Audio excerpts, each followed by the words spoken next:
That's absolutely fantastic. We just stand here and you go quiet. So I'm Marc Lipman, I'm the director of UCL-TB, and together with my co-host, Sedona Sweeney, who will speak just shortly, it's a great pleasure to welcome you to today, what, as you know, is the 142nd anniversary of the announcement that Mycobacterium tuberculosis was the causative agent of tuberculosis.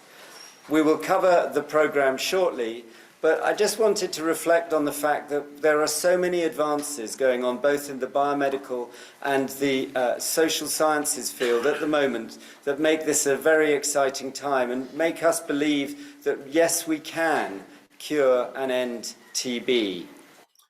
So what I'd like to do is now hand over to Sedona, who will take you through the program for today. Sedona. Thanks, Marc. And welcome, everyone. Thanks so much for coming. So today actually marks the 10th year that LSHTM and UCL have jointly hosted the World TB celebrations.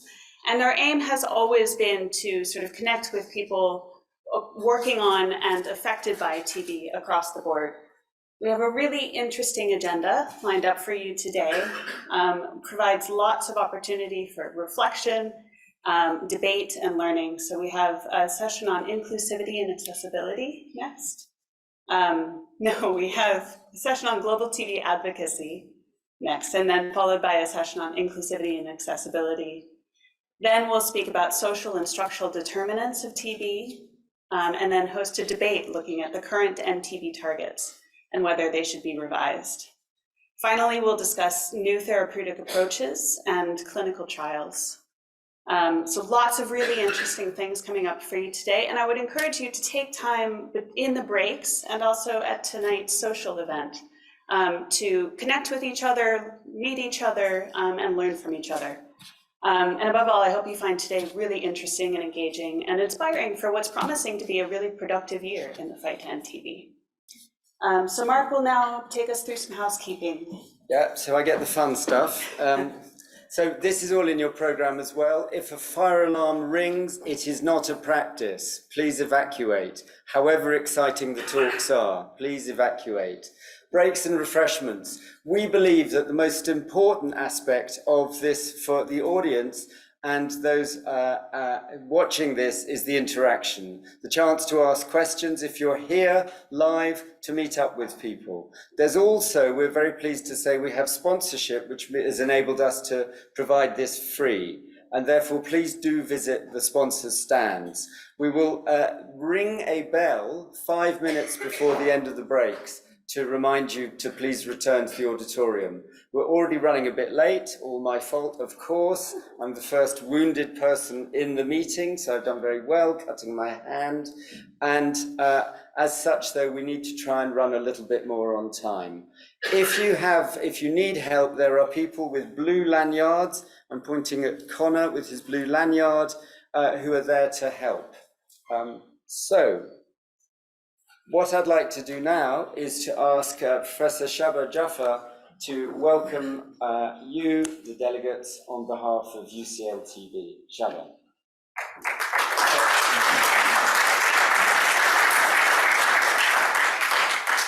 So I really just want to welcome you all here. It's actually really nice to see so many of you in person.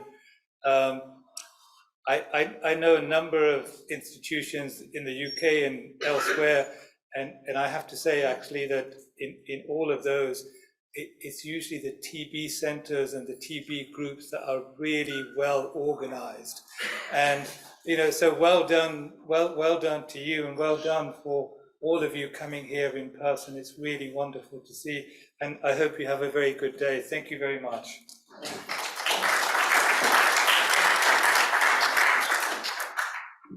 And now I'll welcome Smeeth, who's the director of LSHTM.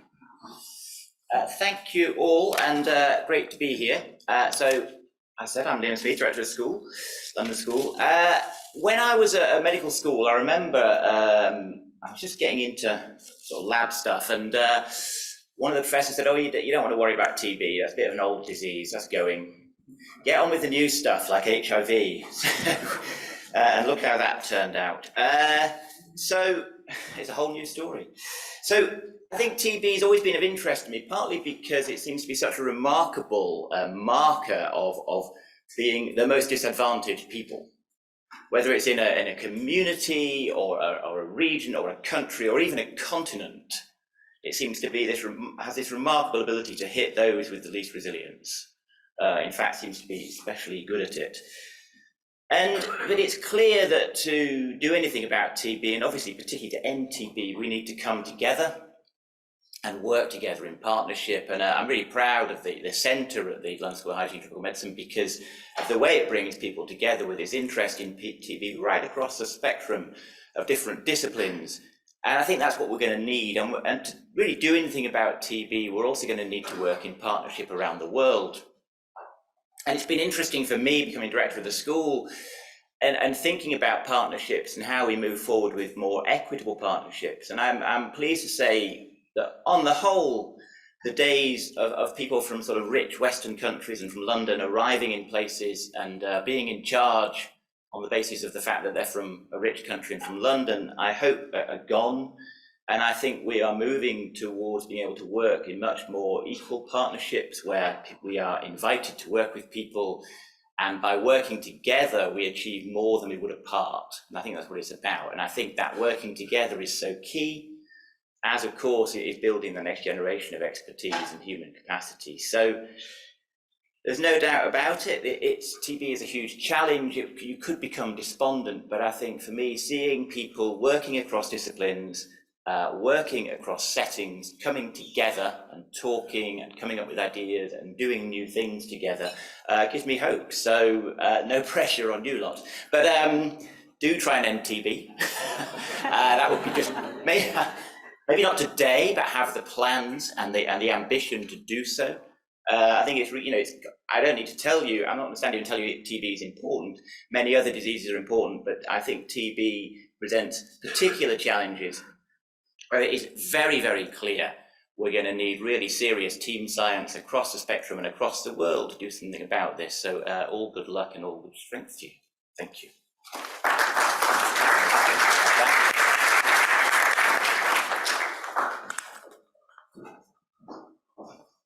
Thank you. And now I'd like to invite Lele Rangaka, who will be speaking on a recorded line from South Africa. My name is Rangaka. I am the director of the WHO Collaborating Center on TB Research and Innovation at UCL. Welcome to World TB Day. Yes, we can end TB. This year's theme is meant to spur us on to action, but I'd say not only that, it pushes us to take stock, reflect, and question our commitment to this call to action. Are we really doing all we can? Recently, I've been spending a lot of time in my home country, South Africa. The Cape Town township of Khayelitsha is where I do my work. It has a high prevalence of TB and a high TB-HIV co-infection rate. In this way, Khayelitsha township is not unique. Moving about, I'm struck by how much a lot of the many and intersecting drivers for TB and ill health still exist. I'm greeted by an ever-expanding population living in shacks, a health system under pressure and dealing with a dwindling and fatigued health workforce, a crisis of obesity, diabetes, and other NCDs, perhaps highlighting our collective failure to address multi-disease. TB rates are not declining fast enough. This is not the progress we were hoping for at this stage. Challenges and slow progress are not unique to countries with a high burden of TB, though. In other regions, such as the WHO region, as an example, countries are seeing disruptions to essential TB services and potential loss of progress as a result of humanitarian crises resulting from wars and displacement of people. These all provide the backdrop for an increasing burden of drug-resistant TB with its low treatment success rate, a rising TB-HIV co-infection rate in the region, and a slow uptake of TB-preventive treatment. What should we do then in the face of these continuing challenges? We double down and we recommit to the goals of a TB-free future. We do it even in the face of these challenges. In doing so, we recommit our support for WHO and TB programs regionally and worldwide, As the WHO Collaborating Center for Tuberculosis Research and Innovation, we sit at the intersection between research translation, and TB policy. The center, which is hosted by the Institute for Global Health at UCL, will leverage its internal and external affiliations to deliver its vision to conduct high-quality policy-forming research on TB and associated multimorbidity that is interdisciplinary. To do this, we will draw on UCL's strengths in, among other things, trials methodology, digital innovation, and behavioral decision science. This will bring innovation to TB prevention, screening, and will build capacity within country TB programs. We will serve as an enabler, a global collaborative network uniting experts and resources in the pursuit of TB prevention, care, and eradication. Coming back to today's theme, yes, we can end TB. With our collective efforts through initiatives such as the WHOCC, I think we can. Thank you for listening and enjoy your World TB Day.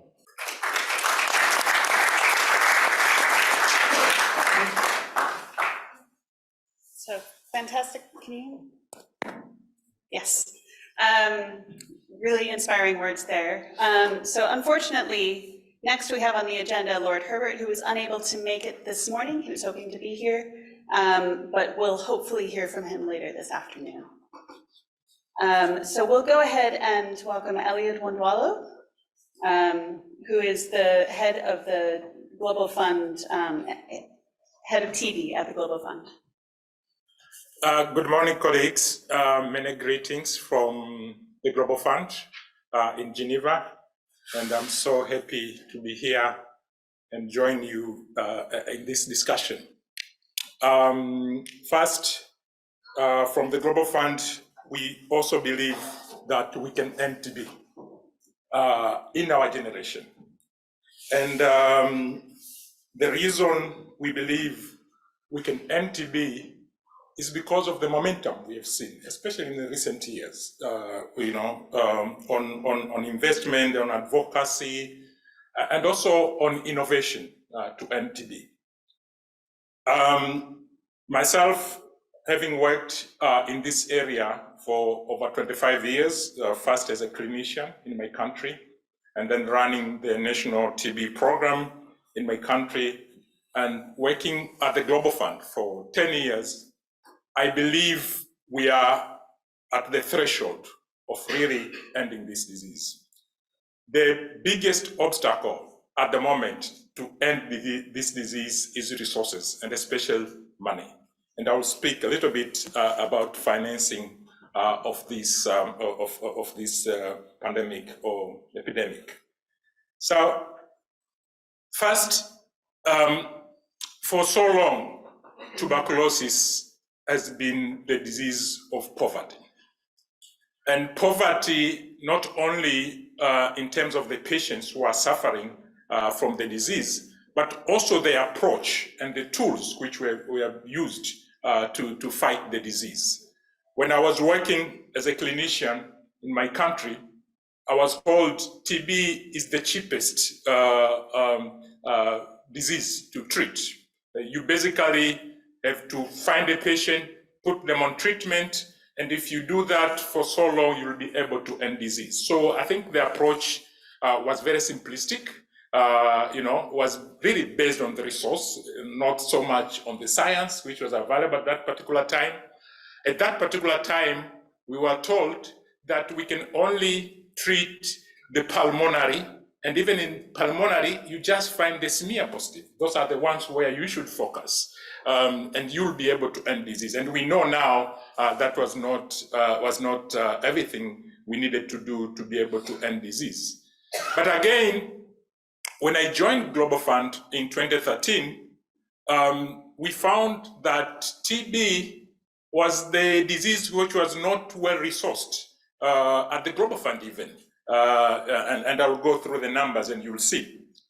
And the reason for that, of course, it was because of the resources, but also it was because of the ambition level, which was coming from the national TB programs and countries. Because before 2013, the approach at the Global Fund is that you write your proposal based on the merit of your proposal, then you will be funded.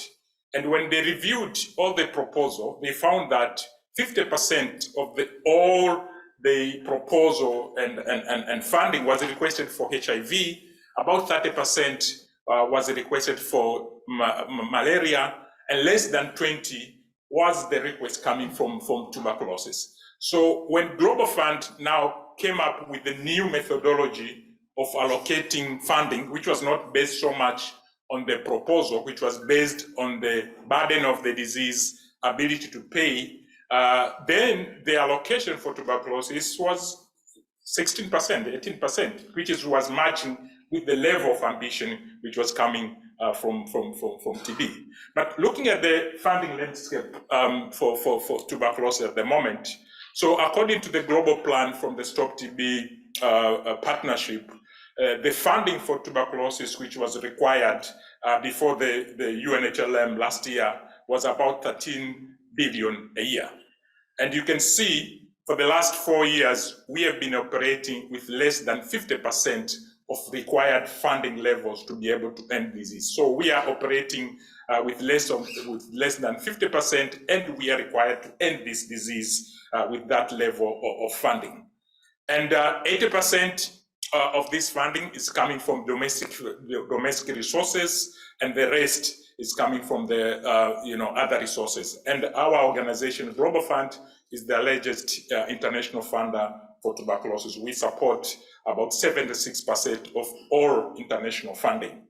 But if you look at the resources in the last 3 years, the resources have flattened. The highest we had was in 2019, just before COVID, which was 6.9. And last 2022, it was 5.8 billion, which was available for that.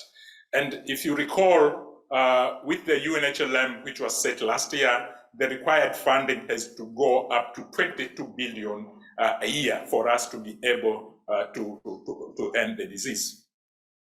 Now, if you look at the funding from the Global Fund, which is the largest funder for TB response in the world, in the coming 3 years, 2023 to 2025, we have allocated a total of 13 billion for more than 100 countries to end TB, HIV, and malaria, and also to send their system. Out of that, 2.4 were allocated for tuberculosis, which average around 800 million a year. So you can imagine, in the scale of things, 800 million is not a lot of money, but yet that is 76% of all international funding. Then we have another pot of funding from Global Fund. We call it catalytic funding. This is supposed to support interventions which cannot be funded through country allocation. Overall was 500 million, and for tuberculosis was 83 million. And then during COVID, Global Fund launched COVID-19 response mechanism. It's one of the largest funding we had to support countries for COVID, which was about 4 billion. And out of that, 400 million was added to support TB. As you know, TB was the disease which was most affected by COVID. So this is the all international funding from the Global Fund, which constitutes about 76% of the funding. But if you look at the funding at the country level, and I've just extracted funding of the 20 high burden countries within the Global Fund portfolio, which is about 80% of all funding, you'll see that we have one of the biggest funding gap in most of these countries. And if you look at also domestic and international funding, if you remove India, South Africa, Philippines, and maybe Indonesia, the rest of the countries depend actually to the larger extent from the international funding. So even in this country, they are not putting enough funding to be able to respond to this epidemic. At the Global Fund, apart from the funding which we provide to the countries, we are also using what we call blended financing. And we have been working with other organizations, and principally World Bank, to support countries to take loans for tuberculosis. And us as a global fund, we buy down the interest. So basically, for that country, we'll be using their domestic resources without having the burden of the interest. So far, we have worked with India, for example, for a 400 million loan, which is directed to support TB effort in the country. And also we have worked on the pandemic preparedness funding, where we supported to buy that interest of the loan. Recently, we have worked with Pakistan as well to help them to secure a loan, working with other organizations, World Bank, Gates Foundation, Gavi, and others. And the good thing about this loan is that it doesn't only go to the tuberculosis, but also it helps also with health system, but also we have worked with Indonesia on the same approach. And this really helps country to be able to put much more funding for tuberculosis than they would do during their budgetary allocation. We are working now with other countries to see if we could secure such kind of blended financing, so that we should increase the pot for tuberculosis. So in conclusion, what I would say is that global response for tuberculosis is underfunded. So we need more funding in order to be able to mount the required response to tuberculosis. You cannot end the disease with half of the required funding. The TB has the largest return of investment. I think that is very clear from all assessment. And we need to have a better framing for tuberculosis. We should be able to show people what is the cost of inaction. And our colleagues from Stop TB have modeled, the cost of inaction. If we don't do what we are doing, what will be the cost? And that is in terms of the billion. So we need to have better advocacy to show people that is there. I think the other thing is that we need to have a comprehensive approach, and I'm sure there will be a lot of discussion in terms of how we approach tuberculosis. There are new innovations. We need to make sure that these new innovations, they are scaled up in the country. I think we need to make sure we are not only focusing on treating. I think we should focus also on prevention. We cannot treat ourselves out of this epidemic. We need to embrace prevention. We need to embrace all other innovation, including vaccine, and also work on the social determinants of the disease. TB response needs to be integrated into the overall health system. I think we should go away with a vertical approach to the disease. We have seen during COVID, for example, how working inside the integration and part of the health system will help tuberculosis. For so long, tuberculosis has been the disease of poverty. Let us make sure that tuberculosis is the disease of the past. Yes, we can end TB. Thank you very much.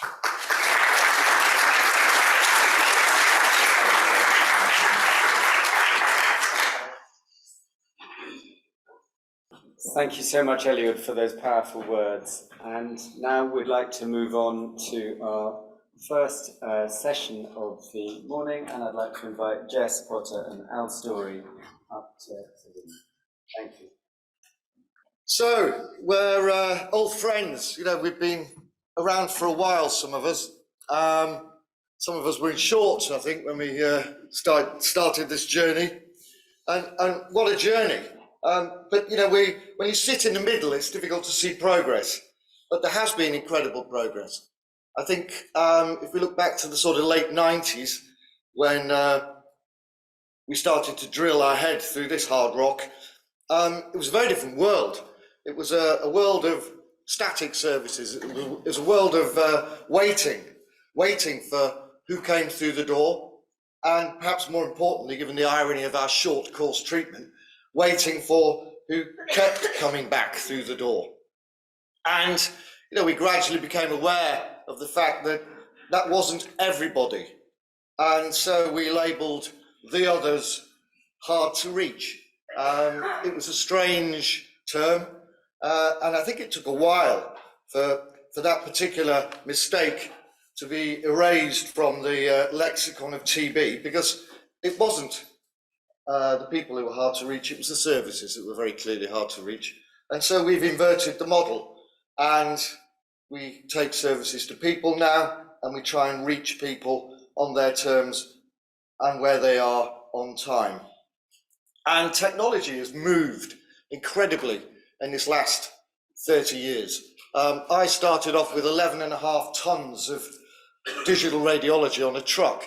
I've just come back from India and was using a 3.5 kilo ultra portable camera connected to a CAD engine that's providing a result within minutes that directly informs next steps, which is into CB-NAT, or as we think, a molecular test.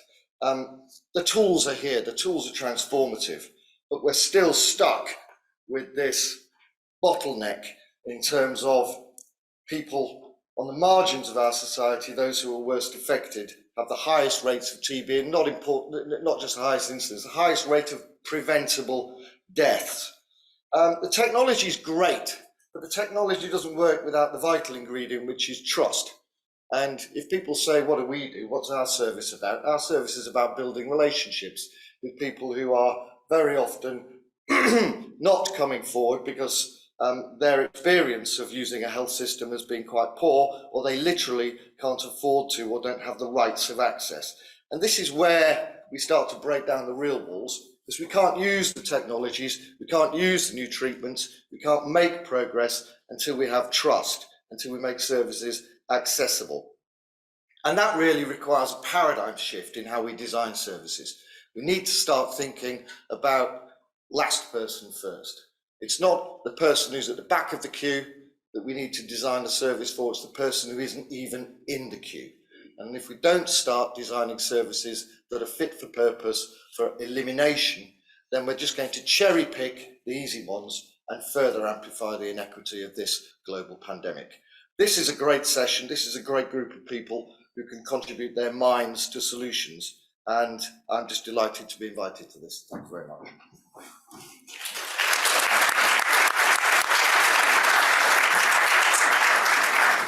So I'm just going to briefly introduce all of our speakers, and then we'll get on with the session, and afterwards we'll have a panel discussion, hopefully.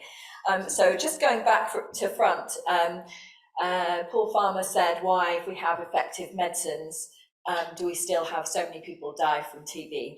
And Lena Labina, who is the director of the clinical trials unit at the African Health Research Institute, is going to talk to us about that, about access to medicines and particularly the latest treatments.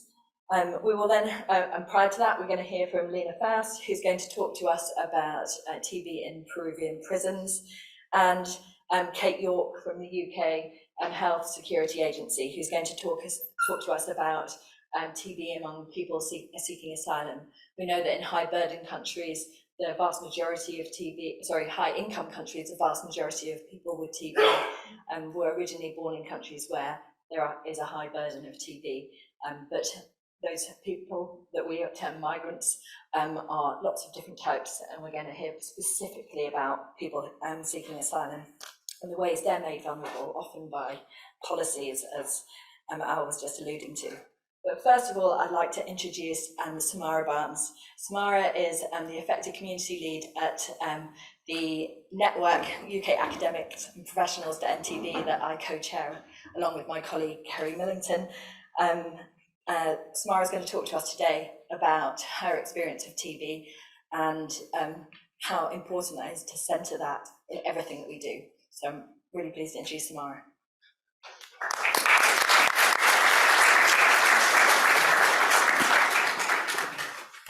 Thank you so much, everybody, for coming today, and thank you for inviting me to speak.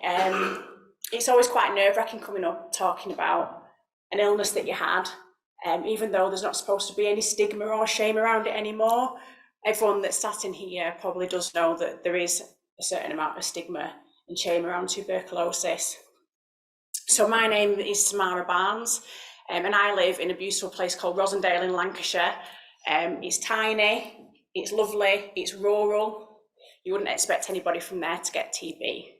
But 8 years ago, I was told that I had pulmonary tuberculosis, which was active and was drug resistant. The journey to get to that diagnosis was quite a long one. So I had a hacking cough for quite a while. I had it for so long that my husband threatened to divorce me. It was really annoying him. It became a bit of a habit. And it was only when we went away with some friends that other people noticed just how bad it was and how poorly I was starting to look, that I'd lost a bit of weight. I was getting night sweats, but I thought that that might have been early menopause. None of these things I knew at the time pointed to such a serious diagnosis. So I went to my doctors and was told I had a chest infection, sent away with antibiotics, didn't clear it, went back a couple of weeks afterwards. You must still have a chest infection, off with antibiotics again. Still not going anywhere, the cough's getting worse, husband's really threatening divorce now because it's keeping him up all night. Go back to the doctors, and the doctors are still quite confused at what's wrong. They told me that at that point that it must be asthma. It must be asthma, it can't be anything else. So they sent me away for an x-ray and gave me an inhaler. And then actually after that had been quite a few months to get to that point. But from then, the speed at which my TB diagnosis came thick and fast. I was at the hospital having an x-ray one day, and a couple of days afterwards, which actually ended up being Christmas Eve, I had a phone call from the doctors to tell me that I had to have an emergency appointment at the hospital with a lung specialist the day after Boxing Day. So as you do when you're about to go to church, you start Googling what might be wrong with you, and I diagnosed myself with lung cancer. Phoned the doctors back up and they refused to tell me what they thought was wrong. Got to 5 o'clock, crying in church, assuming that was my last Christmas. Went to a restaurant, and luckily the doctors phoned back and said, it's not what you think it is. We think it's TB. Now, to most people, that is still a really scary thing to be told. But I was pleased that it wasn't lung cancer. Told my parents, and they were devastated. My granddad actually died of TB a long time ago. He contracted it in Borneo. So Christmas and New Year were a blur, as you can imagine. Lots of Googling. Thank you to TB Alert for having a marvellous website and the only source of support that I could get over Christmas and New Year. And then was treated very, very quickly by the fantastic staff at Blackburn Hospital. And anyone in here who works in those hospitals, anyone who is a TB nurse, you are angels. My nurse Maggie was the most wonderful person who looked after me and my family and my friends over a long period of time. She supported me to help people go and get tested. Having to have those conversations with people that you spend time with is really scary. Everyone assumed that I was going to die. Everyone wondered why I wasn't in the sanitarium. And even my mother and father-in-law refused to come and see me after I was no longer active because they didn't know enough about the illness. 4 years ago, around this time, I went into lockdown, and a lot of that reminded me of the time that I had TB and was isolated. Shame, stigma, the cough, there was a lot that was very similar. And what was really difficult through that period is no one knew a lot about COVID, but no one knew how it was going to affect people with TB. So I was just wandering around until we all got sent home, not knowing what to do. One of the things that I'm really keen to do now, I'm the Affected Communities co-lead, is to remind people to remember about the patients. Remember that we're not just numbers, we're not just cases to report. We are mums, we are dads, sisters, brothers, We work for charities, we may not work, but we are real people at the end of those numbers. And if you are doing any work where you can involve patient voice, please, please do, because I really think it will strengthen your understanding. It will strengthen your research papers, it will strengthen your applications for funding. I saw on one of those slides up there that they were talking about advocacy. I genuinely think that hearing from people who have had TB will strengthen that significantly. So the last thing that I wanted to say as well, because this is something that would have helped me significantly, is that if you work with doctors and people who can diagnose, please encourage them to ask curious questions. One of the reasons why it took so long for my diagnosis to come through is that I was never asked things like, where do you work? I worked with homeless people, and it is thought very much that that is where I contracted TB from, but I was never asked that. They just looked at someone who lived in a lovely rural place and didn't really go much further than that. So please think about your curious questions, please think about patient voice, and remember that we aren't just numbers, we're names and people too. Thank you very much.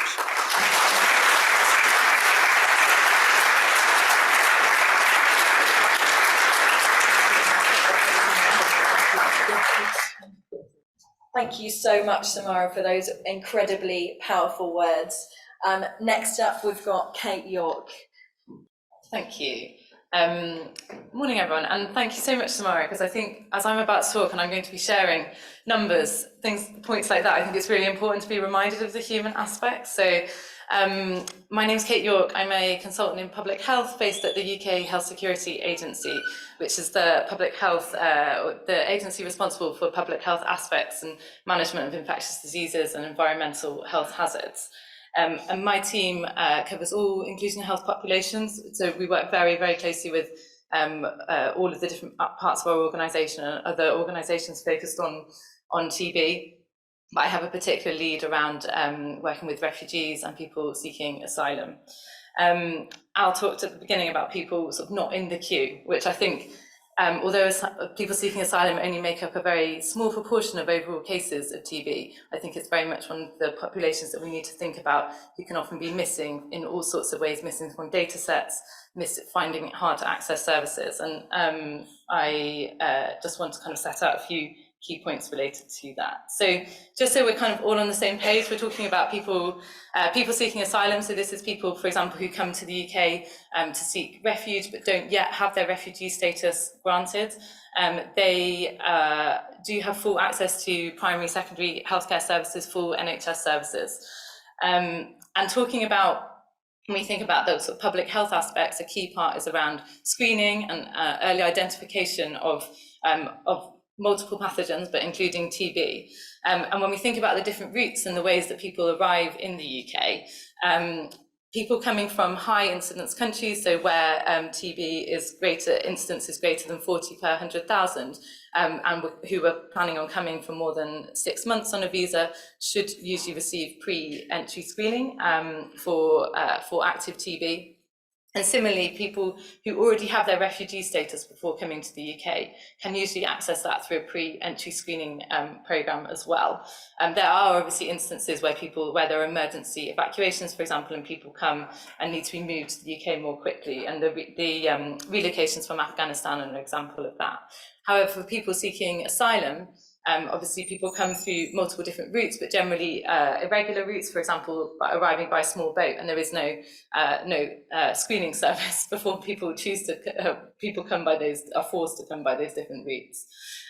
So we need to think about how to, we know that there is a greater risk of TB in some populations who are seeking asylum. So we need to think about how we identify that as early as possible. Screening should be offered as soon as possible after arrival, but we know from qualitative work that we've done, feedback from local regional teams, that access to primary care and initial health assessment and screening is inconsistent.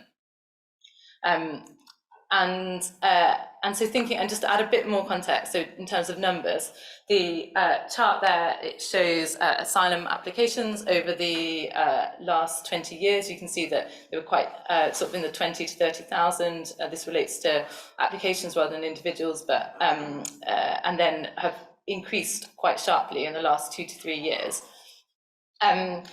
However, people seeking asylum contribute only around 10% of overall migration from non-EU countries. So this is, it says 2003, that's meant to say 2023.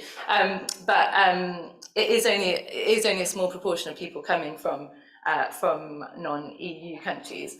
And for the data that we do have, asylum seeker status was recorded in 6.4% of TB cases that were reported through our national surveillance systems for TB, so a relatively small proportion. However, as I said, there are some aspects that make identifying and managing TB in people seeking asylum more challenging. It's a very diverse population, people coming from lots of different countries, and there can be high levels of health need, and sometimes infectious diseases are not the priority. There are aspects of trauma, mental health, physical health conditions, long-term comorbidities that can be more of an urgent, or can be perceived as a more of an urgent priority, and often may be a more urgent priority. People are also affected by stigmatization, poor language or translation services, and there is a huge amount of lack of trust, and particularly people being concerned around their immigration status and whether there will be an impact on access to healthcare. There are also a number of specific challenges affecting people seeking asylum. So the pathway when people arrive can be very complicated. I've touched on the inconsistency around health assessments. People may be at risk from various different travel routes that they've taken, and there is a really high degree of movement between settings. So if, for example, someone arrives by a small boat, they will be usually processed at a centre in Kent, then moved to a hotel just for a few days, then to another hotel, and then another temporary accommodation site, and can be moved frequently in those time periods. This can make managing follow-up, both identification of infectious diseases or other health issues, complicated, and follow-up very challenging as well.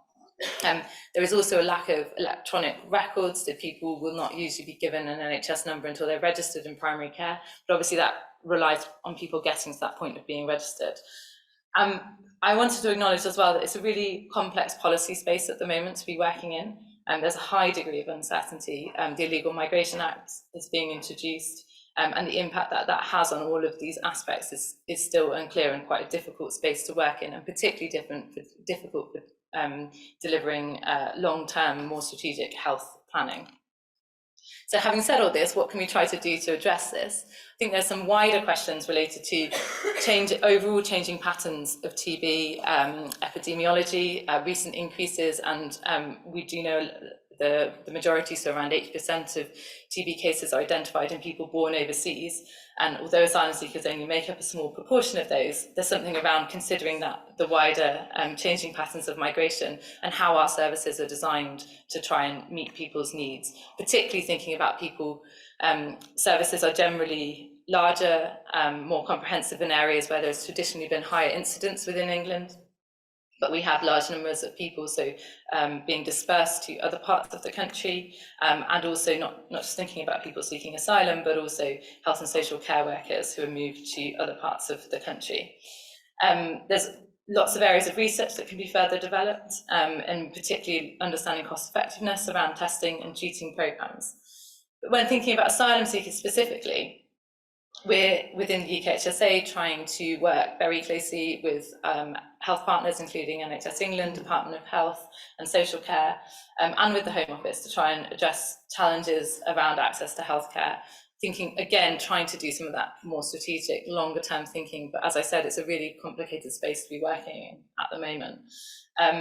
We are trying to better identify people from all inclusion health groups within our surveillance systems. Generally, the TB surveillance system is one of the better ones, one of the only ones that has a mechanism for recording, for example, asylum seeker status. and most importantly, trying to work with people with lived experience and other partners so that we can better understand some of these issues and try and work together to reach solutions. I just wanted to very briefly touch on at the end a couple of resources that are very, I think, very useful. So there's recently been an Inclusion Health TB toolkit published. So this looks at across 3 different themes, so providing accessible integrated care for inclusion health populations, building inclusive partnerships, and there's kind of a summary of available evidence around these 3 themes, and the final one is around inclusion health data, which I've already touched on. And there are a number of different case studies included, which are really interesting. I've just picked out one here, which is the health inclusion team. So this is a team based in South London, which offers multi-pathogen screening and for latent and active TB, regardless of country of origin. I think that multi-pathogen element is very important, that when we're talking here about TB, which is very, very important, but there are opportunities as well for identifying, we need to think around risk across the population and across multiple pathogens. There is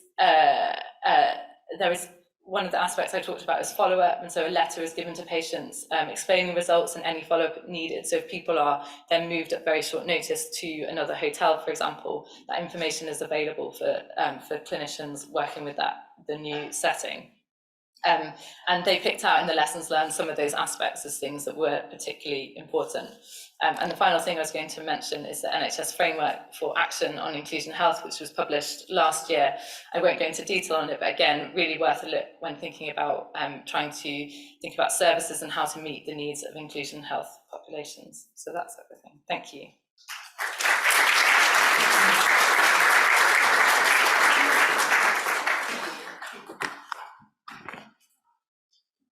Thanks so much, Kate. And thank you for showing what it really is not just a complex landscape in terms of policy, but a complex set of experiences. Next up, we've got Lena Faust, who's going to talk to us about TB in prisons and in particular in Peru.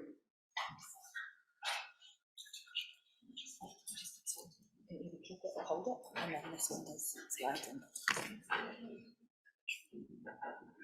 All right, good morning, everyone. My name is Lena. I'm a postdoc at LSHTM, and I'll be talking about TB in incarcerated populations in Peru.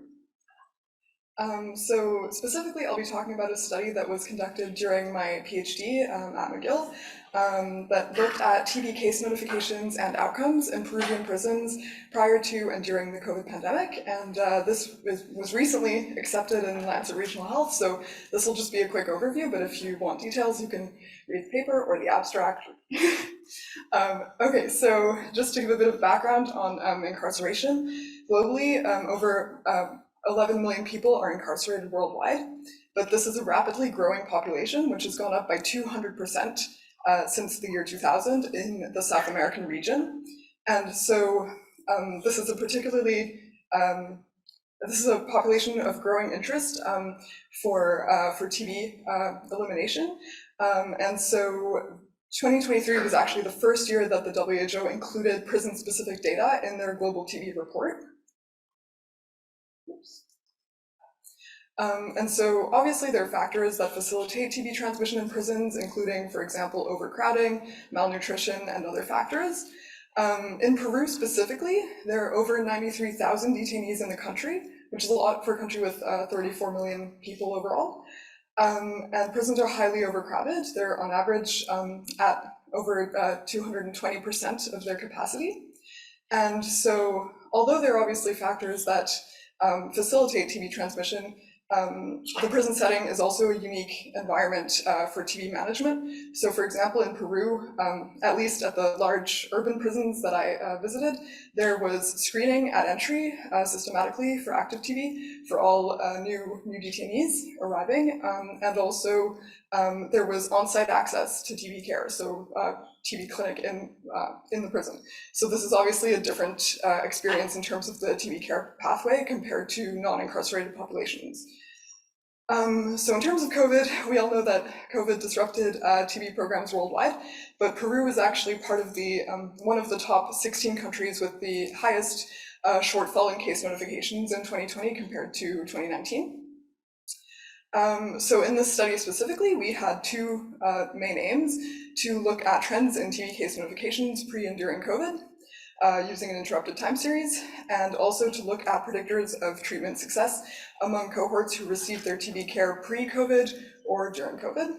And this was done using the National TB Program database in Peru, including adults diagnosed with drug-susceptible TB from 2018 to 2021, so that was over 100,000 people. This figure just provides a quick overview of TB case notifications prior to and during COVID in the incarcerated and non-incarcerated population. So you can see in the incarcerated population, which is below, there's a very, very high case notification rate. So in the year prior to COVID, this was almost 3,000 case notifications per 100,000 people in prisons. So that's very high. And so in terms of the first aim, the time series, this is the case notification trend for weekly cases in the total population. So you can see that in the first week of the COVID-19 pandemic, the observed number of cases compared to the counterfactual scenario in the absence of COVID dropped by 58%. So just to compare, this is the same trend in the non-incarcerated population, so very similar, and we have a drop of 61%. But now in the incarcerated population, you can see that the drop was actually much lower, at just 18%. So for aim 2, the treatment outcomes aim, this is just a quick summary of characteristics of the cohorts that received their TB care pre and during COVID in the non-incarcerated and incarcerated populations. We looked at other factors as well, but this is just a quick overview. So overall, the incarcerated population was younger, more likely to be male, and more likely to smoke than the non-incarcerated population. In terms of the predictors of treatment outcomes, our key finding was that people who received their TB care entirely during the COVID pandemic were less likely to experience treatment success. This was significant in the non-incarcerated population, but not in the incarcerated population. So in terms of conclusions, there's a very high burden of TB in prisons in Peru. And there was a large drop in TB case notifications in both populations, but this drop was much higher in the non-incarcerated population. And so COVID-19 significantly disrupted TB care in the non-incarcerated population, but it seems that the incarcerated population was to some extent shielded from external disruptions. And this, in the Peruvian context, makes sense because of the retention of on-site access to care, to TB care in prisons. This might not be the same in other countries, but this was the case for Peru. So I think this just highlights that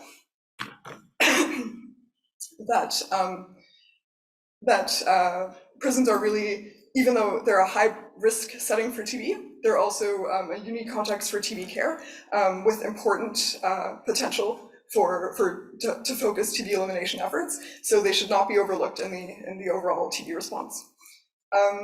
The strengths of our study were that we had close collaboration with the National Penitentiary Institute in Peru and the National TB Program.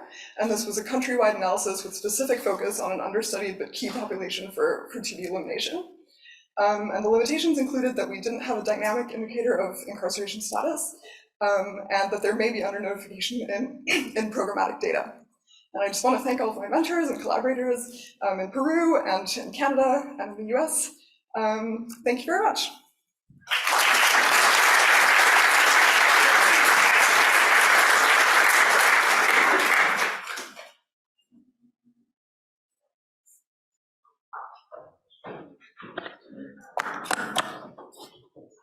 Great.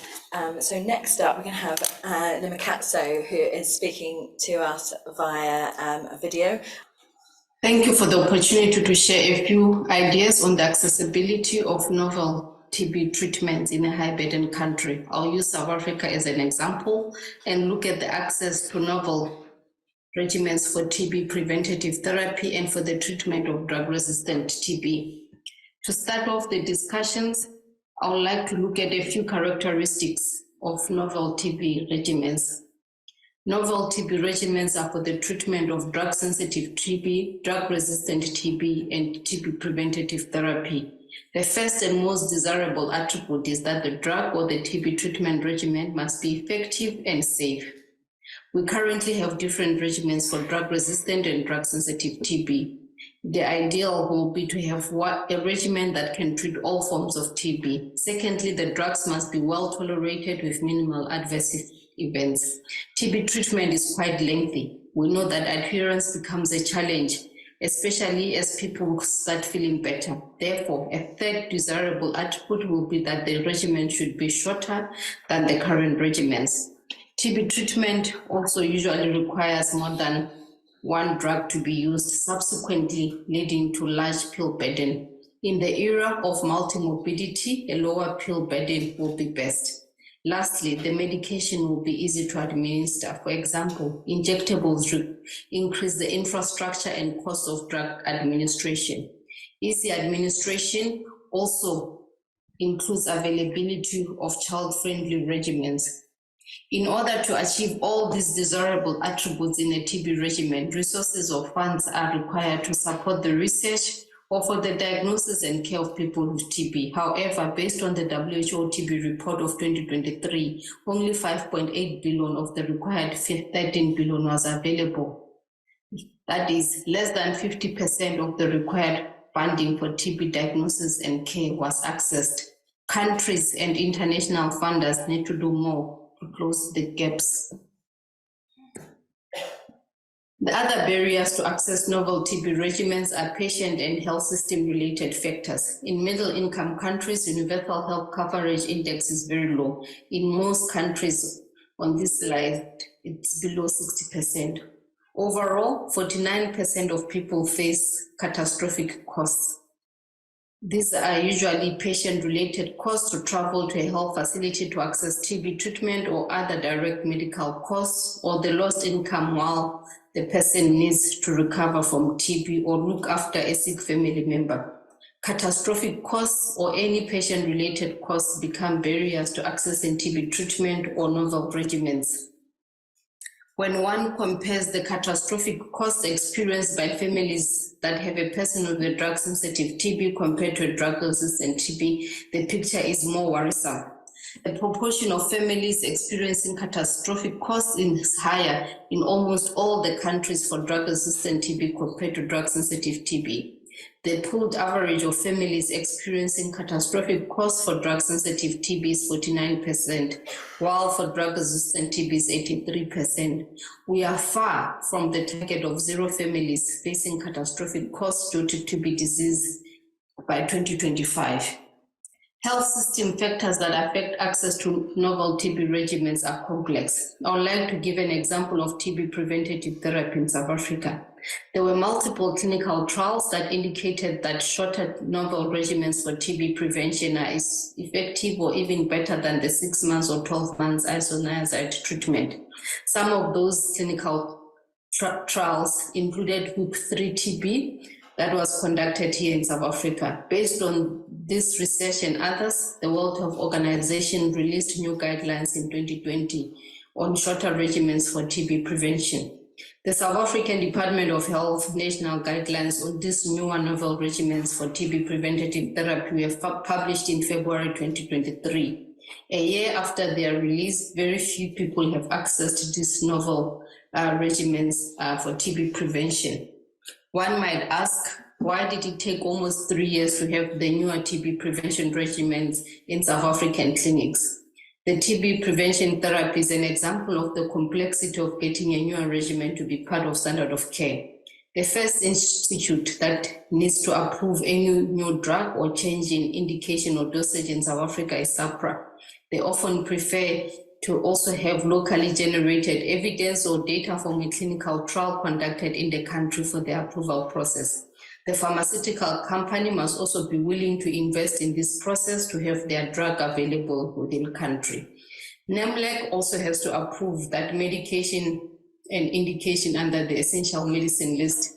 The National Department of Health needs to develop the appropriate guidelines, work with the pharmacy depot to ensure adequate drug supply in the health facility prior to the launch of the new regimen.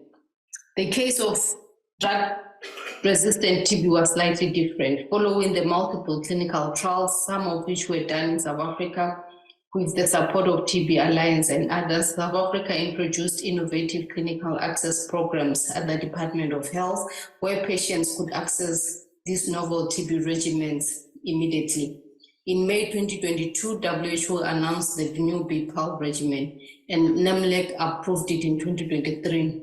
The National Department of Health started providing training in August of the same year, and by December, over 467 people had already received this novel regimen within the state health facilities. In summary, access to novel newer TB regimens is complex. The two examples of the TB preventative therapy on the BPAL regimen provides good lessons on the factors that could enhance that access.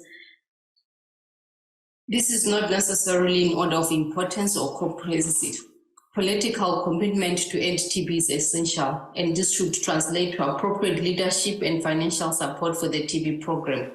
Funding to support research for new TB regimens and implementation research on how best to roll out those regimens to ensure sustainability is important. Clear guidelines on the rollout of the newer regimens are vital. Catastrophic costs and other socioeconomic factors continue to be barriers to accessing TB treatment. A multi-sectoral approach in addressing treatment barriers is required. At community level, community members and people affected by TB need to be informed about the latest developments in TB treatment so that they can advocate with the policymakers and politicians to improve access to newer regimens. This is just a summary of some of the factors that affect access to newer regimens. Thank you for the opportunity to share examples from South Africa, a high TB burden country. I look forward to the rest of the discussions.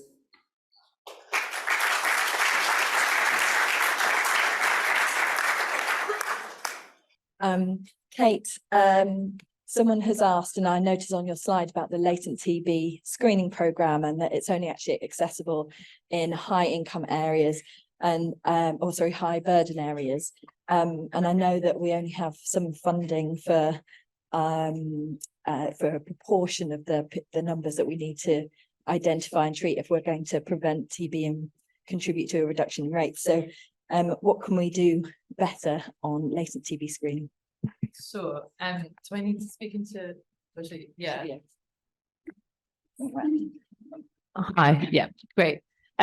So yeah, a really important question, and I kind of brushed over that in my slide partly for time, but it's a really important factor. So and I know there's colleagues from NHS England here, so I'm conscious of speaking sort of for the kind of whole health family, but latent TB, as Jess said, latent TB infection screening is only available in high incidence areas of England, so only in a proportion of ICB areas. This means that people placed, for example, in hotels outside of those areas, or who come here to work with the health and social care workforce or in other areas, will not access it. There are, I mean, I think the bottom line for this, for me, is this requires to think about this differently. It requires designing services in a different way and funding fundamentally, and that comes down to questions for key sort of government departments, including the Department of Health and Social Care, to think about how are decisions around this made. Is it a priority? I think we're all here because we think TB is a priority, but there are many competing priorities, and I think it's a really complicated space. But I think for me, that's the bottom line. It's to be able to screen everybody who would be eligible coming into the UK. It's would be quite a significant change in how services operate. So it fundamentally comes down to thinking about service design, thinking about how people could access it. But there is a really key aspect is around funding, and that's why those questions around cost effectiveness, which I flagged in the presentation, are so important to be able to demonstrate that. Thanks, Kate. And did anyone else have anything to add on latent TB screening? No.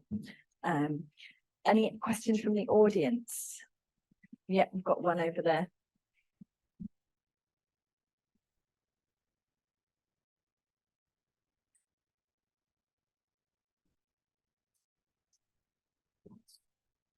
My question is to Samara. I think it's on. Yeah. That's fine. Yeah. My question is to Samara. Thank you for your talk about your experiences with having TB. Can you tell me what your treatment involved, please? and how long it took? Yeah, of course, yeah. So I can't remember all of the names of all of the different medications. Sorry, can you hear me better now? Yeah. I have to apologise. I can't remember the name of all of the different tablets that I was on at the time, but it was quite an extensive regimen. I wasn't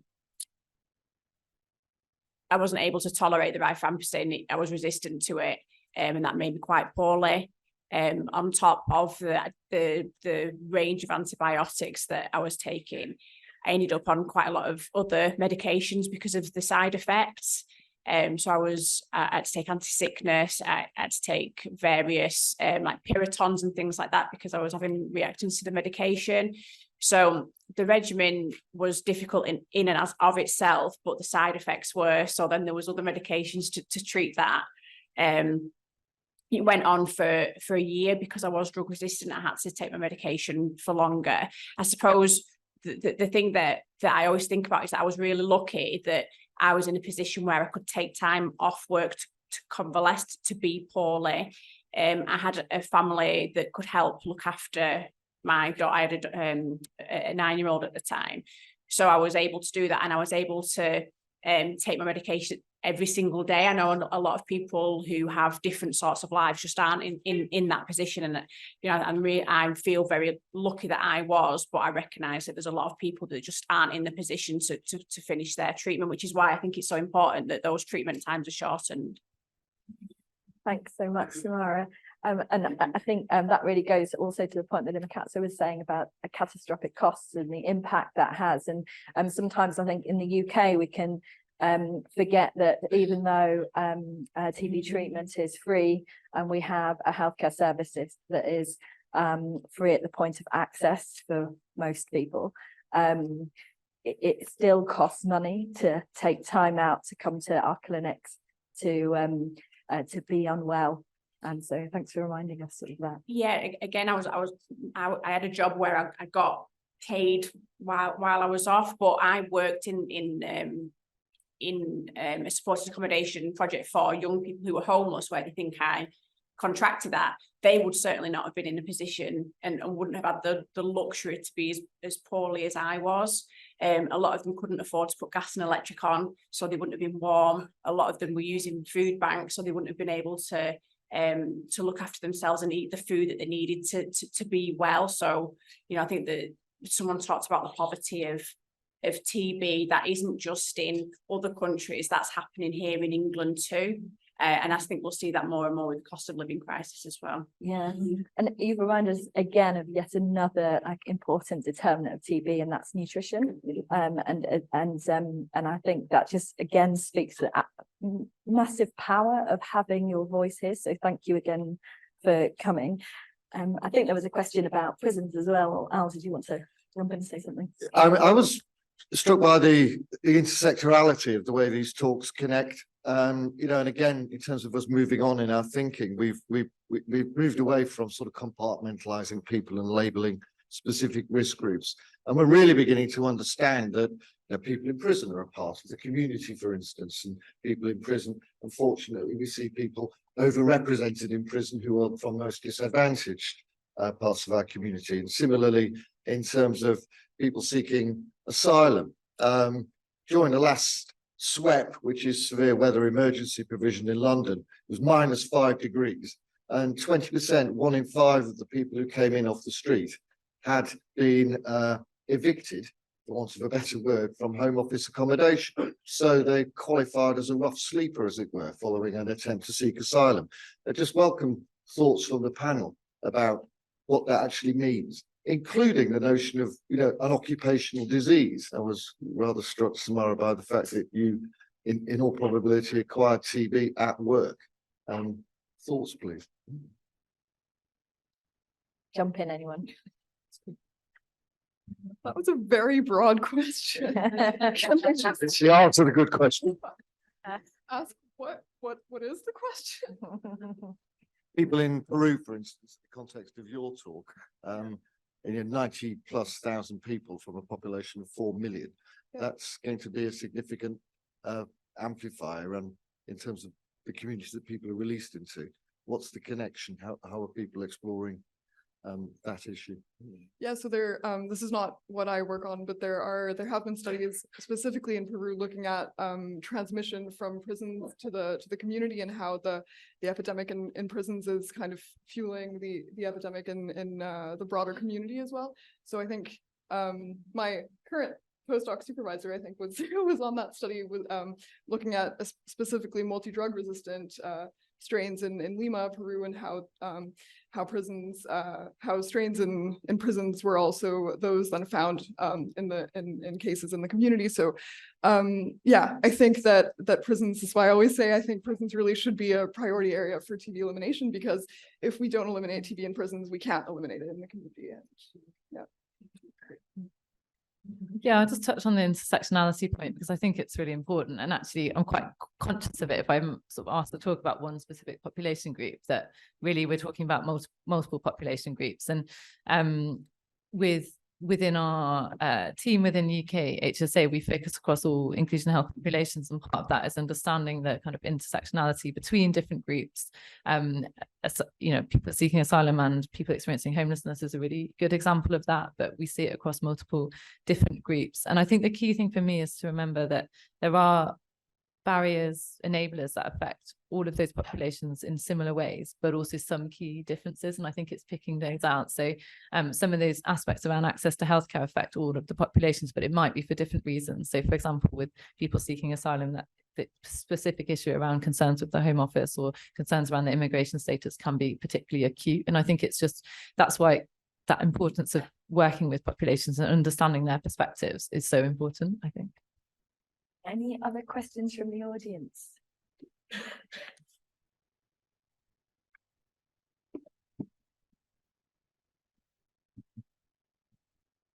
Another question for all of you, I'm sorry.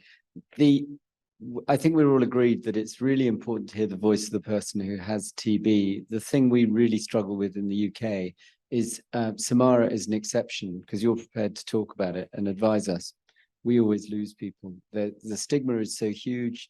The experience is so traumatic. And I'm interested in a prison population, can you get anybody back to advise? But also in terms of when we talk about talking to the affected population, it feels to me like we're failing. How can we improve things? Who wants to start? I can try from a layperson's point of view. That isn't going to change while there is the stigma and while there is the shame associated with the illness.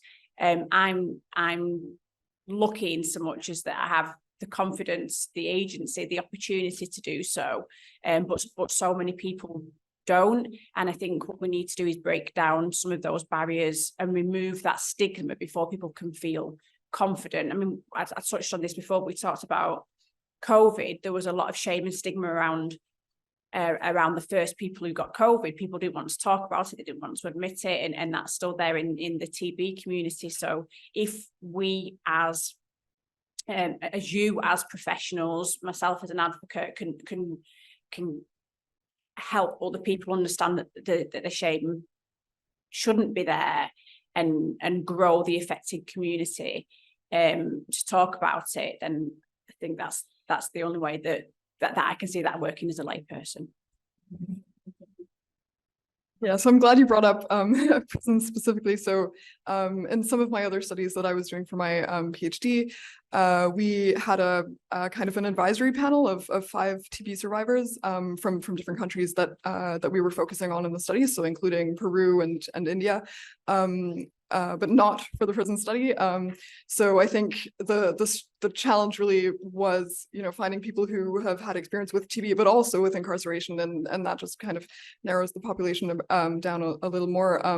Because even in the advisory panel that we did have, it was always sort of the same people that you see speaking at conferences, and I think what's hard is reaching others who haven't yet had the opportunity to speak about their experience.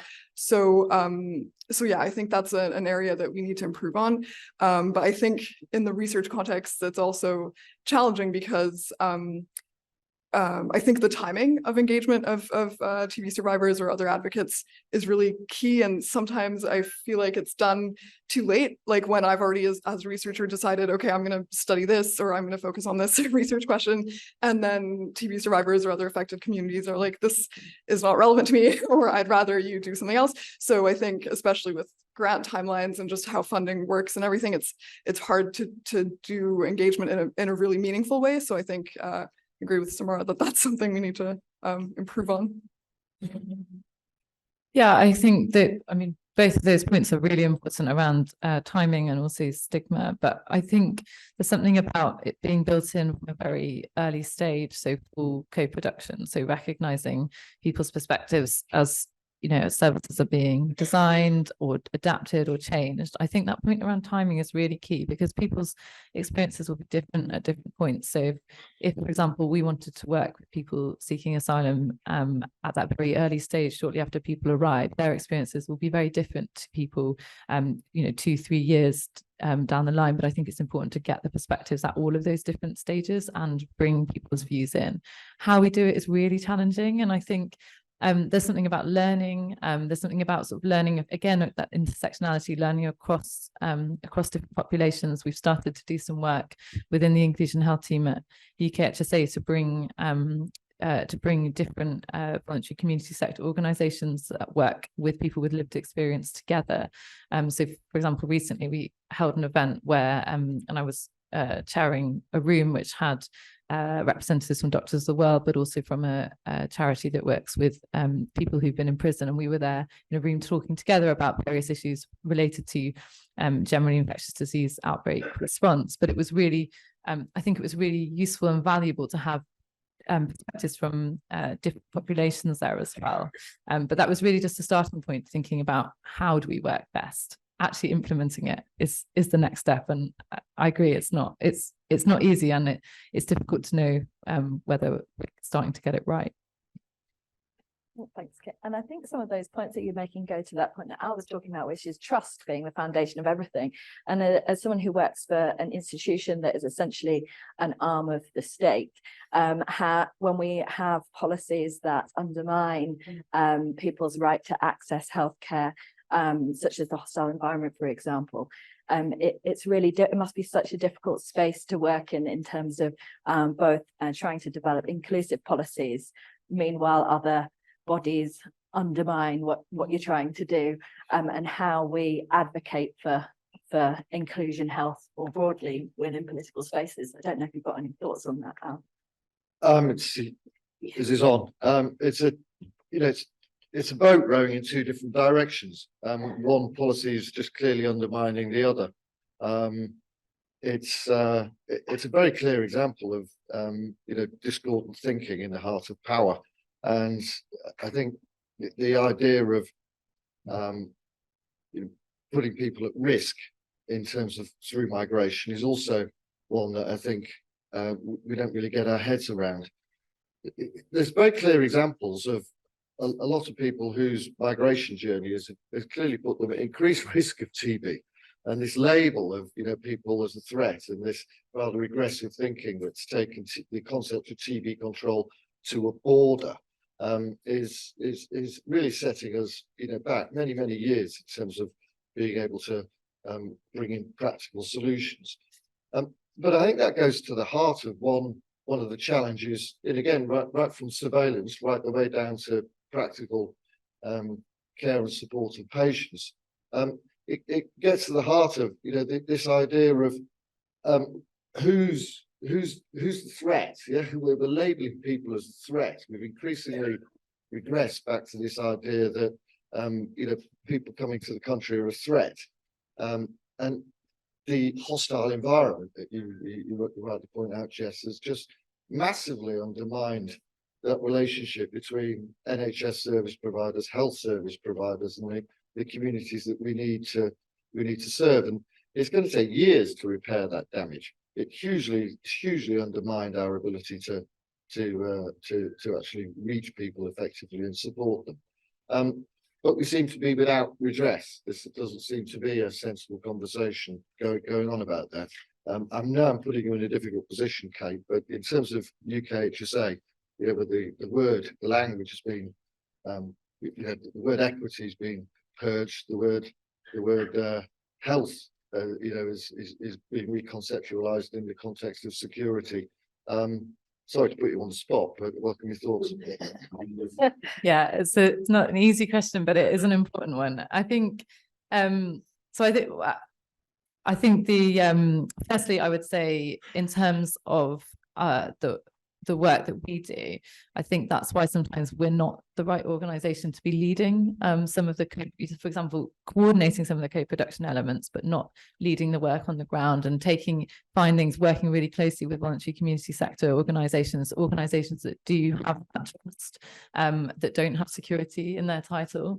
I think it's a really difficult balance. I think for me personally, it's a challenge, and I think the way I approach it is some degree of pragmatism and some degree of seeing my role as an advocate. So I think the pragmatic element is I work closely with the Home Office. I meet frequently with partners there and try to look at what we can do in terms of within the policy space and the restrictions that we're working within to try and make small changes, but equally have an opportunity to kind of step back from that space and think how we look at overall population needs and try to advocate for those and try to have some of that longer term thinking. I think where I keep talking about cost effectiveness, but where you can kind of bring some of those things together is where there are sometimes clear arguments that can be made around cost, particularly kind of preventative work that can meet everybody's needs, but it's not always easy to make those arguments, and it is a challenging space to work in. Thank you, Ken. Any last questions from the audience before we close for a break? Yes.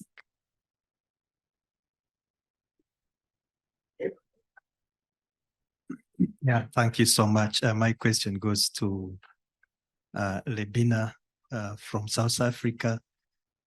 She talked about introducing novel products for TB care. And in her presentation, really, there's a challenge by regulatory agencies within the country to request for further research. But also my understanding is that there are other barriers. For instance, if WHO, other regulatory agencies have approved products, pre-qualified them, then within the country, they are again asking for the same things. From our experience, maybe perhaps you can share with us how South Africa is addressing this issue as a country, but also working with the global agencies to see that this is resolved. And then secondly to that, she recommended around my sector collaboration as one of the key recommendations. I would like to understand how this is being done in South Africa to address a number of issues that affect TB care. And finally, through you, Chair, allow me to ask this, perhaps Eliud could respond to this in respect to global fund investment. And we keep talking about the issue of poverty. Poverty, I think we all agree that poverty is the main issue. And even if Global Fund had all the monies, it would not end poverty. And so the issue is, how is the investment working with how is the fund working with perhaps other funding agencies or other entities that are solely focused on addressing the issues of poverty, to see that they integrate TB or aspects of TB work in their engagements at different levels. Thank you. Thank you very much. And I think Lena is online and hopefully will unmute herself and be able to respond to that question.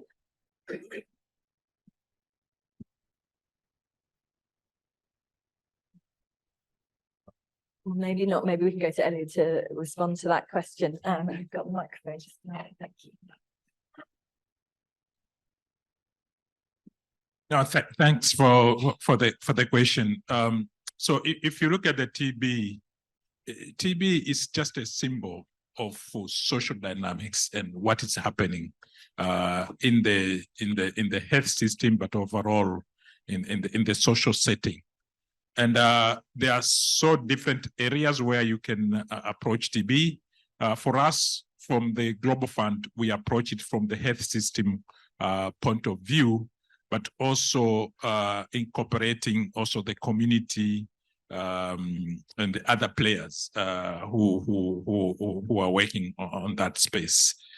So we support countries to mount a response to TB and HIV and malaria as well, while we are also supporting them to strengthen their system. So the way we look at it, we don't look TB as an isolated, we see it in the context of the health system and the community system.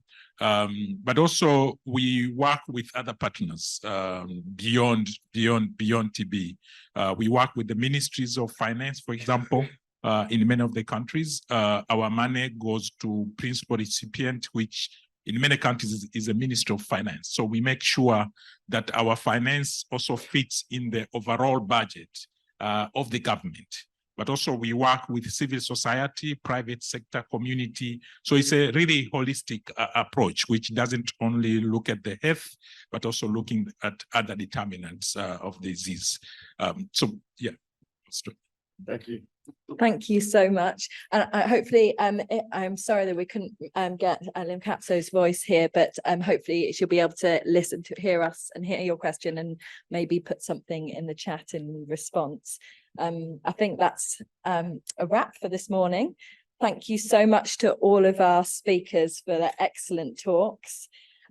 Just for everyone, there's 2 tables for coffee on the first floor up there, and also on the ground floor. You can exit either down at the bottom here or up at the top.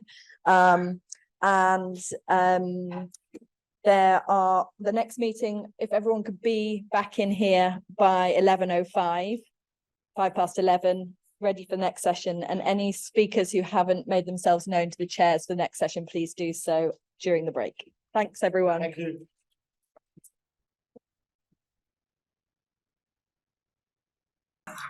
Hi, everyone. Thanks for coming back on time. Thank you also to everyone who's joining us online. We do have a hybrid meeting today, so it's great to have all the folks joining us remotely as well. Welcome to session 2. My name is Catherine Horton. I'm an assistant professor in infectious disease epidemiology at LSHTM, and I'm really pleased to be co-chairing the session with Pali Khan, who's an associate professor in the Department of Clinical Research, also at LSHTM. And the reason you don't see her is because she's also joining us remotely. She's in South Africa today. So you will see her joining us on Zoom a little bit later. For the next hour, we'll be discussing social and structural determinants of TB, which is a topic that I think builds really nicely on the previous session. While that session was focusing on accessibility and inclusivity, speakers highlighted several issues: migration, imprisonment, homelessness, that are also really relevant here. We know, and we've heard already today, that TB disproportionately affects people in vulnerable situations. When we talk about social and structural determinants of TB, we're referring to the social, economic, and political conditions that increase risk of infection, risk of disease, and create inequities in access to prevention and care. These range from broad societal factors that influence population health, things like poverty, gender norms, racism, housing, and the built environment, to material circumstances, behaviors, and psychosocial factors that more directly influence individual health. So this includes things like employment, undernutrition, diabetes, alcohol consumption, and smoking, just to name a few. The influence of these determinants on TB is really substantial. An analysis published last year by Fiona Coltringer found that indicators of human and social development may actually be stronger determinants of declines in TB incidence between 2005 and 2015 than indicators relating to TB program performance. In line with this, the political declaration from last year's UN high-level meeting on TB reaffirmed a commitment to recognize the health and social and economic drivers of this pandemic. While recognition of these drivers is fairly straightforward, action presents a particular challenge, as the strategies needed to address social and structural determinants typically lie outside the mandate of TB programs and require broader multi-sectoral engagement. In today's session, we want to look beyond an acknowledgement of the existence of these determinants and focus instead on research and programmatic activities being undertaken to address specific drivers. We'll hear first from Giulia Pasquarini, who will speak on social protections and how housing, cash, and access to primary health care can improve TB in Brazil. Ebuka Ugwu will then join us remotely from Nigeria to share his experience developing gender-responsive strategies to improve access to TB diagnosis and care in peri-urban settings. Finn McQuaid will present modeling work assessing the epidemiological impact of a nutritional intervention for TB-affected households in India. And finally, Delia Boccia will join us remotely from Italy to discuss evidence that social protections work and upcoming guidance on social protections for people affected by TB. After the presentations, we will have time for Q&A, so for those of you who are joining us online, I would encourage you to go ahead and submit your questions throughout the session. Those of you in the room, if you have a link, can also do this if you would prefer to submit something anonymously. For those of you in the room, we'll also take your questions, so please do make a note of anything that comes to mind during the presentations. That's all from me. I'll hand over to Giulia to begin.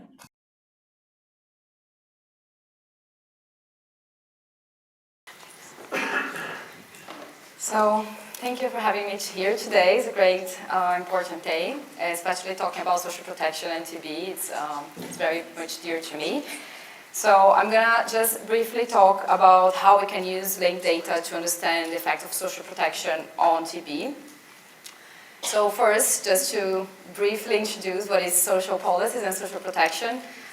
Basically, while we talk about social policies, we want to talk about policies that are more broadly improving the welfare of a certain population. When we talk about social protection specifically, we want to talk about policies targeted to specific population groups to reduce poverty, to reduce exclusion, which we have been discussing with TB. So we can talk about food programs, food vouchers, cash transfers, and many others. And cash transfers, for instance, they are very common on TB because they aiming to provide assistance to people who are either poor or probably in the risk of falling into poverty.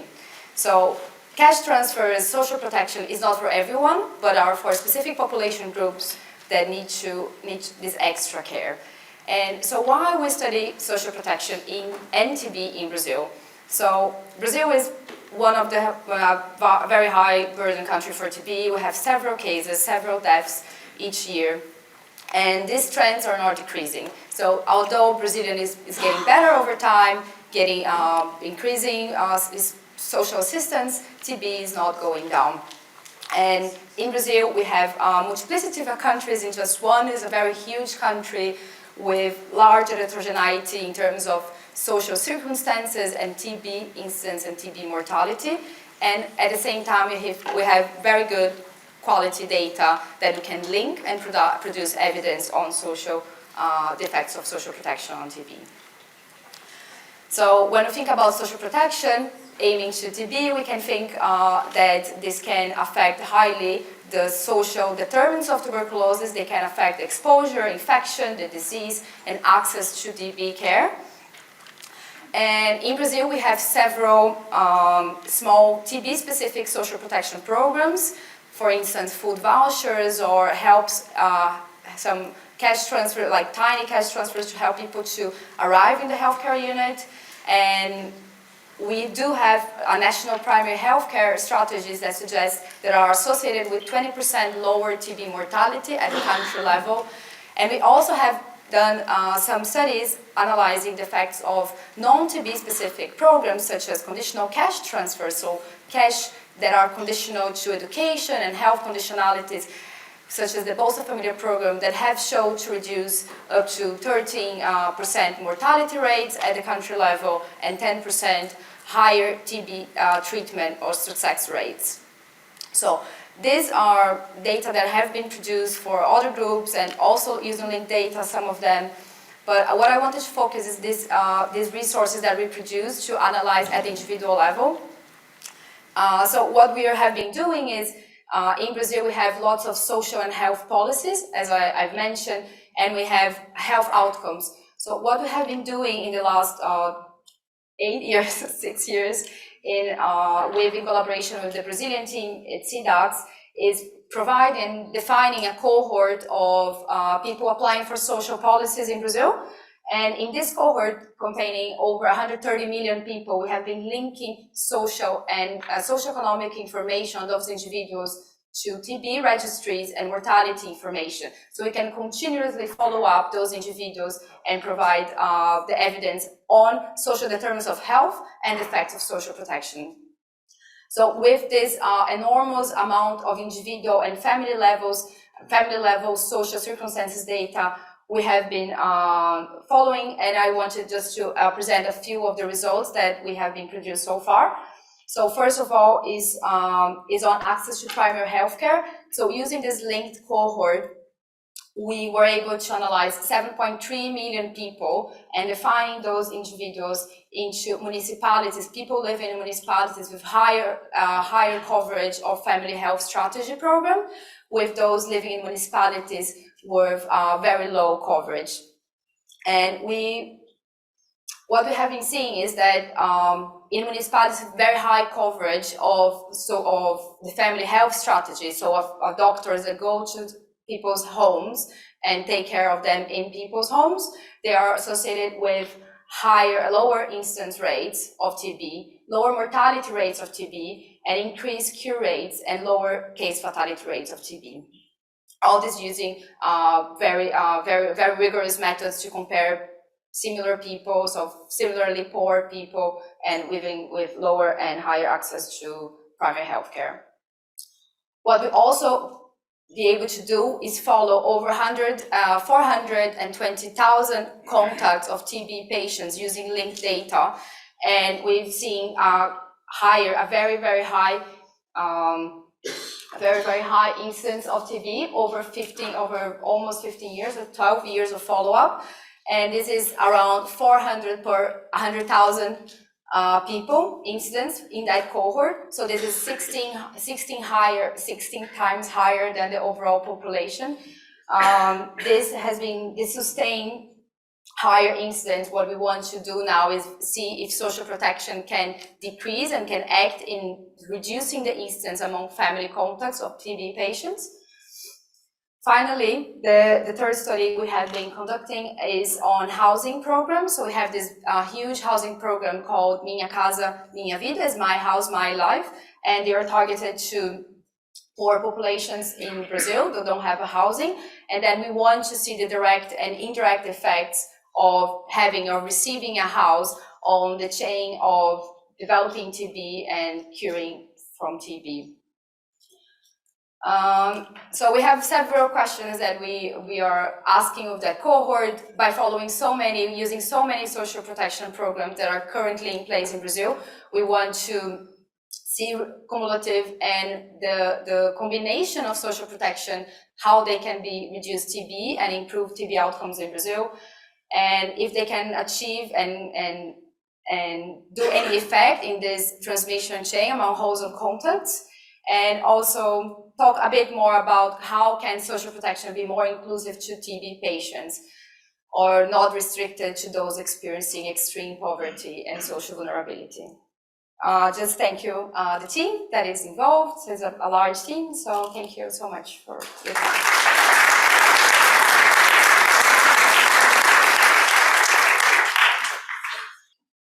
Great, thanks, Julia. Our next talk is a recording from Ibuka Ugwu, who will be speaking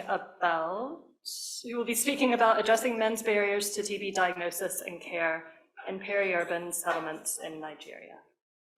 Good morning and welcome to our session this morning, where we're trying to address men's barriers to TB diagnosis and care in these large informal peri-urban settlements around Nigeria's capital. We've titled the research Destiny, that is developing and evaluating gender-responsive TB interventions for communities in Nigeria. I come from a small village in the rainforest of Southeast Nigeria. There's a saying in my place that when a masquerade dances badly in public, it's the chief priest who prepared it that scratches his eyebrows. In other words, the masquerade itself is incapable of feeling shame.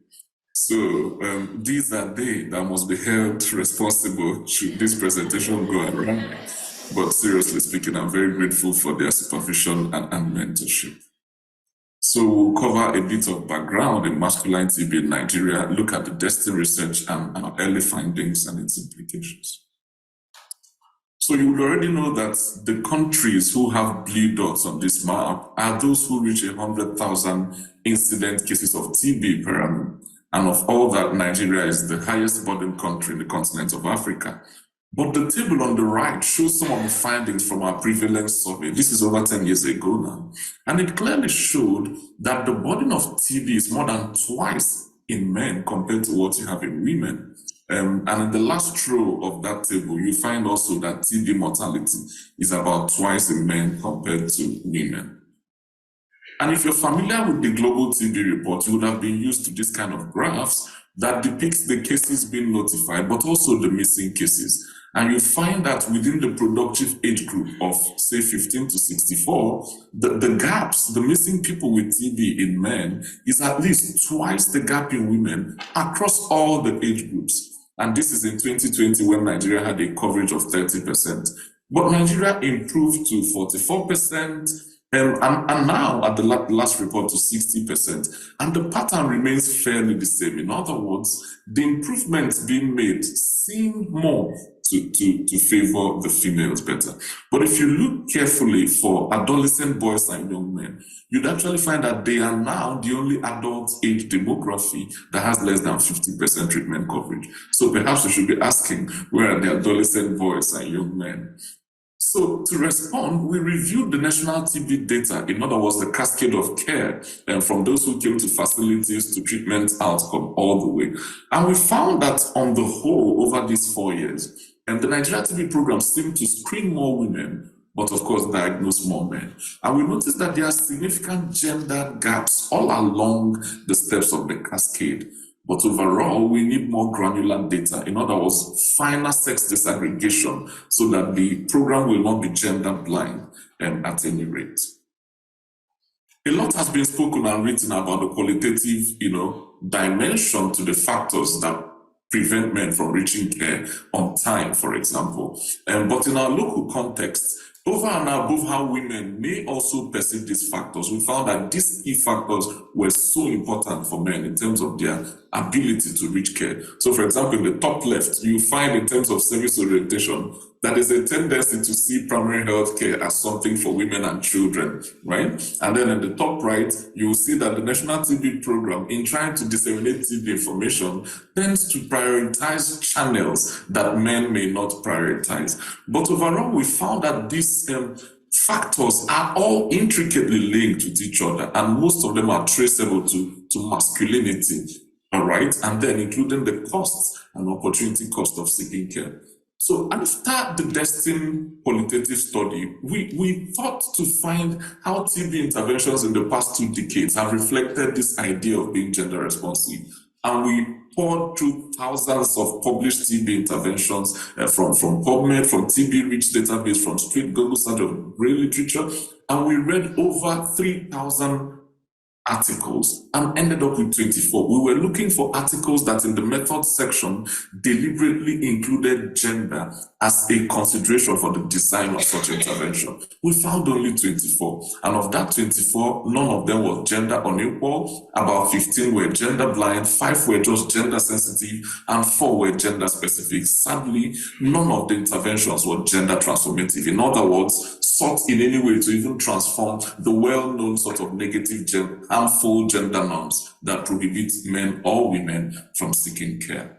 So we conclude that this area of gender transformative TB intervention is an under-researched area. We're not entirely sure the typology of what an intervention would have for it to be called a gender transformative TB intervention. So we then engaged our local stakeholders to co-create what we might consider for our context to be gender transformative. We had a long list initially of 17 possible interventions. Stakeholders read through, we had a Delphi, they gave their opinions, we discussed, and we whittled the list down to about 9 shortlists. And then in a participatory workshop at the end of the process, we sat together to package these interventions, to argue over them, and then to vote.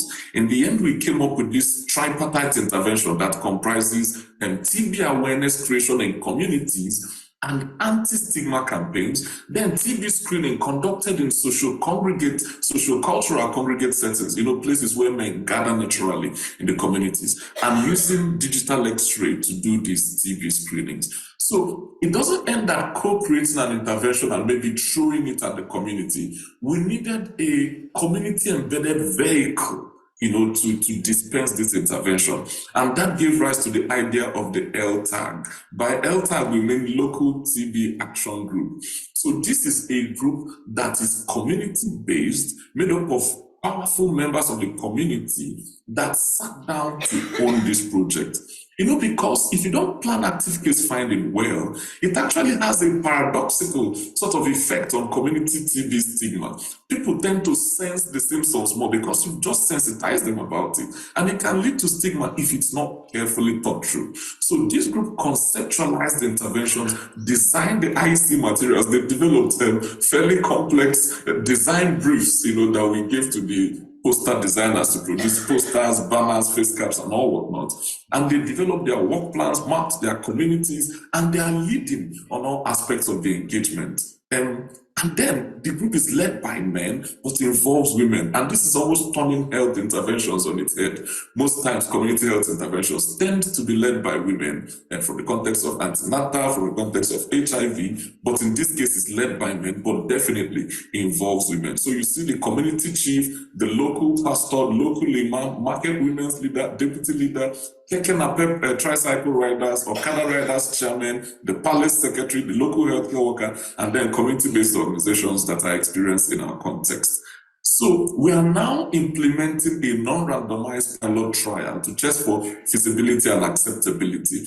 We are learning that when you're designing an intervention to help one gender, there's a tendency to then disadvantage the other gender. And we've seen this occur in literature as well. So, but we are embedding through community and telling them that, look, the excess TB burden in men has population-wide implication for men, women, and children. In other words, whatever intervention we will create and implement should not disadvantage any other person because we are trying to help men. To that extent, we are hoping that in implementing this intervention, we'll reap added benefit of increased notification even amongst women and children. So essentially, that is why we've created this theory of change, and hoping that it will lead to improved knowledge, less stigma, greater uptake of health services, greater uptake of TB services, and at the end, reduce transmission and mortality in Nigeria. Thank you very much for listening. This is on behalf of the Light Consortium with partners in all the countries signified in the logo in the top right, as well as Liverpool and London. Thank you very much. Next up will be Finn McQuaid, who's going to be speaking about modeling a nutritional intervention. Thank you. So we're talking about social and structural determinants here, and I'm going to be talking about one of the big ones, which is undernutrition and an intervention to address that. Now, undernutrition and TB is complicated because we know that undernutrition can drive TB, it can increase risk of progression to disease, and it can also increase likelihood of poor treatment outcomes. But at the same time, we know that TB leads to weight loss. We have this bidirectionality in the relationship there. But what we have from just late last year was the rations trial in India, in Jharkhand province, which reported on a nutritional intervention for TB patients and their households. And this trial saw an increase in risk of progressing to TB disease in household contacts of TB patients, and also an improvement in treatment outcomes for TB patients who received the intervention, who saw an increase in their body weight during that time.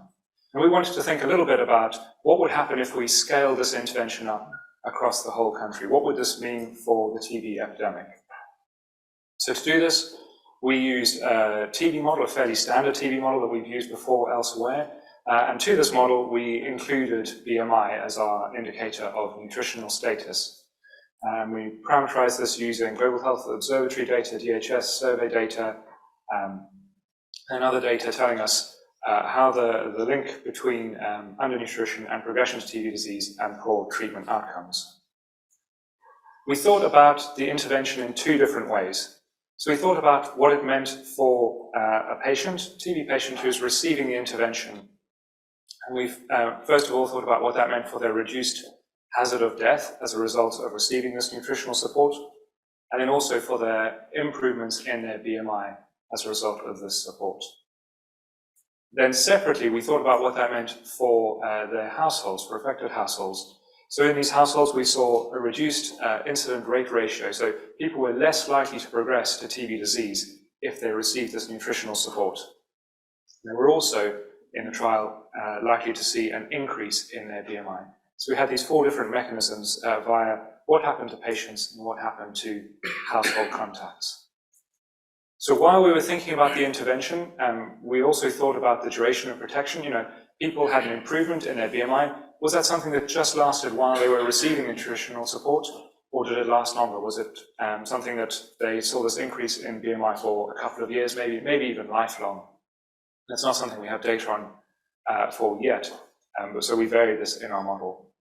We also varied our intervention coverage.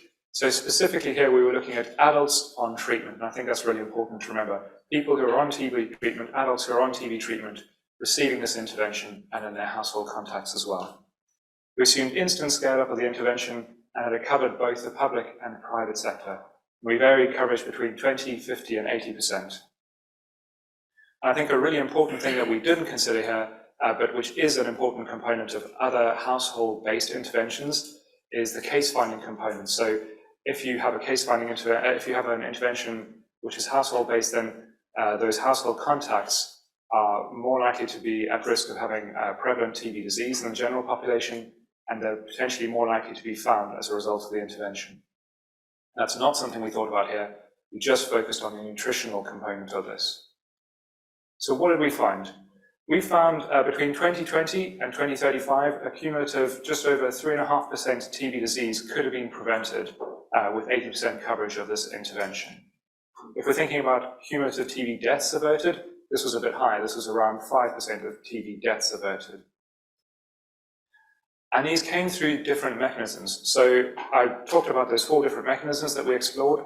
In terms of reducing, in terms of preventing TB disease, almost all of that benefit came from the fact that people in affected households received nutritional support, were less likely to progress to TB disease, and that meant that we had fewer, much less TB disease in the community in general. In contrast, if we're thinking about TB deaths averted, a big portion of this, just under half of this, again, came from the fact that people weren't developing TB disease, so they were not less likely to die as a result. At the same time, though, we also saw this effect on TB patient outcomes. So people who already had TB disease and were on treatment received nutritional support, and that helped them to achieve better treatment outcomes. So both of these mechanisms were important in averting TB deaths. We saw that our results scaled roughly linearly with coverage. So this is just showing you 20, 50, and 80% coverage of the intervention to have an idea of how that scales. And the duration of protection didn't actually have that much effect. So whether somebody had an increase in their BMI that was just while they were receiving nutritional support, or even if that was something that stayed with them for life, didn't make a huge amount of difference in terms of TB disease prevented and deaths averted.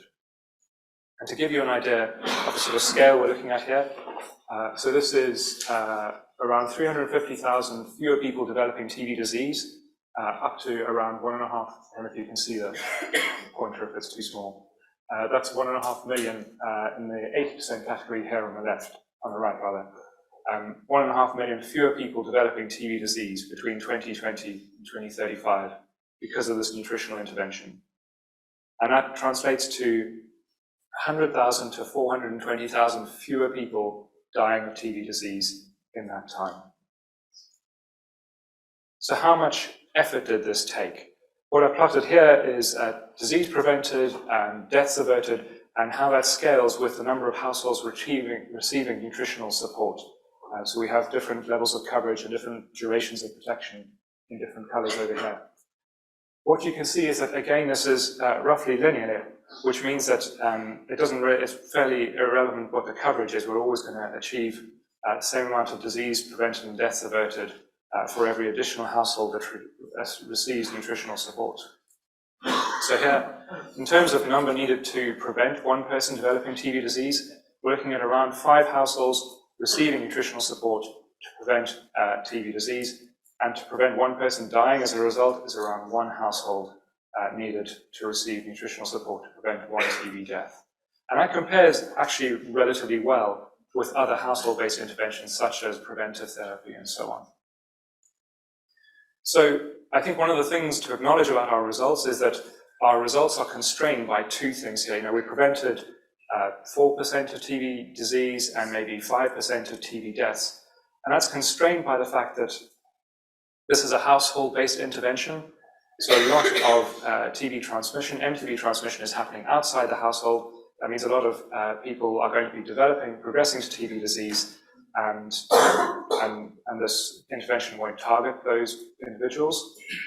And at the same time, in terms of the number of deaths from TB, a large proportion of TB deaths happen in people who never access diagnosis. So even though we're able to prevent TB deaths, a lot of them through improved treatment outcomes and through reduced TB disease as well, there are a lot of people who are going to die of TB who will never actually have access to this intervention. And that serves to constrain how much can be achieved with a household-specific intervention such as this. But despite that, I think it's really important to take away from this. The key takeaway is that this nutritional intervention could significantly reduce TB burden, particularly when we're thinking about absolute number of people of TB disease prevented and TB deaths averted. And this comes at a likely very acceptable level of effort. I'll just close by thanking TB modelers, epidemiologists, economists, and food systems modelers who have all contributed to this work.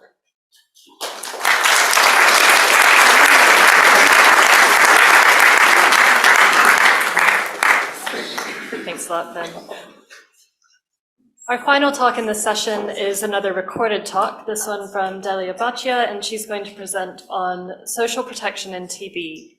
What else do we need to know? Good morning, everyone. I'm grateful to the organizer for the invitation today. While I was recording this presentation, I could almost hear at least half of the people in the room saying, oh no, not Delia again about social determinants. But yes, here I am again today to share with you some good news and once again to make an investment case for the use of social protection if we're really serious about ending TB. Any proper investment case should start with a problem statement. And the problem statement here is always the same. TB does not randomly happen. TB affects people whose most fundamental rights are denied every day. The right to decent living conditions, the right to education, the right to food security, the right to labor safety and protection. In the words of a man who took part in Uganda, who took part to a trial led by a colleague of mine, Dr. Priya Shetty, if I had money, I think that at the time I started coughing is when I would have come with my children. The thing in this world that makes us the most sick, even considering long-term disease, is lack of money. And this is when the resistance of our scientific community begins. What can we do about it? What is our mandate? What can we do in our role of public health professionals?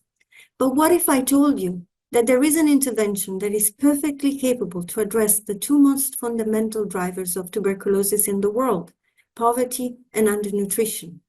You would probably rush to speak with the World Bank, the UNDP, the World Food Programme, and other social protection implementation agencies to start working and collaborating with them. What if I told you that there is an intervention, unlike other biomedical interventions, that seems to be perfectly capable to double the chances of treatment success, to reduce TB incidence by half, and to cut catastrophic costs by 1/3? At the very minimum, you would want to add this intervention as a component of your trials to enhance case finding, improve treatment outcomes, strengthening the uptake and effectiveness of TB preventive therapy, or maybe even new TB vaccine. What if I told you that this seems to be a good idea anyway, because another study in 2023 has shown once again what we already know since 2009. The performance of TB control programs, as well as the health system's performance in general, is not the main driver of TB incidence decline even today, but instead indicators of human development, including social protection spending and coverage, are still playing a key role in explaining the decline of tuberculosis in the world. And if evidence were not enough, now we also have a political commitment to secure a better integration of social protection in the global response to tuberculosis. In September 2023, during the United Nations General Assembly, member states reiterated the importance of intensifying national efforts to support social protection programs for people affected by TB. And consistent with that, they agreed also on a new TB strategy target, stating that by 2027, all people with TB will have to have access to a comprehensive package of health and social benefits so that they do not incur in financial hardship. At this point, you and most likely the countries that will have to implement these policies are legitimate to ask, how do we achieve that if we don't even know where to start from? What if I told you that in a few weeks' time, a new guidance, a WHO-ILO joint guidance on social protection for people affected with TB, will be released to support countries to understand better what is the potential of social protection and also to concretely guide them in the planning and implementation of effective, sustainable, and equitable social protection programs for people affected by TB. In a few minutes, I've tried to summarize years of work, of disappointment, and sometimes also failure. But yes, I do want to share with you today a sentiment of optimism. We can end TB, but we need to accept that in order to achieve that, it requires a shift, a change in our mindset, and definitely a lot more creativity from us. Let me conclude by thanking my colleague Priya Shetty, Carlton Evans, and Tom Winfield, who are currently leading the research agenda on social protection and TB, and whose work, you will admit, today has been represented in these slides and have made this presentation probably one of the most exciting of the day. Thank you very much for your attention.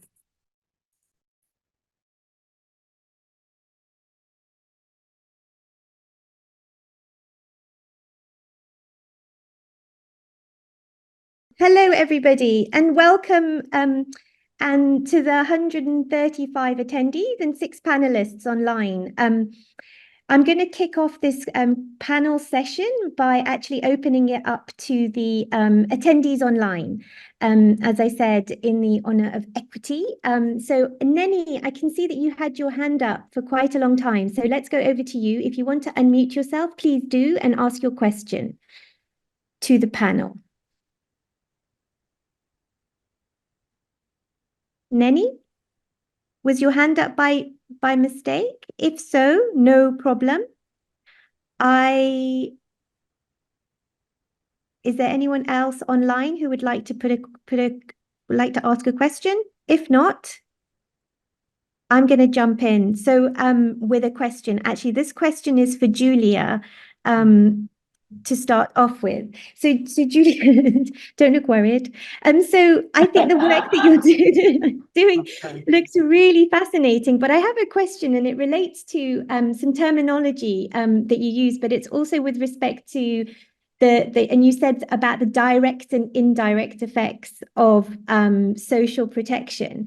And to me, it makes me think, are we there talking about sort of effects beyond, almost like vaccination has an effect beyond the individual and the household at a sort of a community level, or are we talking there of mediation and trying to work out total effects? And so I just wanted to just clarification on that. Thank you. Thank you, Polly. That's a very good question. Usually I think direct effects, so the effects that you would expect with that social protection policy that or social protection program that you're implementing. For instance, if you think about cash transfers, they usually, or for like Bolsa Familia program is a conditional cash transfer aiming for kids and people, pregnant people, for instance. So they're not aiming to improve TB. So the indirect effect would be indirect ancillary effects on everyone in the household, for instance. maybe mediated through like improved nutrition or improve access to healthcare in the whole household.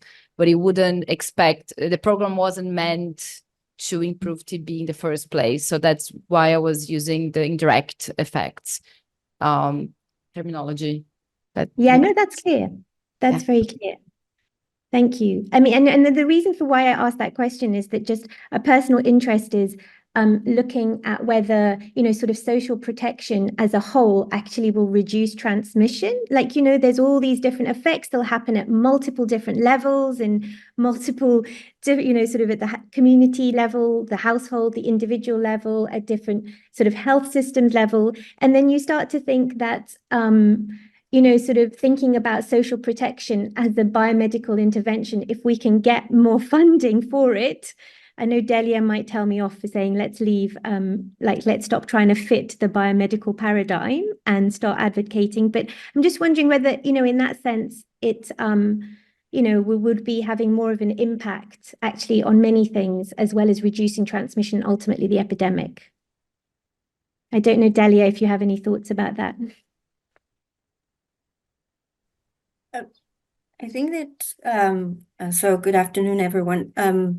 So I'm not sure if I got your question right, but if you're asking me what if we can make a better case for funding by demonstrating that social protection can have multiple returns, not only on TB, but also other diseases. And yes, this is a perfectly, it's a perfect good example on what should be the strategy to try to sell this piece of research. And I'm not sure how successful we're being, but definitely no donor would fund a program like social protection only to address TB. We certainly have to think more broadly. And I think we're lucky or unlucky enough to say that nobody with TB is only sick with TB. At the very minimum, will have mental health issues, they will have diabetes, they will have other comorbidities or other circumstances that justify the eligibility for a social protection program. So definitely the multiple return of social protection is a way to promote the fundability of interventions like that. Another avenue, which I tried to state in my little talk, is that we need to start seeing, and I'm telling you this to the audience in the room today, because I'm sure that 2/3 will have a biomedical interest, is that we need to start thinking to social protection as a catalyzer of what we're already doing. By simply adding social protection to even the best biomedical intervention, we can ensure that that intervention is nested in the reality and real circumstances where people live. Even the best technology might not work if it doesn't fit with the living conditions of people. If you ask them to be going somewhere for 3 times a day or even once a week, if it's far, if it's unreachable, if it's expensive, if they cannot live work. So by adding social protection, we can accelerate and maximize the impact of biomedical intervention. So it's enabler, a catalyzer itself. So that is another avenue to convince donors to invest more in this. And actually, Delia, that's a great segue into Ebuka's presentation, because actually, Ebuka, just going over to you, one of the things that just really stuck, I was really struck by, was the fact that you said the intervention needs to be truly embedded within the community. And I just wanted to know, you mentioned that you had sort of adverse effects of poorly done community work when you were doing active case finding. I don't know if you could just speak to that point, because obviously there was not enough time in that presentation, which was fantastic, by the way. So over to you, Ebuka. Yeah, thank you. And good afternoon, everyone, and happy commemoration this year. Yes, I think you make an important point, because many times when things, particularly active case finding, as we call it, get thrown into communities, we just take the data we want within the time we want to take it. We don't know how that then goes on to affect how people are perceived within communities, how the workers who worked on the program are perceived thereafter, and even how TB services and symptoms have been sort of positioned, within the community. And this is from my previous experience in my former life, doing lots of ACF interventions. I found that if it's not carefully thought through, you can you can worsen things quite easily if you're careful to observe over time. And I think that it takes time to engage with communities. Research occurs at a different pace, at a different sort of timeline, but communities sort of evolve, because shared decision-making is really about power. It's about handing resources over to communities, handing the budget over to them, asking them to decide essentially what they want and how they want it done, right? You just make input. So almost like researcher is collaborating with the communities. It takes a lot of time to empower them and to allow them sort of evolve, by just from tokenistic engagement to then really where they take over the interventions. And I think for me, it's where we need to start going. And it ties very nicely with social protection, because certainly we find that when those other conditions they care about get taken care of, your messaging fits better, your messaging suits better. We're finding that if the conditions are not taken care of, you may get what you want in the interim, but it cannot be sustained, and you cannot vouch for the other unintended consequences it may have in the other aspects of their lives. So I definitely agree that community has to be leading it, and it takes time, but we have to work at the community's time pace. Thank you. Thank you. Thank you for that answer. So now, Finn, it's over to you. There's a couple of questions in the chat. So there's it's from Debebe, and the first question is, how long does it take from nutritional intervention to prevention of disease progression / prevention of death? So that first question is, how long does it take from nutritional intervention to prevention of disease progression, prevention of death? And then number 2 is, what is the combination of nutrition in the context of TB used in the trial? So over to you. Thank you. So in terms of how long it took, so the prevention of disease progression ones was fairly quick in the space of a matter of sort of limited number of years in our model. You could see the effect fairly quickly. And in terms of preventing death, it was something that happened straight away for people. As soon as they're receiving this nutritional support, that straight away improves their outcomes. So some of that is more immediate, and some of it, the prevention of death of TB disease takes a little bit longer, but it is fairly quick. But that's also a result of how we modeled this. So we were just wanting to look at the sort of what was achievable here. We weren't thinking about what scale that might look like in a programmatic setting. So obviously some of those things would slow this down an awful lot. But that's just what we found in our model. Okay, perfect. I hope that answers the question for Debebe. Before, I don't think there are any other questions online. I'm going to hand over to Catherine, but I've got one. I'm going to just throw out a question to everybody to just have a think about. And you know what, Ebuka, it was your statement of power that made me think. And I was just wondering whether we're talking about social determinants and social protection, we really should be talking about universal health coverage. And is some of our issues the fact that vertical programs like TB, it maintains power? And so funders like to hold on to funding specifically for TB program, but a lot of this work is cross-sectoral and therefore is more complex. And I'd like to hear from all of the panelists about that, and then handing over to Catherine to questions in the room. Over. Well, if I can pick up from where you've just stopped. So I think to be truly gender transformative, and it's what you say, TB programs need to work on at least 4 levels, right? There's a cross-sectoral work to be done with Labour, Ministry of Labour, the Parliament. So to address the factors, the structural factors that shape background inequality between genders, right? Already that then shapes their access to care. We also need to work at cross-departmental level. This is within the health ministry. They need to talk to alcohol use disorder control people, because that risk factor is highly gendered. Smoking cessation, it's highly gendered. Undernutrition, there's an interesting gender pattern with adolescent girls and young women and undernutrition. They need to talk to the HIV. So there's cross-sectoral, but also cross-departmental within the health.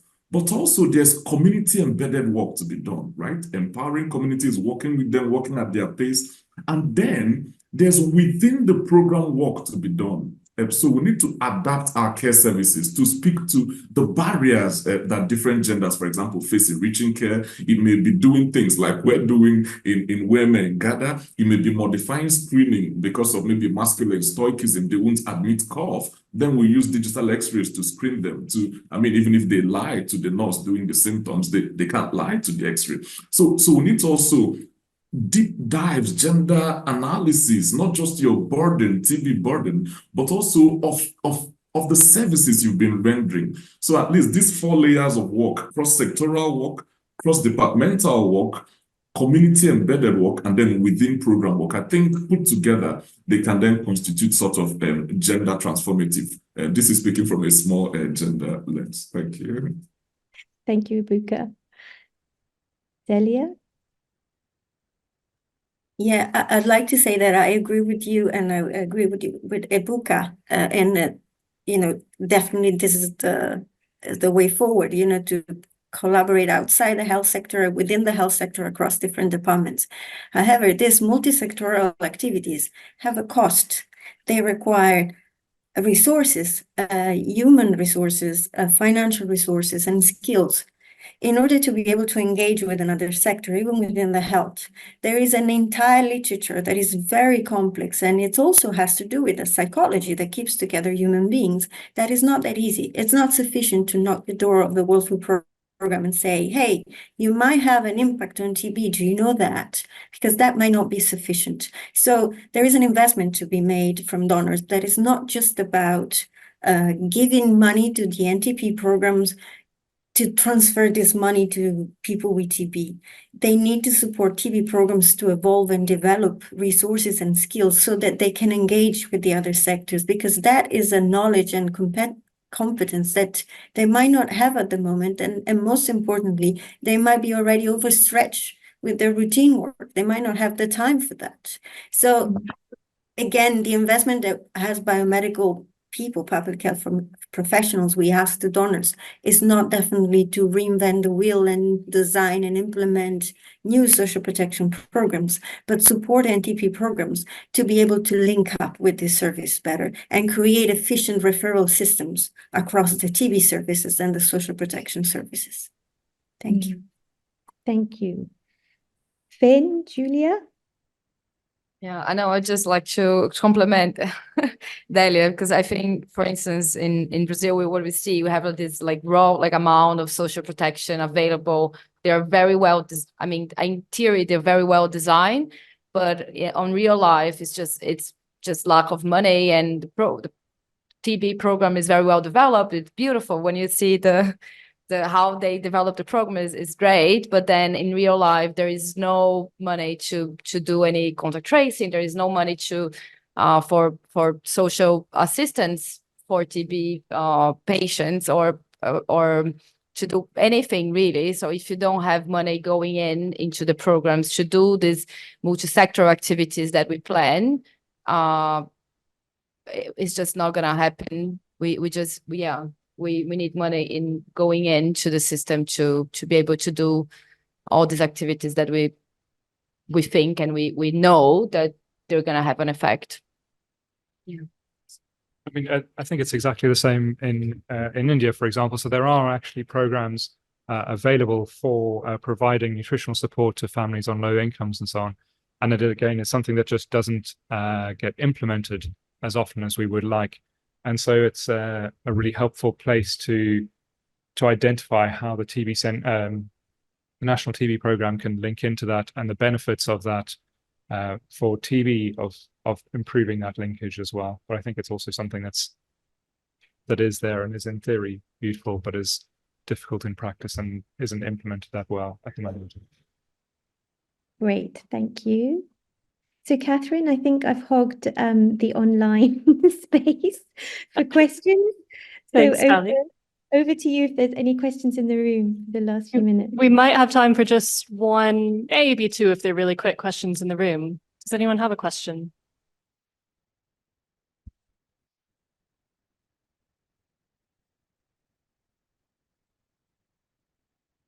Hi, so I'm a basic scientist, and I just wondered, following up from one of the questions, what nutrition? Is it just to increase the BMI? Because we have evidence that, you know, some things make TB better nutritionally, some make TB worse. So is it kind of tailored, or is it just people have a better BMI, so they're more likely to survive? No, that's a very good question. And there are a lot of, there is obviously a lot of TB research in different sort of micronutrients and so on. And here, this was it was a very standard food support package. I think it was primarily pulses and so on, but there's proteins in there that were important as well. I guess I think it's an important question. It's definitely something to discuss. One of the slight concerns is that we end up going down the avenue of saying, oh, which particular micronutrient was it? Can we just provide people with a vitamin D pill and that will be what we need? And actually we have proof from this that it was, so the improvement in BMI was directly linked to, and in body weight was directly linked to an improvement in outcomes. But we also have evidence that this works, and we need to not get sidetracked by our sort of biomedical desire to know which specific element of this could we just narrow it down to a pill. It's providing nutritional support to people that, and you know, improves their TB outcomes, but also we haven't looked at here what does that mean more generally for their health outcomes. It's much more wider reaching than just TB as well, of course. Thanks. I think we could take one more question in the room.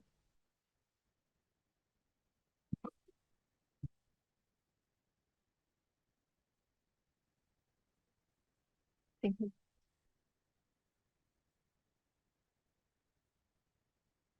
Hi, thank you so much for your presentation. It was really interesting. I have a question from a little bit of a step back, more of a macro perspective. I'm curious about the intersection of climate vulnerability and tuberculosis vulnerability. And I was wondering if you see overlap between those populations, especially moving forward. Yes, I was going to say, can we take that? Because Lily and I were literally just talking about that before the session about half an hour ago. And I think from our perspective, there is a huge overlap. You know, we know climate vulnerability is likely to lead to increases in food security vulnerability and so on. So that's definitely one mechanism. I'm sure there are plenty of others, but that's very definitely a big issue.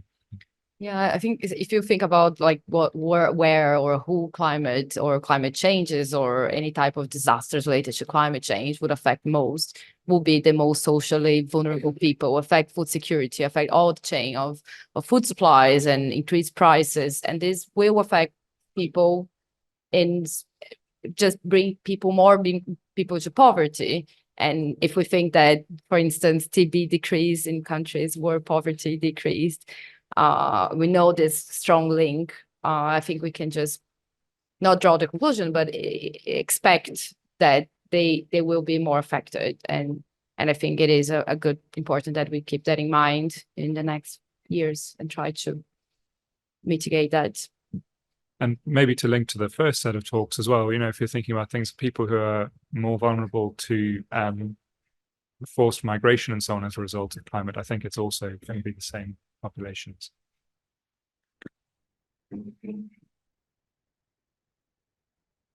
Hallie, you're on mute. I just noticed. Fantastic. Thank you so much to the panelists for this discussion. I thoroughly enjoyed this session. And thank you to everybody who's participated and all the questions.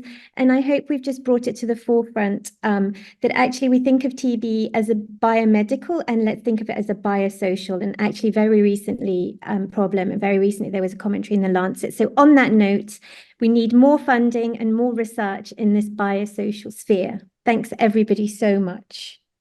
And I think is it a break time? Thank you. Thank you, Catherine. Thanks.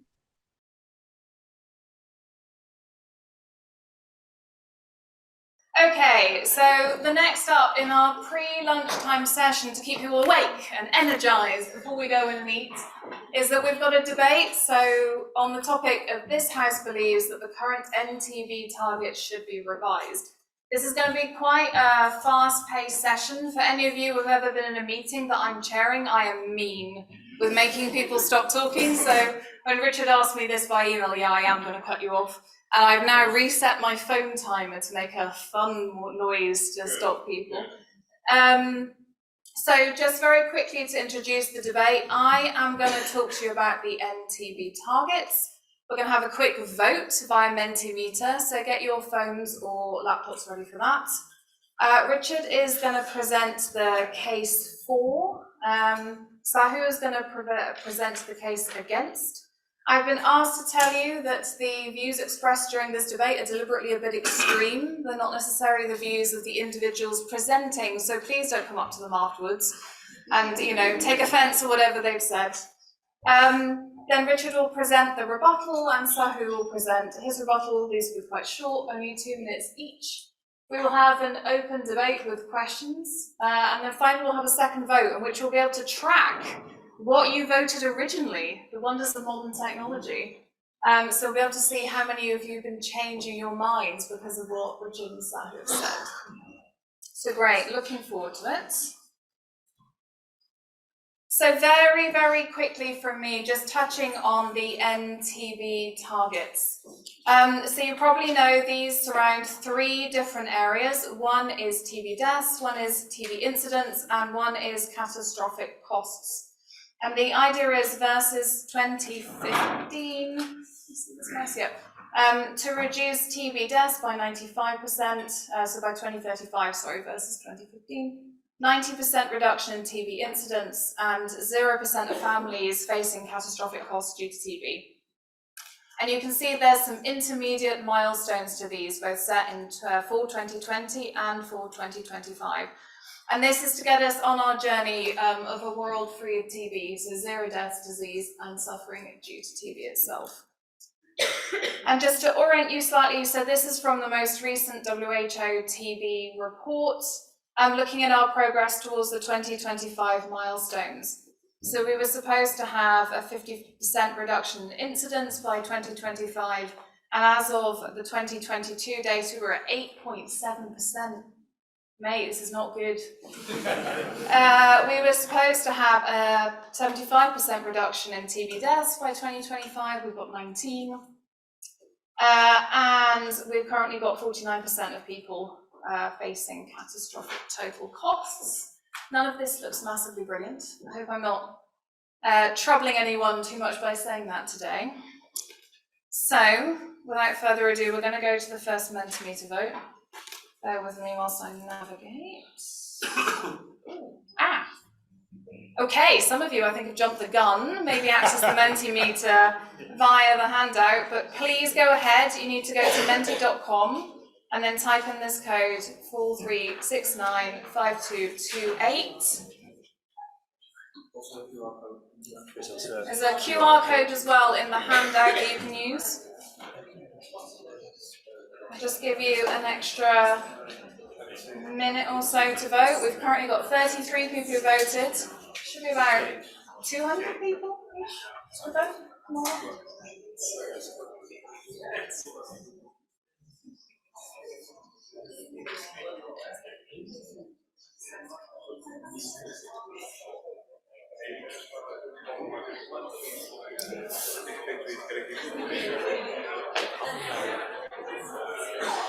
I'm loving the love we're getting on this. Is it optional to press a thumbs up? We've got a whole flood of emotions in different colours.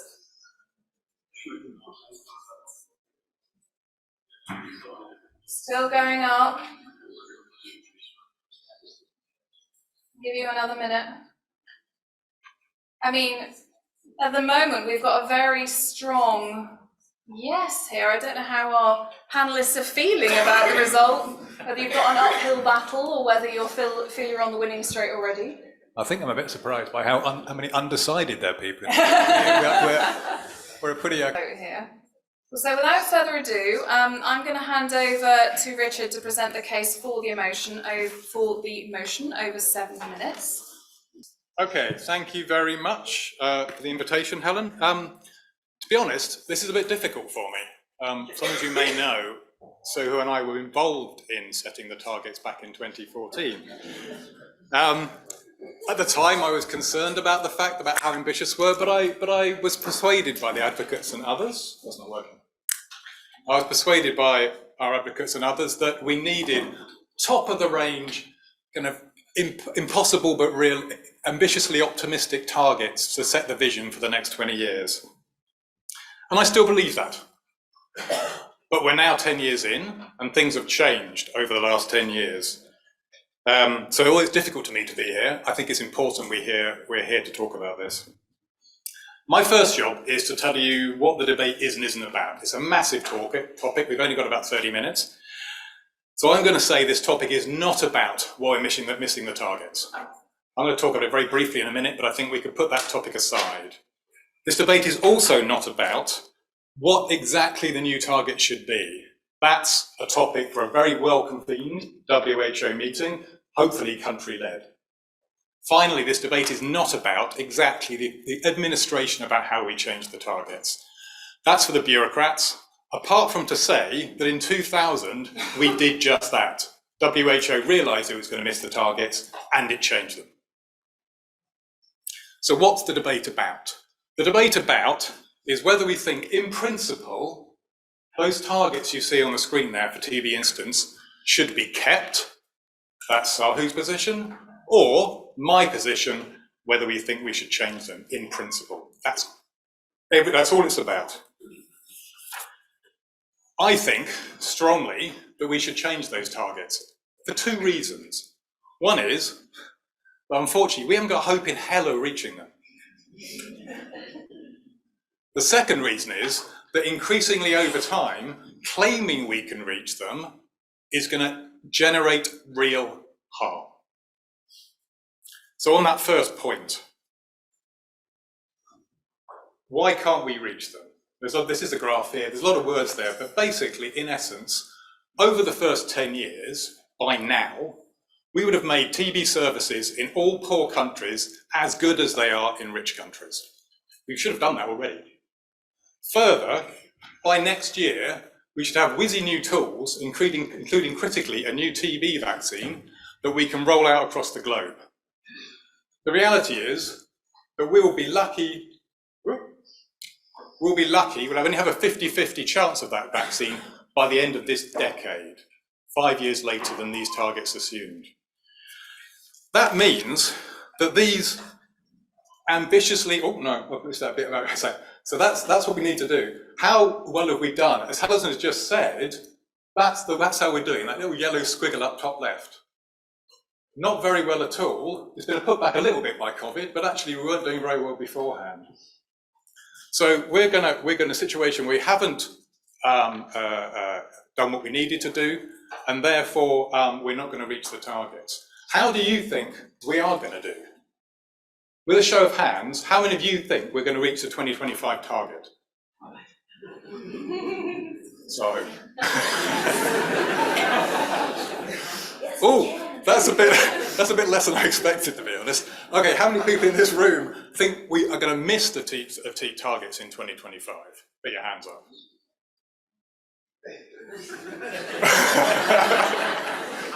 Okay, so you agree with me that we're not going to meet the target, and you are right. The reason we're not going to do it is because we haven't improved the services. We won't have the vaccine we need. That's my first point. My second point is that having targets we can't meet cause harm. And I've got 3 points here. One is around trust. The longer we continue to say we're going to hit these targets, it's going to decrease trust in our communities. The longer we say we can hit the targets, if you give us more stuff, the less and less trustworthy we're going to be.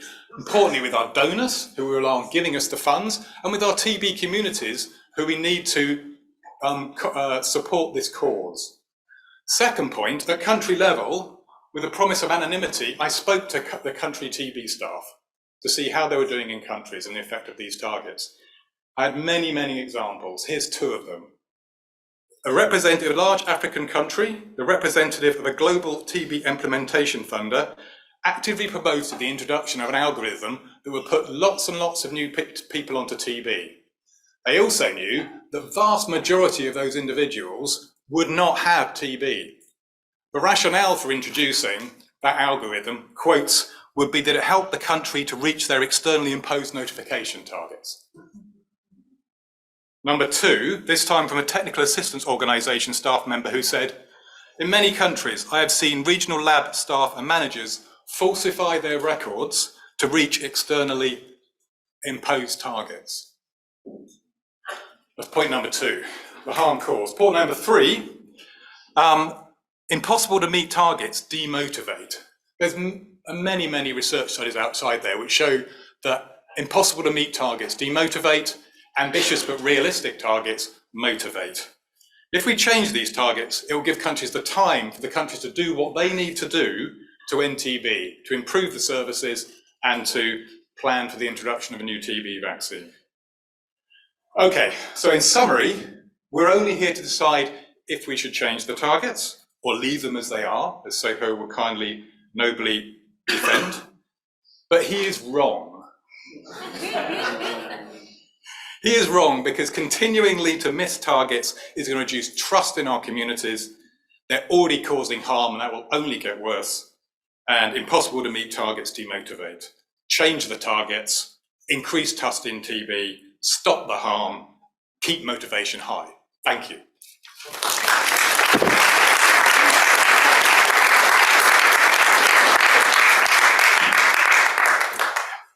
Thank you.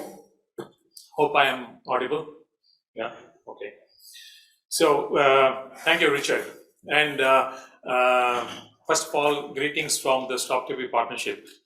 I want to remind everybody in this room that yesterday was World TB Day, and we all said, yes, we can end TB, right? So let me present some things. We have been hearing TB since the morning, so I thought there should be some change in scene. Imagine 1997, 2004, right? 1997, a young professional joins a new TB program, polio program in India. The target then to eradicate polio was 2000 in the world, not just in India, right? What the person saw is unprecedented change in budget lines, financing getting increased, unprecedented actions which has never happened in the past because of the targets. And progress did happen. It's not so much of to what extent target was achieved, but how much it moved from the status quo, right? It didn't happen in India by 2000, but it did happen in 2012. WHO did certify that India and Southeast Asia do not have polio. So the greatest lesson, and this person was me, that I learned from this was that if you have an impossible target, in fact, I was asked some years later, what was the main factor there in your experience? I said, it's the target. If I had not got the target, 3 years from now, you have to end polio in a country which had thousands of cases. This would not have happened. So I want to talk about just the opposite of what Richard said. It's about impossible targets. Wise words from none other than Nelson Mandela. It always seems impossible until it's done. Remember, we are in 2024. We have yet 7 years to go to 2030, then another 5 years, right? What I have seen, and many of you have seen, if you have an impossible target, it drives change. If you have an achievable target, we might just go home and allow the countries to do the job, and you will achieve it. Impossible targets do drive budget lines. They increase. I have seen in India and Indonesia how the budget increase in TB happened 3 times what it used to be in the past. And this happened because of engagement of the heads of states. And they will not engage if you have an achievable target. They want to leave behind a legacy. They want to do something beyond what people are already doing in the country. So very important to think about, if you want to change, you need an impossible target. So, and just a little bit about targets and how we use it. We are in the scientific world. We have definitions for ending TB, eliminating TB, eradicating TB. Some of the languages of the high burden countries that we work with, they do not translate into those, they have different languages, right? So that in the translation, something is lost there. We also have, we have said in this room that it's not a biomedical issue. When you have to change the society, you have to involve world leaders. Leaders talk in a different language.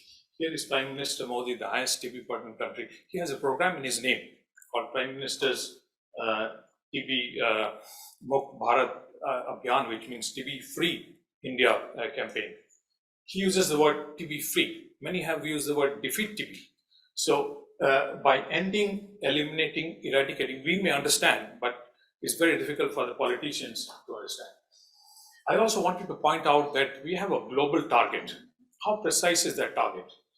Can we measure incidence directly? Anybody can, how many feel we can measure incidence directly? No one, right? So one of the target is incidence. If you look at the precision of the estimates, there is a confidence interval there, right? So, and we have seen even Richard, when you presented the line there, I was in the meeting, the line starts at 100, 110 or something like that. It is now back calculated to 142 in 2015, 142 per 100,000 TB, right? So, and if you have seen the publication made by IHME in the Lancet, I think last week, they give you age-specific progress and age-specific incidents. So it depends on how precise we want to be in the incidents. But if you look at targets that have moved, have made a change, they are the bold targets. 3 by 5, many of you may know about it. It was not achieved by 2005. But you see the ARV, people on ARV today, it wouldn't have happened because of that. We have targets on climate as well, which are bold. Now, most SDG targets are not on track. Do we change all of them? I think no, there's no discussion about it. It is not about changing the target, but what actions we need to take to reach the target. So we have to change our action to reach the target. And very wise words there by Thomas Edison, we should not be afraid of failing. Now, I want to also point out that in the WHO estimates, you have some countries, high burden countries, which are showing rapid decline, not just the graph that you see that happened in Alaska, rapid decline in TB, but even in high burden countries, we have deaths and TB incidence rate declining rapidly. We still have years to go. It is possible to decline in other countries also. Besides that, and people have talked about it, we now have new tools. Things are not the same. In 2022 and 23, we had the least number of people missing from care. We have in 2023 a UN-HLM commitment, political declaration. Countries have committed on it. And some exciting new innovations are happening. Somebody mentioned in the morning about X-rays, read by AI. Treatment of drug-resistant TB, 18 months was a few years ago. Now it's 6 months. Simple drugs, oral therapy. And of course, vaccine is coming. So what I would say is, no need to change the target. We need to change our actions to reach the target. Yes, we can end TB. Should we say one more time? Yes, we can end TB. Yes, we can end TB. Thank you.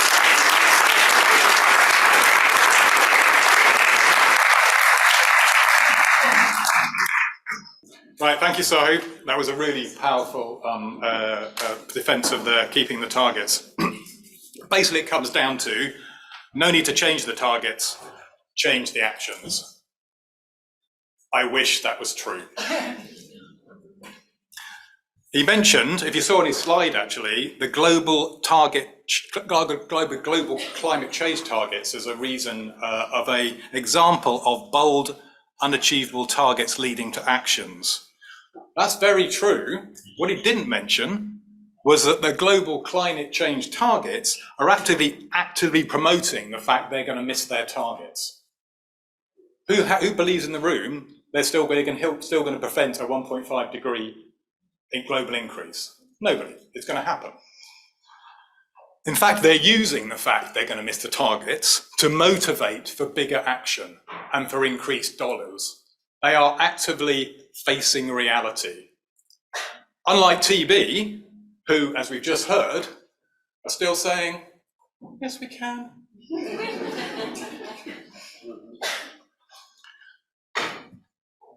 Yes, we can is also quite an interesting phrase. That was used by a really great parliamentarian and president, Obama, who led his country through 10 years of change in the US. Now, he also made an incredible vision, an almost unattainable vision for how he could change the US. And what happened? We got Trump. Impossible to meet targets are dangerous. We desperately need to change the TB targets. I rest my case.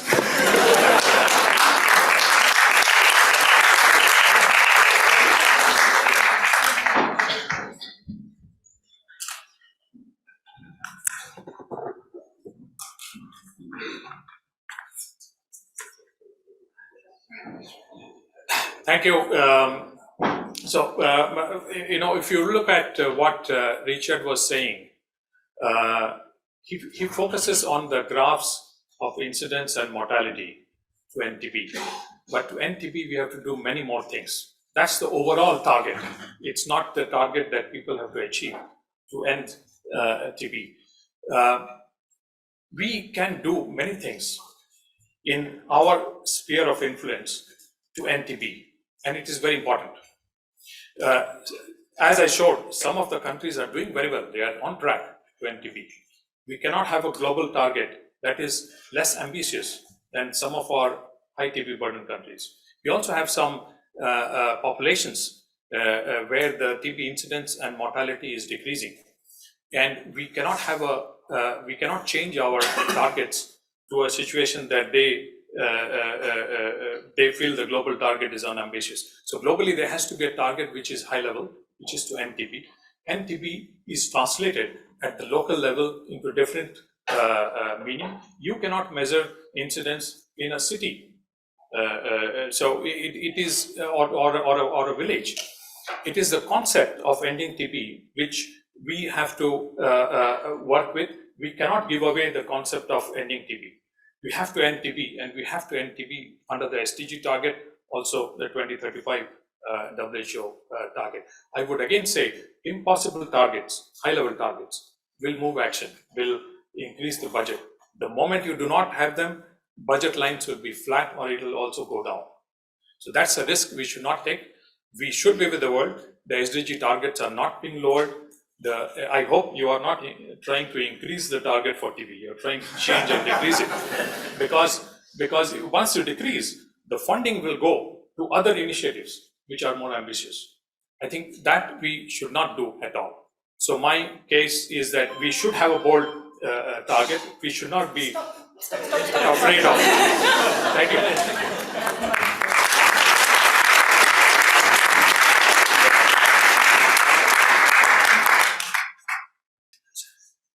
All right, that was compelling, wasn't it? I could feel them becoming more and more like real-life politicians. It was great. Hopefully more sincere. Okay, so we're moving into the section now where we have the opportunity for an open debate, including questions from you folks online, which Ryan is going to moderate and put forwards, and questions from the audience itself to our wonderful presenters. And I'm hoping you're going to hit them with some really, really hard stuff. And then at the end, we'll do the second Mentimeter vote. So, Ryan, are there any questions online right now? No. Okay. Someone in the room. Someone in the room got yes. There's a. Have we got walking microphones picking? Yeah. Okay. Great. So there's someone just before the seats start coming up.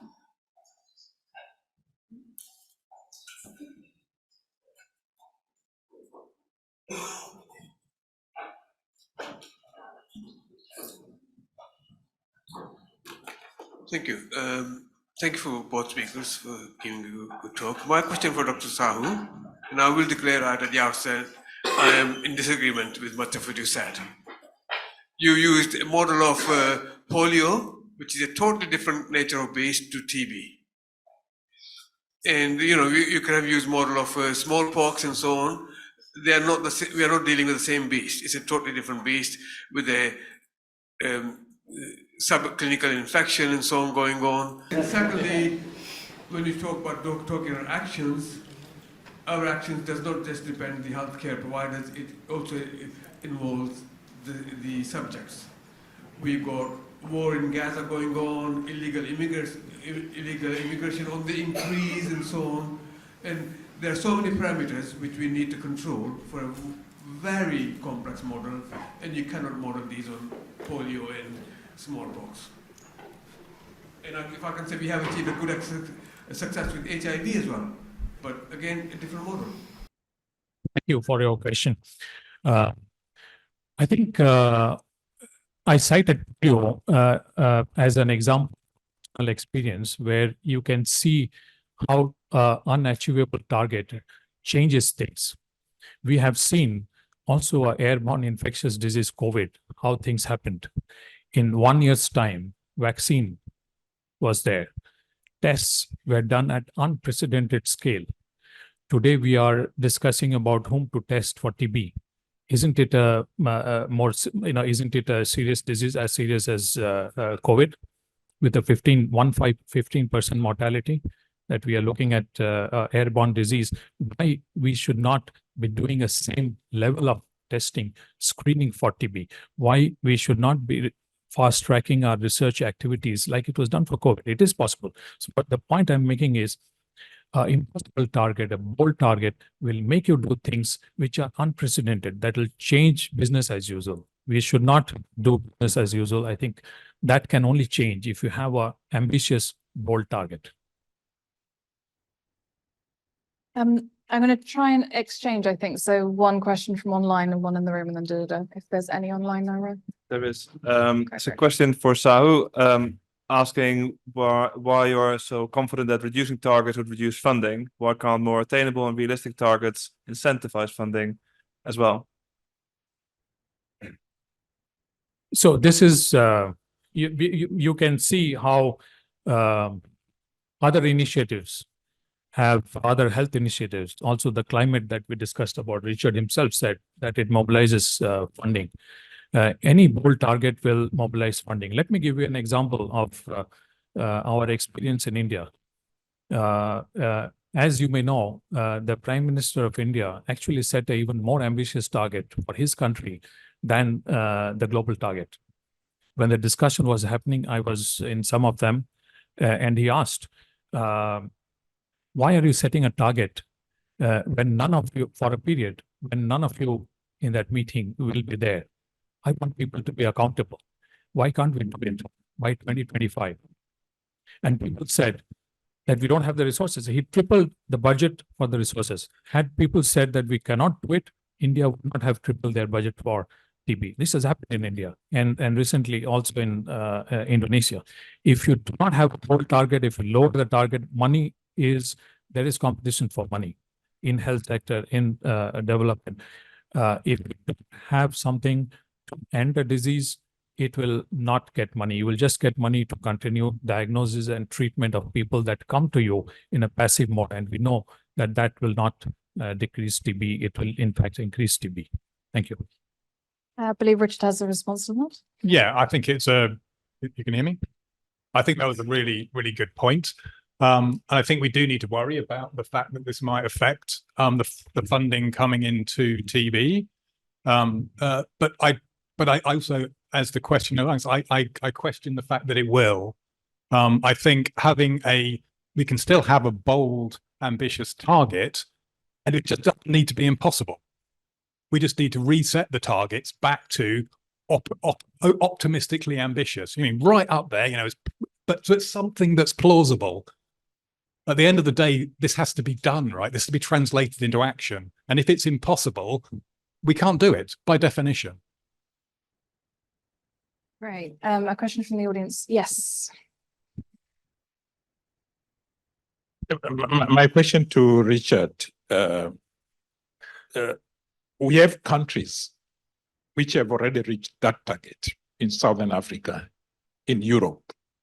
So why would you argue to reduce the target? Why already countries have already hit that target? And these are very poor, high burden countries. I think the argument should be to increase the target because countries are hitting that target to a disease which infects 1/3 of global population. I think that's an ambitious target. We need to set even higher target than that.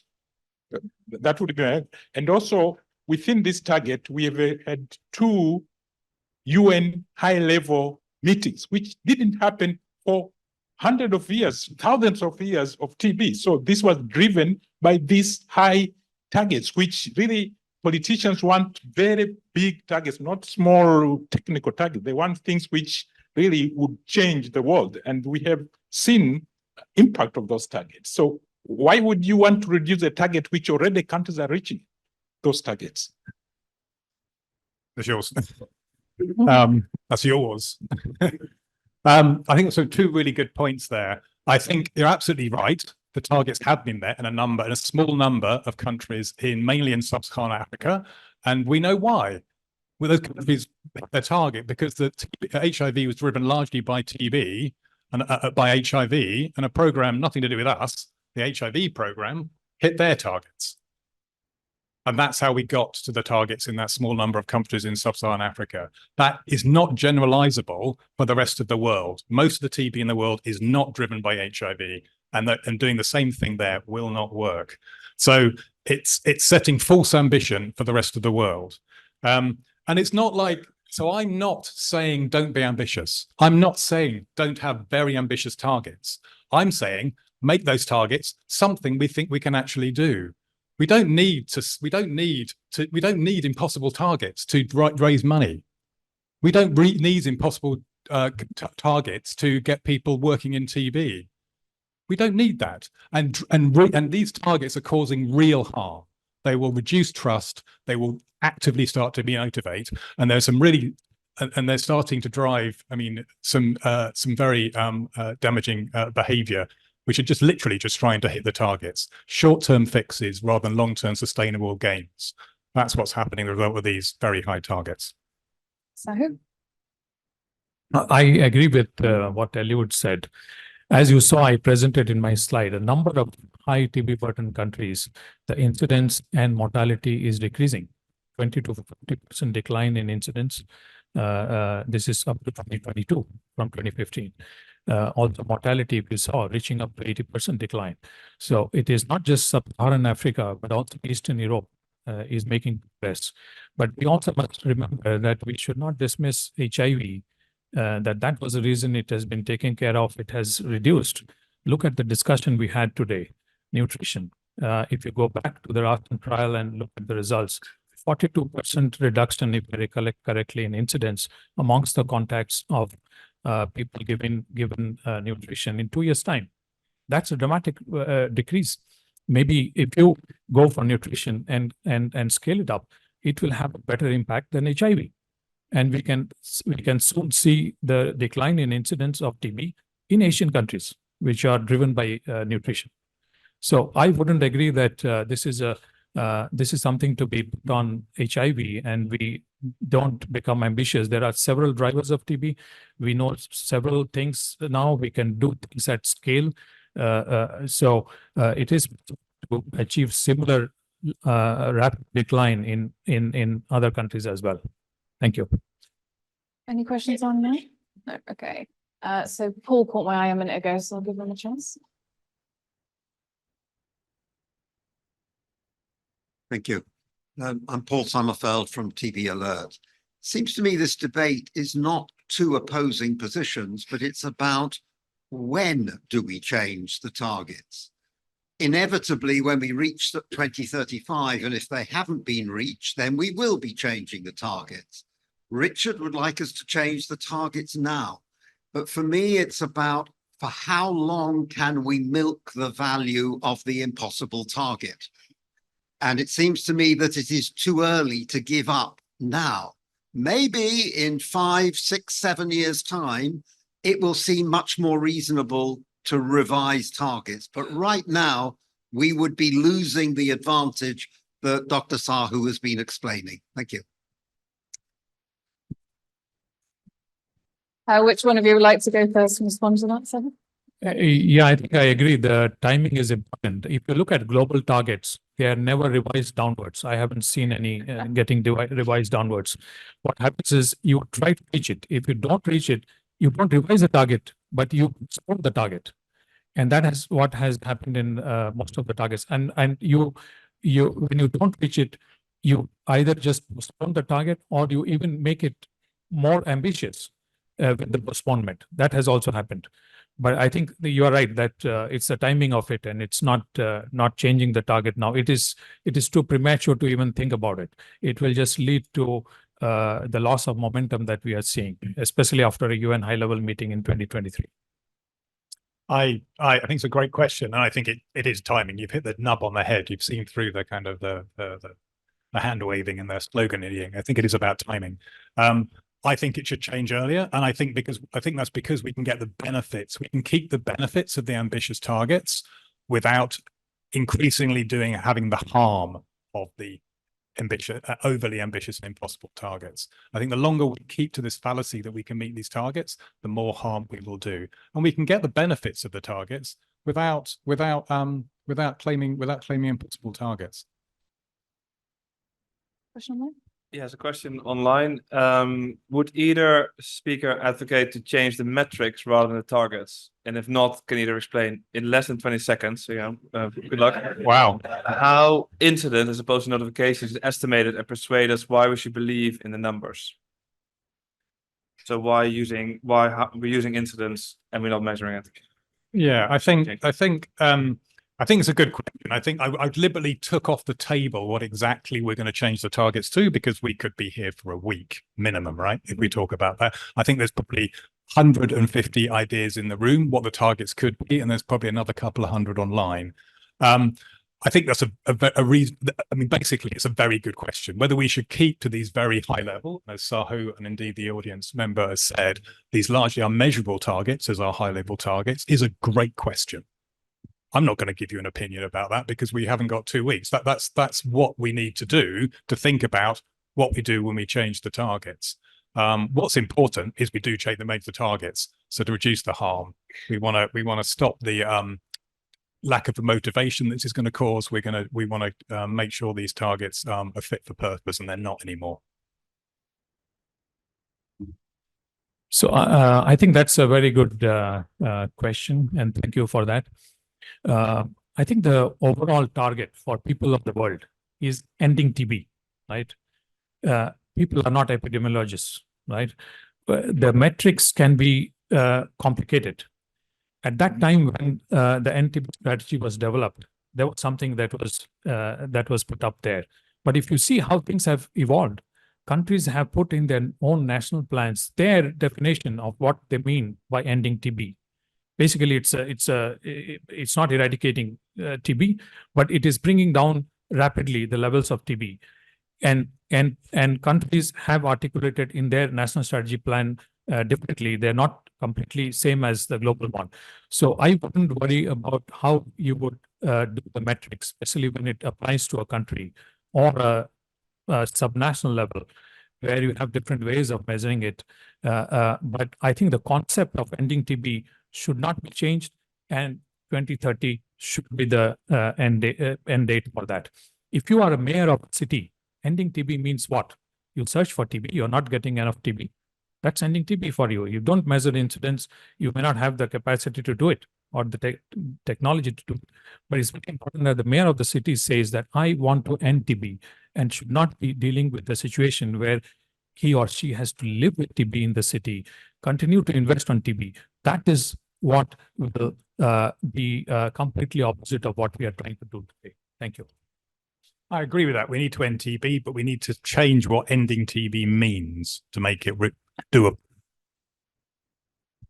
Okay, we've got 5 minutes to take the last vote. I'm actually going to give Sahu just a few words to respond to Richard as he responded to him just briefly, but I'll pull up the men's media. Sahu, did you have anything last? Yeah, so my last thing will be, I think ending TB is something that is understood differently by different people. But what it means is that we are not going to continue to live with the same rates of TB. it could mean different metrics, different ways of measuring. Even as I said, in some languages, it is lost in the translation. And politicians often talk about TB-free city, TB-free country, or defeat TB, something like that. I think the concept of ending TB as a target is the target that everybody has to keep in mind. No later than 2030 should be the target. So thank you. I was going to let Richard say some summary words as well, but his face when he's looked behind him. Do you want to just I think that says it all, doesn't it? Yeah. Those of you who haven't pressed your button yet, I want to vote yes, please do. That's all I want to say. Also, interestingly, there's a bunch of people who voted for Richard before who are now undecided. Stuck between two stools. Okay. Thank you very much. I think that was a lovely, energetic session just before lunch, and I'm really grateful to you both, Richard White from LSHTM and and Savanand Sahu from the Stop TB Partnership. Thank you so much for, particularly Sahu, for coming here today from so far to be present at this event. Thank you to Ryan for fielding questions online. That's still helpful, Ryan. Don't make a face. And can I just say quickly, thank you for inviting us and discussing on this subject. We were just discussing before the debate that we have only one enemy, right? That's the bacteria. We are not fighting each other, but we are fighting the bacteria.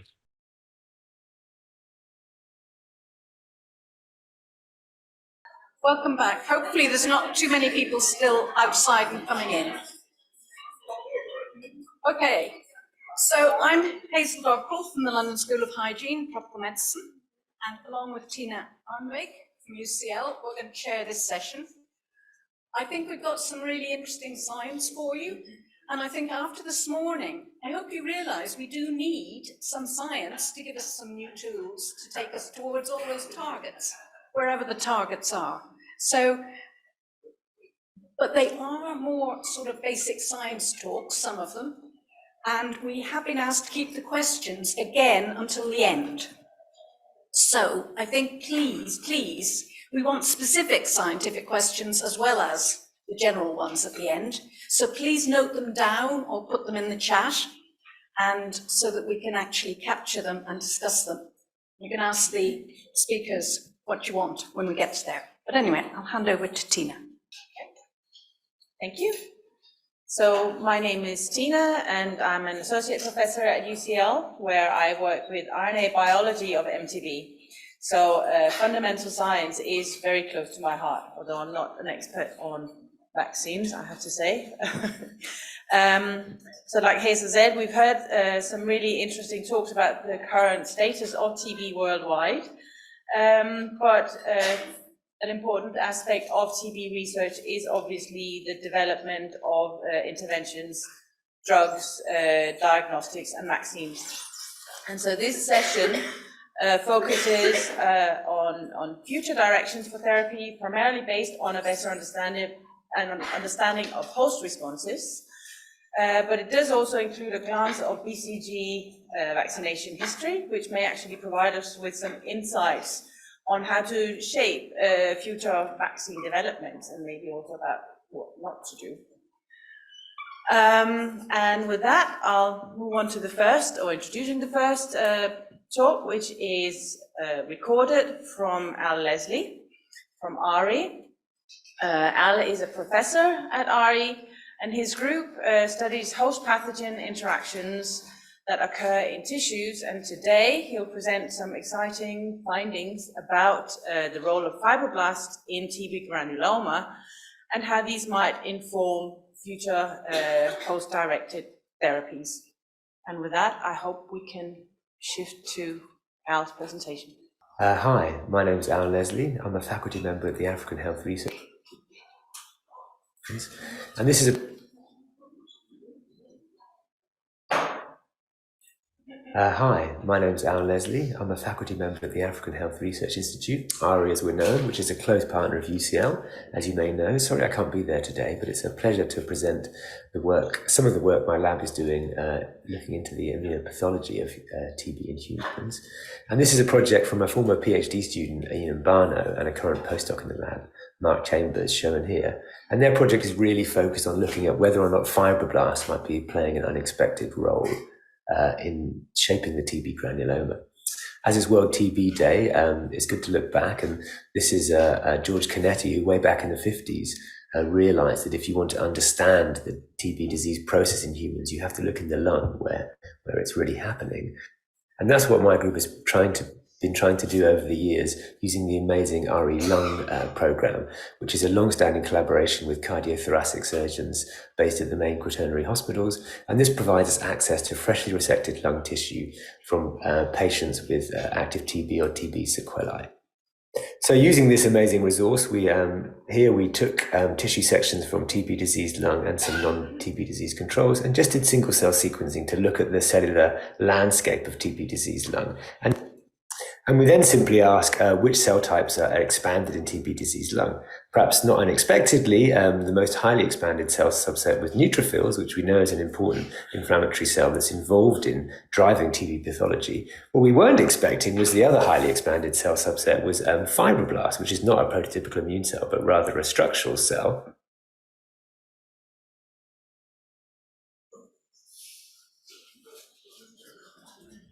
And then if we subset fibroblasts, we see the presence of at least 5 different subsets in our lung tissue with very distinct transcriptional programs as shown by the heat map on the right.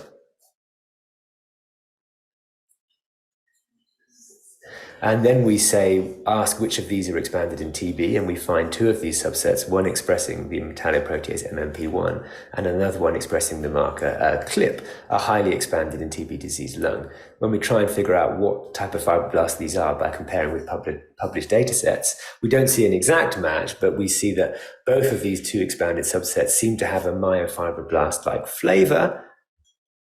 So then we went back to our cohort and got additional lung samples, and here looked for the presence of cells expressing these myofibroblasts like markers by flow cytometry, in this case podoplanin and FAP. And what we find is that tissue sections from the most highly diseased parts of the lung, shown here by the red dots, have higher frequencies of these myofibroblast-like cells, suggesting they might associate with TB disease. We know that the granuloma is the canonical structure in TB diseased lung. So here, using histology, we looked for the presence of some of these myofibroblast-like associated proteins with TB granulomas. And in the bottom panels here's staining for 2 such markers, PI15 and TDO, which is related to IDO. And we find these are highly associated with TB disease lung tissue. And then finally, if we take primary fibroblasts and co-culture with TB, we see rapid upregulation of some of these myofibroblast-like markers, such as podoplanin. So is this relevant in vivo? Well, of course, we can't do these experiments in humans, but if we look at published data from non-human primates, here is a recent study showing when they infected non-human primates, let them incubate for 10 weeks and then isolated the granulomas and looked at the bacterial burden, you can see that high burden granulomas are associated with an expansion of these myofibroblast-like subsets shown here in the orange bars, elevated. And so it gives us a clue that there might be an association between this skewed fibroblast subset and poor TB control in the lung. What are the fibroblasts doing in our context? Well, as we know, one of the primary pathologies of human TB is cavitation, which is driven by metalloproteases such as MMP1. And the fibroblasts in our data set are the main subset expressing almost all metalloproteases, particularly MMP1, which we know from work of Paul Elkton and others seems to be really crucial in driving TB pathology. When we do cell-to-cell communication analysis, we see that also fibroblasts are doing most of the talking in the TB lung. And that's not true when we look at the control lung, where there's a lot of communication between immune cell subsets. And if we quantify this, shown here in the orange bars, fibroblasts and fibroblast-like cells are doing by far the majority of cell-to-cell communication in our TB disease lungs. And then finally, we know one of the primary roles of fibroblasts is to make extracellular matrix, the scaffold on which our tissues are built. And when we look for matrix-associated genes such as collagens, we find a distinct skewed pattern of collagen expression in these myofibroblast-like subsets that we associate with our TB disease lung. If we turn to other published data sets, here some laser capture microdissected granuloma from Paul Elkington's group, we see an similar upregulation of these collagen and other matrix-related genes. Then going back to our own lung cohort, here we took 5 TB diseased lungs and took 2 different sections from the same lung in each case, one from around the granuloma shown in red and one from a least diseased section shown in blue, did bulk RNA sequencing and then just focused on matrosome associated genes, a suite of about 700 genes. And when you do hierarchical clustering, you can see that from different lungs, the most diseased associated tissue tend to cluster according to the matrix genes they're expressing, as shown here in red, suggesting there might be a TB-associated matrosome program. If we look at differentially expressed genes between a healthy and diseased lung tissue, we can see a whole suite of matrosome-associated genes being upregulated. And then that finally led us to this recent study published by a group working in Barts, where they took pieces from more or less cancerous tissue, decellularized it, and then co-cultured healthy monocytes with this decellularized matrix and found that the matrix from the most cancerous tissue caused a very differential transcriptional program in the monocytes, giving rise to tumor-associated macrophage-like phenotype. So we wondered if this could be happening in TB diseased lung. This is very preliminary data, but Marc has been taking TB diseased lung tissue and less diseased lung tissue from the same lung, decellularizing it to make an extracellular matrix, and then use that as the collagen substrate in a 3-dimensional model developed by Paul Elkington's group, where you co-culture fluorescent TB, collagen, and PBMCs. And here on the right, we can see that when we take extracellular matrix from different pieces of the same TB diseased lung, shown here in green and red, we can get very differential rates of TB growth, suggesting that indeed there could be reprogramming of the extracellular matrix leading to reprogramming of immune cells, which change the way they behave in TB. So to conclude, I hope the data I've shown you here suggests that there really could be a central role for fibroblasts in governing the TB disease process in the human lung. They seem to be doing most of the talking in TB granuloma. They seem to be doing most of the cavitation in TB granuloma. And finally, they seem to be making aberrant matrix, which could be reprogramming immune cells and affecting the way those immune cells are able to handle TB. And so we think this could be a potential subset that could be targeted for host-directed therapies, as is the case in cancer. This has been a collaboration of many individuals. I've already talked about Ian and Marc, but also we've had a long-standing collaboration with Alex Shalik's group and Paul in MIT and Paul Elkington in Southampton. These are the funders, and thank you very much for listening.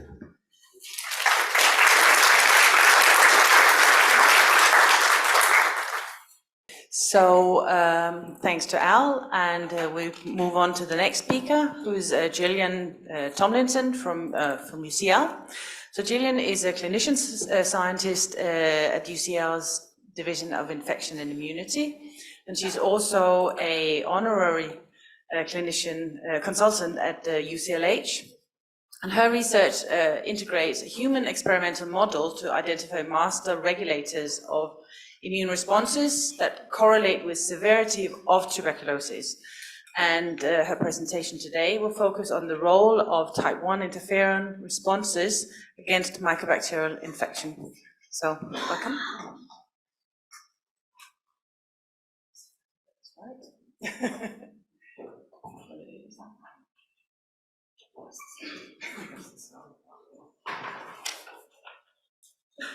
Can you hear me with the microphone here? Yeah, great. Thanks very much for the opportunity to talk here today. As Tina said, I'm a clinician scientist at UCL and also a respiratory physician, and I integrate human and zebrafish models to understand host determinants of disease severity in tuberculosis. The majority of people infected with Mycobacterium tuberculosis don't develop disease. And in those who do become ill, there's a huge spectrum of disease severity. Currently, we don't understand why some people develop aggressive cavitating lung disease, whilst others have a limited illness. We know that differences in the immune response to TB make a major contribution to differences in clinical outcome.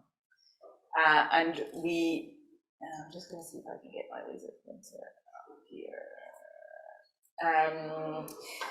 We need to understand the immunological correlates of protection and pathogenesis in TB in order to inform development of novel host-directed therapies to radically shorten TB treatment, rational design of improved vaccines, and new ways to stratify risk of active disease in people with latent TB.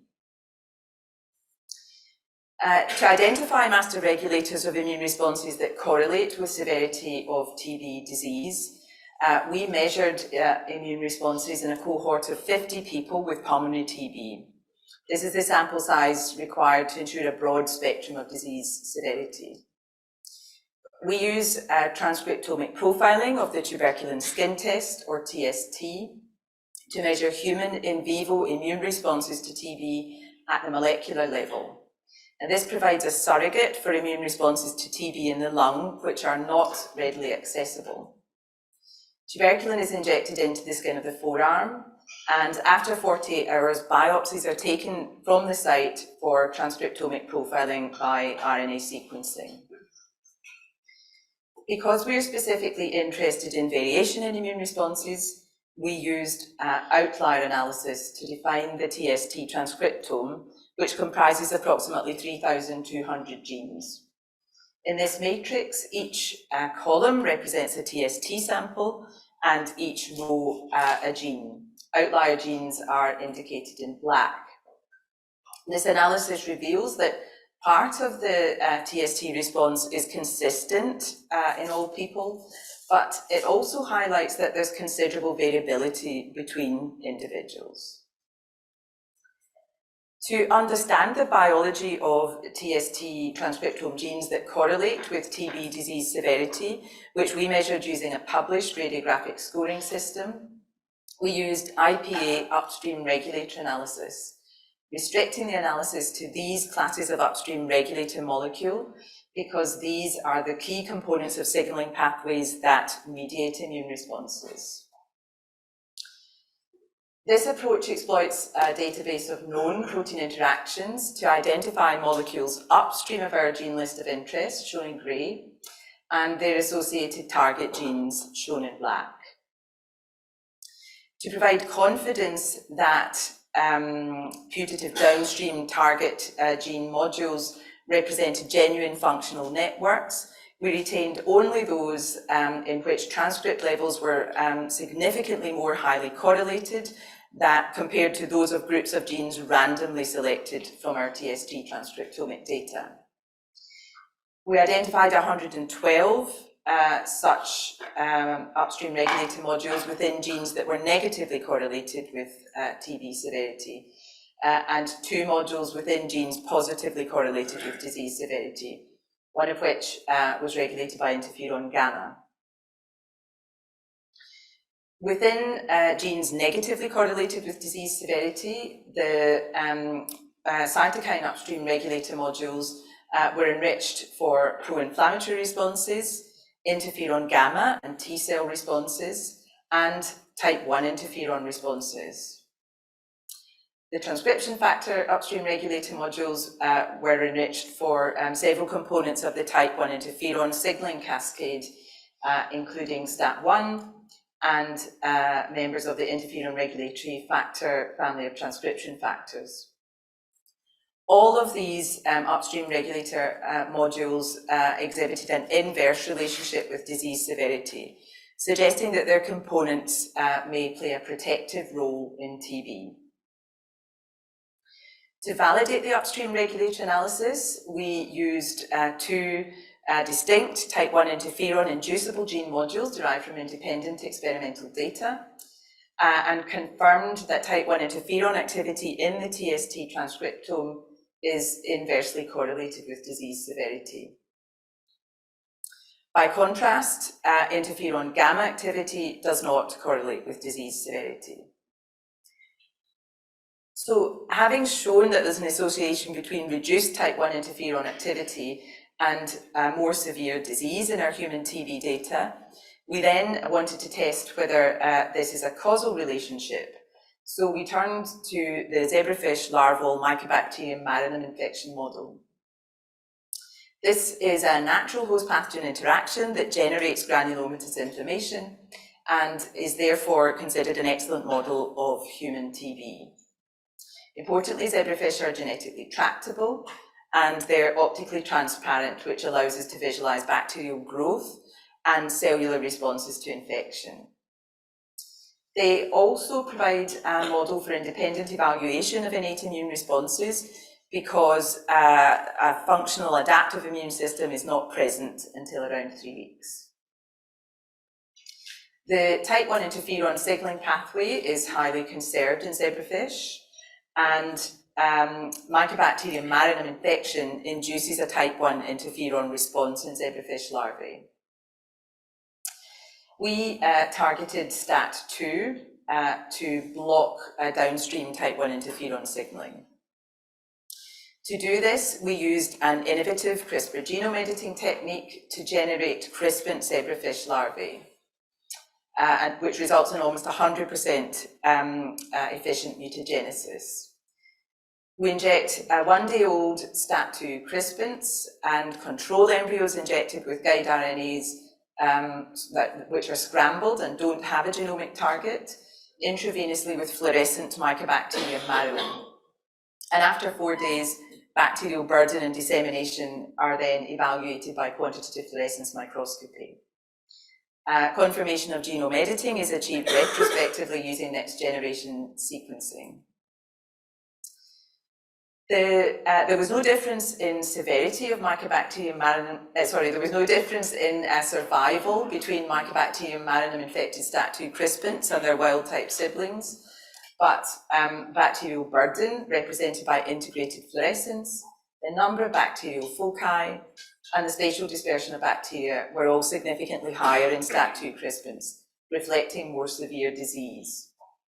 This is consistent with a protective role for type 1 interferon responses in mycobacterial infection, suggested by our previous observation that the expression of type 1 interferon regulated gene modules was inversely correlated with disease severity in our human TB data.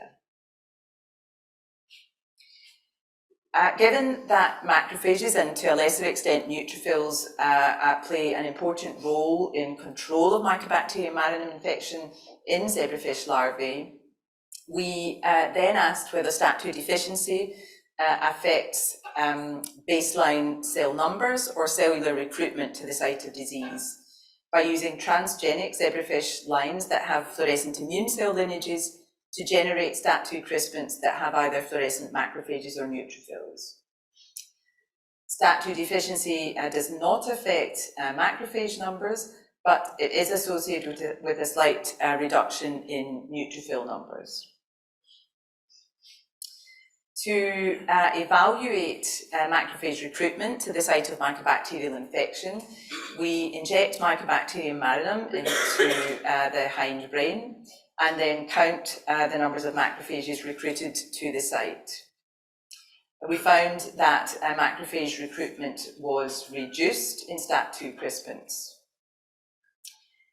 Next, we asked whether STAT2 deficiency leads to recruitment or defective recruitment of other cell types to hindbrain mycobacterial infection, and found that neutrophil recruitment was also diminished. To assess whether STAT2 deficiency leads to a generalized defect in cellular recruitment, we then used tail fin transection, which is an established sterile injury model, most commonly used to evaluate neutrophil recruitment. We found that neutrophil recruitment was normal in STAT2 crispants to the site of sterile injury, but macrophage recruitment was diminished. In summary, I've shown you that type 1 interferon activity in human immune recall responses is inversely correlated with severity of TB disease. STAT2 deficiency leads to increased severity of Mycobacterium marinum infection in zebrafish larvae via mechanisms involving reduced recruitment of macrophages and neutrophils to the site of disease and reduced neutrophil numbers at baseline. STAT2 is essential for all macrophage recruitment, but non-essential for neutrophil recruitment to sterile injury. Taken together, our data support a protective role for type 1 interferon responses in mycobacterial infection. In active TB, perhaps those with low type 1 interferon activity could be targeted for longer or more intensive antibiotic treatment, or even adjunctive type 1 interferon therapy to mitigate against severe disease. I'd like to thank all of the people who contributed to this work, particularly those shown in green, and the funding bodies, and you for your attention.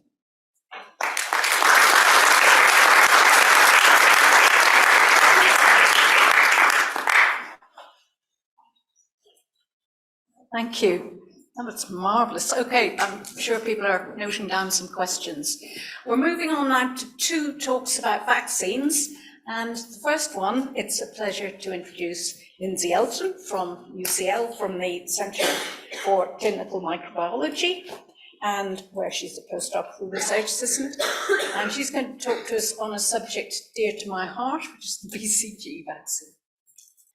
Hi everyone, so I'm from the Centre for Clinical Microbiology. I'm not an immunologist, I am a microbiologist, so please be nice with any questions about immunology later on. But I'm going to talk to you about the work that we did looking at geographically distinct BCG strains that we have in our collection, what we did with those genetically, and where we then kind of went from there, and where hopefully we would like to go further on from that. So as I'm sure you probably all know, the original BCG strain was developed at the Pasteur Institute in France and then was distributed all across the world. In 1966, the WHO recommended that the vaccine shouldn't be passaged for more than 4 sort of cultures because this was increasing the genetic differences between the strains and that was possibly causing the differences in variation between the vaccines. Different countries use all sorts of different strains. Some use their own, some use other ones, and other countries use multiple different strains, just adding to the confusion of the BCG vaccine. And this is why, as again, for variable reasons, the BCG vaccine shows different levels of protection depending on where you are in the world, depending on what BCG strain you had, depending on all sorts of other factors. And this just shows the sort of genetic history of these different lineages, or strains rather. So the original one coming from Bovis right at the beginning, and then earlier in sort of the early 1920s, it went to Russia, it then went to Japan, Sweden, and then what I described as late strains, sort of from the 1930s onwards, BCG Prague, Glaxo, which is the English version, Danish, and then a newer version of Pasteur. This map we created from the BCG World Atlas, and I think it just goes to show how incredibly variable the world's kind of BCG strategy is. So as I said, some countries like Russia have their own vaccines, China has their own vaccine, whereas a lot of countries use other vaccines. So we now use Danish, although we did use Glaxo for some time. And then a lot of countries, as I say, use multiple vaccines. All BCG strains have a region of difference that has been deleted, so RD1, and this is the major reason why BCG is attenuated, because this is conserved in Bovis and tuberculosis. The late strains that I mentioned, so from about that were distributed after about 1927 to the 1930 onwards, also have an RD2 deletion, which causes a change in the outer cell wall of the bacteria, although we're not quite sure whether this actually causes any change in the efficacy of it as a vaccine. The early vaccine strains, so Russia and Japan, are thought to produce more side effects, but we're not quite sure whether they're actually more efficacious as a vaccine. They are genetically closer to Bovis, so the original sort of virulent form of the bacteria, but there seems to be a lot of contention about how these all kind of work in terms of vaccine efficiency. People over the years have also found that there are numerous other genetic differences between the strains, but a lot of them haven't really been studied in depth or linked to how well they work as vaccines. What we have, or what we have had for many, many years, is this collection of around 40 to 50, I think, geographically distinct BCG strains that have been collected, or were collected over 60 years ago by Dr. Helen Donoghue, who retired this year. And she collected these from a study which we believe was in response to the WHO's BCG standardization program in the 1960s. And here you can just see a sort of collection of our different strains that we had. They all come in various different, very antiquated looking bottles. So the first thing we had to do is categorize our collection. It's an enormous grey box that I could probably fit in myself that has been living in various places, including a basement and the cold room for the last 60 or so years. That was fun. Some of them have a lot of information on, as you can see, hopefully the bottom right-hand one. The Japanese one has lots of information on it. Some of them came with leaflets in the boxes. Other ones just came with numbers. So we had really varying different amount of information that came with all the different samples. We then proceeded to try and grow as many as we could. I genuinely didn't think we'd get very much to grow, but actually these little powdered bottles from, as I say, the 1950s, the majority of them did actually grow, which I was blown away by actually. So we grew them in midget tubes, so liquid cultures, as you can see on the screen, and also on agar slopes as well. We then extracted the DNA using the CTAB method. If we didn't get them to grow, we directly extracted the DNA from the powdered samples that we lyophilized. We then prepared the DNA, so we created a sequencing library and then sequenced them using Oxford nanopore technologies. And then we did data analysis to identify how closely related they were and look for any SNPs. This, which I'm glad this screen is really big, because hopefully you should be able to see, hopefully as much as you can of this phylogenetic tree or dendrogram. The ones in red are the ones that we sequenced. These are all interspersed with reference strains that Adam Whitney and his group at St George's collected off reference sort of databases.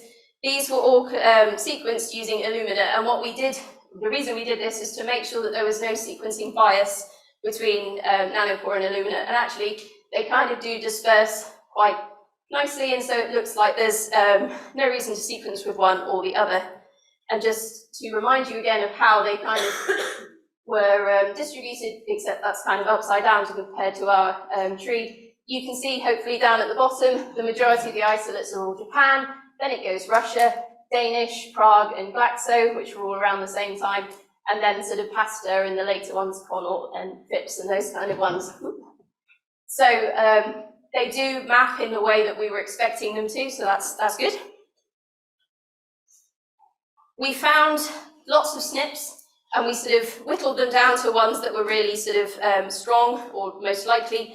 And the SNPs that we found were more likely to be seen in the early strains, and this is because the reference strain for BCG is BCG Pasteur. BCG Pasteur is a late strain, so obviously the SNPs that we were likely to see would be in the early ones, but that's just something to bear in mind when you sort of read through it. The reason BCG Pasteur is used as the reference one is because the original BCG was lost in a fire some years before sequencing, I think, even existed. So unfortunately, there is no actual reference to the original BCG strain. We found regions of difference that were deleted, so RD2 as expected, also RD171 and RD713. And these were associated, or the loss of these was associated with the late strains. And RD171 encoded an antitoxin, which we believe may contribute to greater virulence. So obviously, if you're missing this, in theory, that means you're not going to be eliciting as much of an immune response. We found, as I say, quite a lot of different SNPs, but these were the ones that we kind of honed in on as the most interesting. Ones that were sort of virulence related or growth related, and then ECCC5, which encodes a protein within the secretion system, which is a vaccine candidate in tuberculosis. So there were lots of quite interesting SNPs that we found. I won't go through them all because I've only got 8 minutes. We published this data, and the paper came out in 2023, but I'm sure probably some of you have heard me talk about this before, because in 2021, I presented this preliminary data at the Acid Fast Club, and based on that, we were contacted by a number of different groups, including Port and Down, who were really interested in the different strains that we had, and they were quite interested in the idea of putting them into some of their animal hosts, but of course, we needed that kind of link between the genetics and the immunological response, and we don't want to waste animals, so we wanted to start small by looking at macrophages and then progress, if that looked interesting, into animal models later. So we've had a number of students come through and have a look at various different sort of immune cell responses, and what they've done is grow and differentiate THP1 macrophage cells, infect them with different BCG strains, extract the RNA, and then do PCR to try and identify whether there's up or down or no regulation of these immune response genes. The sort of overwhelming results of what they found is that there's differences between the early strains and the late strains, and the ones that they generally tested were Japan and Russia and Danish and Pasteur. These are some RT-PCR results from Yushuan, my student from last summer, and it just hopefully shows, if you can see, Japan in sort of pink, Russia in orange, Danish in green, and then Pasteur in blue. So this is IL-1 beta, IL-12 beta, and GBP1. And I think this kind of was what we found in almost all of them, is that generally Japan, Russia, and Danish had a lower CT value, therefore a greater rate upregulation of gene expression compared to Pasteur. And then when we did ELISAs, which were some of our other summer students, so what we found, and again, this is just one of them, but we found pretty much the same pattern in all of the immune responses, is that BCG Japan showed a much greater response, and you can see Pasteur underneath didn't really sort of show any response, and Soviet and Danish, Soviet is also Russian, is kind of somewhere in the middle. So we very much found the BCG lineages are genetically distinct, and there are some SNPs of interest if you are a vaccinologist or immunologist. For the majority of the genes that we looked at, BCG Pasteur showed less gene upregulation than Japan and Russia and Danish.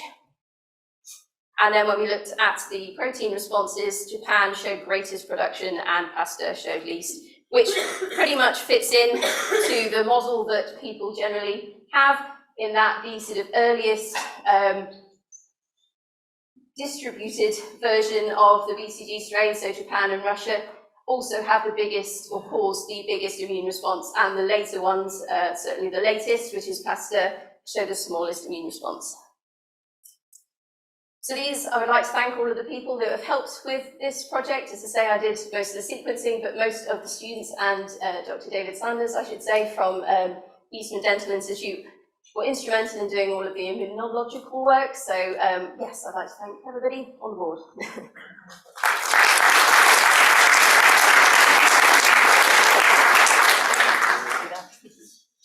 Thank you, Lindsay. I think it's a major achievement to have actually resuscitated and cultured all those strains. So hopefully we can have a chance to ask you some more questions about that afterwards. Okay, I'd like to invite the last speaker in this session, and that's going to be Rebecca Clark, who's from the TB modelling group at LSHTM, and we're still with vaccines, but with modelling. Hi, thank you for the introduction. I'm going to be switching gears a little bit, as I am a mathematical modeler and not an immunologist or a clinical person. But I'm happy to be here today to give you a bit of an update on new tuberculosis vaccines, as well as some of the modeling work that we've done looking at estimating the health impact from introducing new TB vaccines. So as we know, we currently only have one WHO or regularly licensed TB vaccine, which is BCG, which we just heard a lot about. And we need a new vaccine for adolescents and adults. And luckily, we have a pretty full TB vaccine pipeline currently compared to what we've seen in the past. And so two of the ones that I just want to highlight updates on are M72, which in December 2019, we had results published from a phase 2b trial. And this estimated an efficacy for preventing disease in adults positive by IGRA of around 50%. And then we've been waiting for a phase 3 trial to start for this vaccine candidate, and luckily just last week, we had the update from GMRI that the phase 3 clinical trial of M72 has begun. And this trial will enroll up to 20,000 adolescents and adults, including people living with HIV, in up to 60 sites over 7 countries. And it will estimate efficacy for prevention of disease. As well, I want to talk about BCG revaccination. In July 2018, there were results published from a phase 2b trial, which included BCG revaccination as a third parallel arm. And that demonstrated an estimated efficacy for preventing sustained IGRA conversion in uninfected adolescents of around 45%. And as well, as of this month, there's follow-up phase 2b trial ongoing to verify the results, and it's possible that the results from that could be released later today. As well, just to say, so in addition to those two vaccines that we might be having results soon or have just started, there are a number of vaccines that are currently in phase 3 trials, such as MTB-VAC and BPM-1002. And as well, we see that there are candidates in phase 1 trials, including candidates that are using some of the newer technology, such as the mRNA method. So we have lots of vaccine potentials, and what I want to talk about now is some of the work that we've done estimating basically what these vaccines can do in terms of what impact they can generate in countries when they are introduced. So the first piece of work that we worked on was on an investment case for new TB vaccines. And essentially this was where we looked at estimating the health impact of introducing a new TB vaccine in 105 low and middle income countries under alternative delivery strategies in order to support investment in vaccine manufacturing development at a global scale. And so essentially what we did was, informed by the WHO preferred product characteristics for new TB vaccines, we looked at introducing a new adolescent adult vaccine, as well as a new infant vaccine, but I will focus primarily on the adolescent adult vaccine. And based on those characteristics, we assumed this vaccine would have 50% efficacy to prevent disease, and it would be effective in everyone, so any infection status. We assumed this vaccine would be delivered routinely to 9-year-olds and as a campaign for ages 10+. And one of the key things we did in this piece of work was look at the impact of different delivery strategies, so how this vaccine was introduced into the population. So our base case vaccine delivery scenario assumed that the vaccine would be introduced in the 105 countries in country-specific years, which is shown in the plot here at the bottom, ranging between 2028 and 2047, and that we would be scaling up to our target coverage for those age groups over 5 years. So this would be our standard base case scenario, which was informed by historical vaccine introduction and other indicators of likely vaccine acceptance and introduction in those countries. And then we looked at a more accelerated optimistic scenario where all of the countries introduced vaccines in 2025, and they immediately scaled up to the target coverage.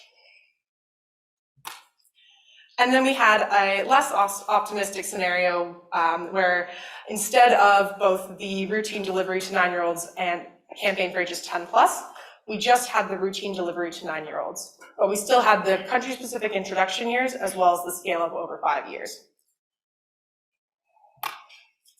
And so what we found was that with that base case delivery, between 2025 and 2050, 44 million TB cases and 5 million TB deaths could be averted.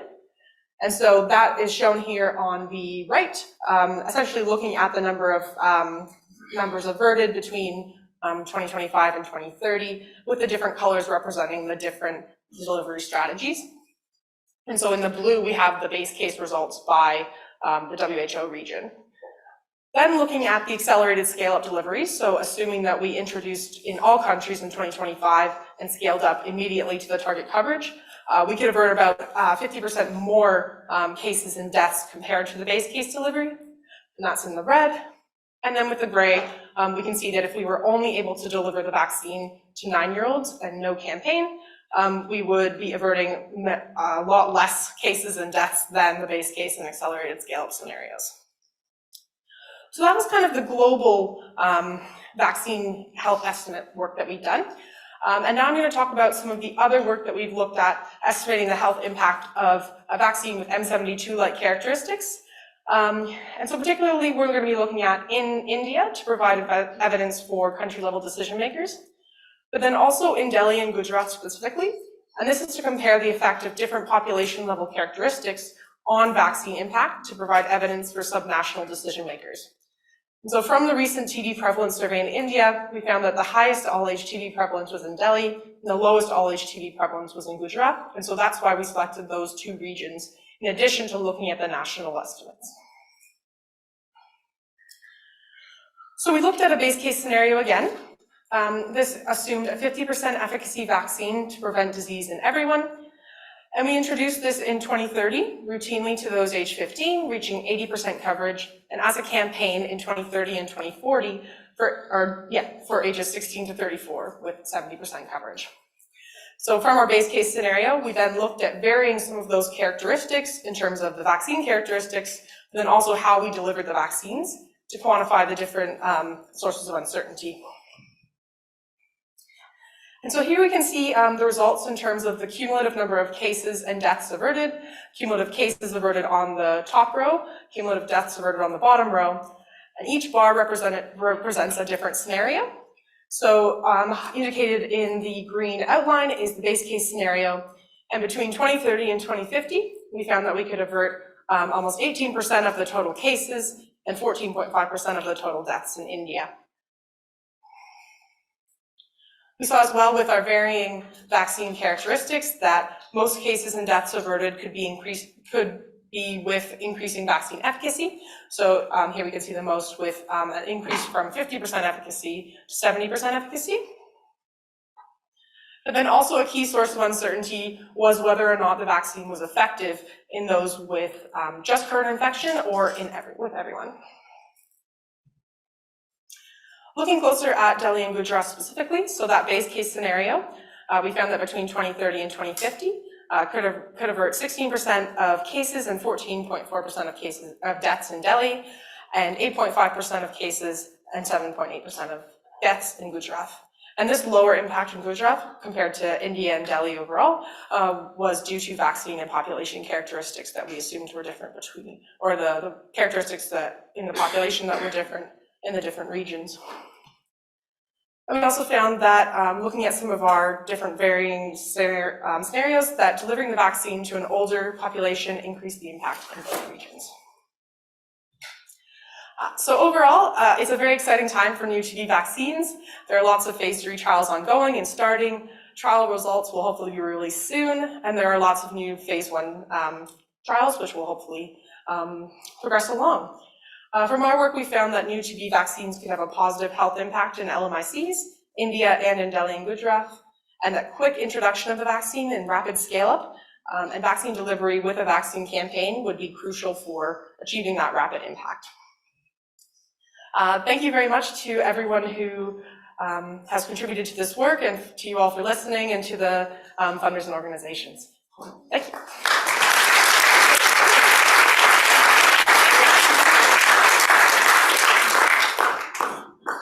Okay, well, we've got 3 speakers on the stage. I thought we were going to have Al Leslie online, but I'm hearing maybe not. No, I think it's very bad news. I had lots of questions for him. Okay.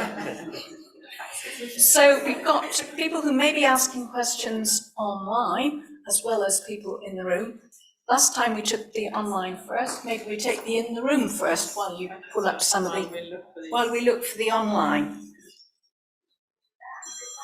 So, do we have some questions in the room? Maddie. Thanks.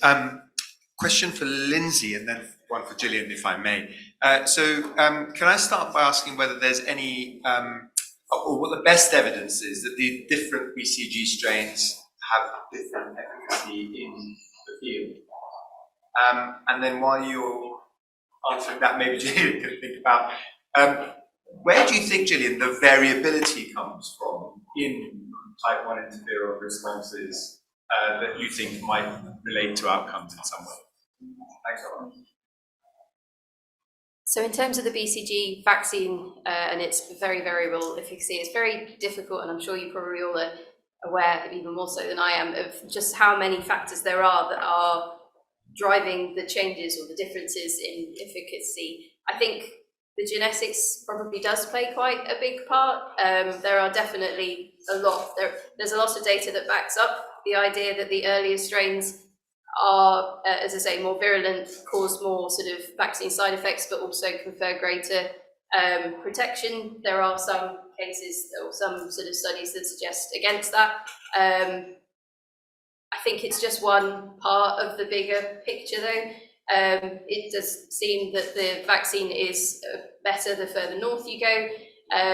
Varying levels of microbacteria that you might have been sort of associated with throughout your life. I think, yeah, it's a massive, difficult picture, and I don't know if anybody has the answer to that. Depends probably what field you work in, I would imagine. Okay, did you say you had? Yeah, over to me, yeah. So I guess one of the most likely sources of variability would be genetic polymorphisms in components of the type 1 interferon signaling pathway. We unfortunately can't assess that in our study cohort, really because it's only about 50 people, so I think we need a much bigger cohort to look at that. I guess also autoantibodies to components of the type 1 interferon signaling pathway, although that I think is a bit less likely because they're much more common in older people, and the majority of our cohort are young adults. Okay, question here at the front. Hi, is this on? I'm not sure. Yeah. Okay, thanks. My question is for Gillian, and congratulations all of you for the beautiful work you're doing. My question is more on what's the relationship between the type 1 interferons that you're seeing that are protective, and often people in studies that are allowed to do like longer time, such that you can see T cells in such models, people seem to see type 2s, for instance, interferon gamma, rendering protection. So are you able to see a relationship, at least starting from the skin lesions, between the type 1 and type 2? And secondly, are you saying that type 1 interference protection stems from its inhibition of neutrophilia or neutrophil-related kind of pathology or something? So maybe I'll take your second question first. Okay, so I'm not saying that type 1 interferon activities protection is due to reducing neutrophil recruitment. In fact, in the zebrafish larval model, both macrophage and neutrophil recruitment to the site of infection contribute to protection. So I think that part of the reason why they get more severe disease is because they're recruiting fewer macrophages and neutrophils to the infection site. And then your other question? It was more about relationship between type 2 and type 1 in zebrafish, because, yeah. We haven't looked at that specifically. I guess because I'm working in the larval model, we probably wouldn't expect much interferon gamma to be around then because they don't have functional T cells at that point. In adults, I haven't done any work in adult zebrafish, so I'm not sure. Yes. Thank you.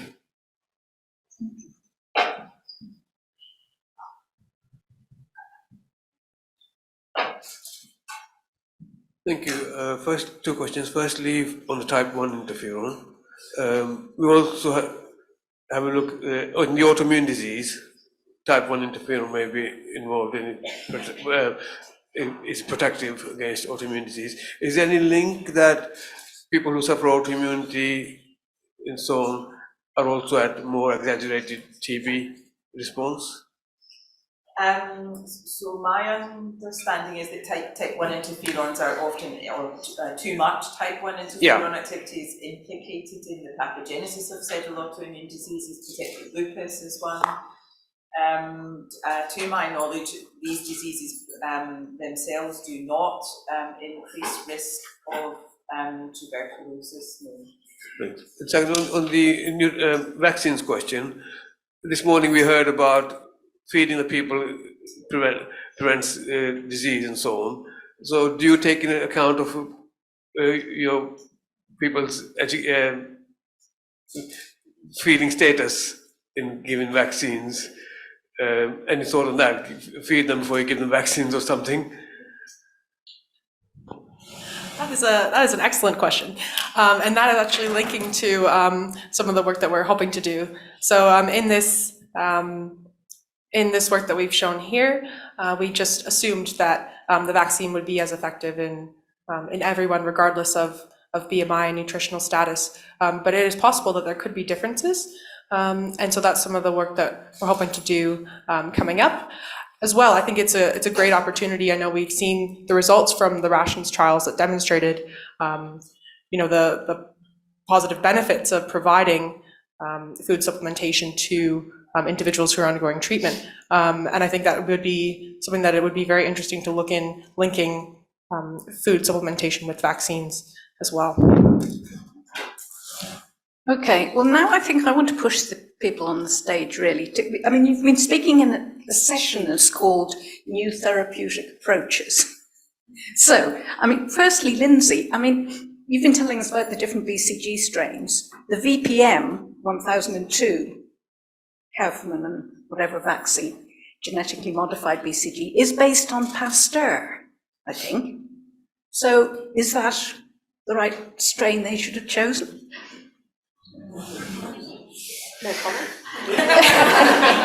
I don't know. I don't know enough about the new version of the vaccine strain. I think there are advantages to the newer ones. They will cause less side effects and things like that. But I don't know enough about it, I don't think, to make a comment on that. Okay, and maybe to Gillian.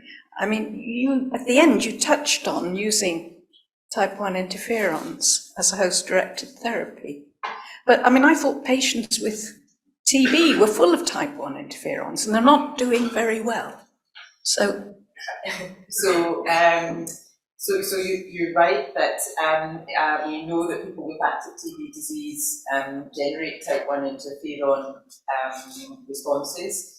And I guess the problem in active disease is that you don't know whether it's the cause or effect, and that's why we paired our human work with the fish model. Which is fantastic. I mean, in the human literature, probably type 1 interferons would be considered bad for the host in TB, but actually many of these signatures are not a pure type 1 interferon signature. They're a mix of type 1 interferon and interferon gamma.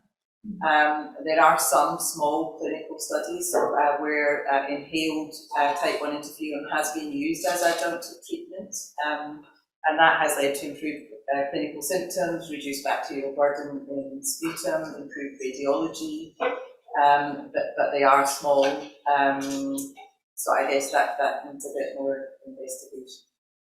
I think I'm going to have to shut up in a minute and let. But can I just? So I've got a related question here. I think from Rain, and I think there's something missing, but it seems to me it fits. So interesting talk regarding the BCG variability. And did you explore whether the differences in BCG lineages that were used lined up in some way with the geographical or latitude associated? And then there's something missing, but I assume it's associated differences in responses identified in the past. So it's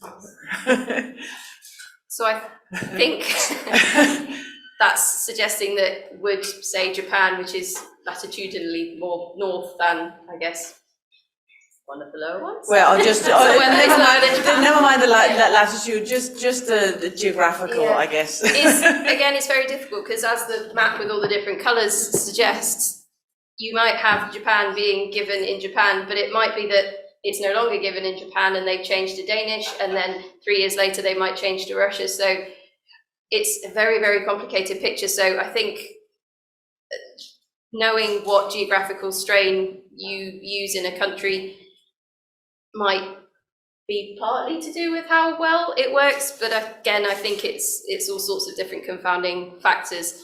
As I say, if every country had just used their own vaccine for all of time, we might be able to work it out much more easily. But for instance, I'm not sure why the UK changed from its own version to Danish. It's probably because of production reasons. It was probably cheaper because they do, Danish is used sort of very much all over the world. So there's all sorts of different reasons. And again, all those different confounding factors, I think, make it very difficult to work out if there's one thing, if it's a sort of group of things, if it's all sorts of different things. So I think my answer is kind of the same as my first answer was a few answers ago. I hope you heard it. There are no more questions. I've only got that one question online. Then I've got some technical one, difficulties. I've got one last one for Rebecca, really. So we've been hearing about targets this morning.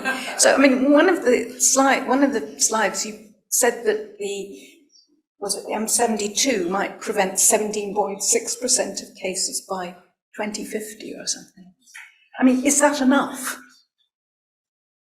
I mean, you know, I mean, on one hand, that would be brilliant, wouldn't it?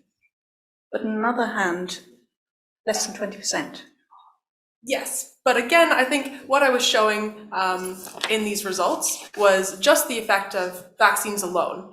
So these scenarios that we looked at assumed that other non-vaccine TB interventions would be continuing at their current quality, and so we didn't incorporate any other interventions that could be introduced, any scale up in treatment, any new tools or anything that we would hope would be introduced, which would as well reduce the burden of TB and while have less burden for vaccines to act on, would look better compared to the targets. But thank you. Yeah. So I've got one last question, and this is: do you think vaccine technology used contributes to stronger immunological response in older strains? Yeah. Well, kind of. Yeah, so do you think that the vaccine technology that was used contribute to stronger immunological responses in older strains? But that would obviously not apply to your...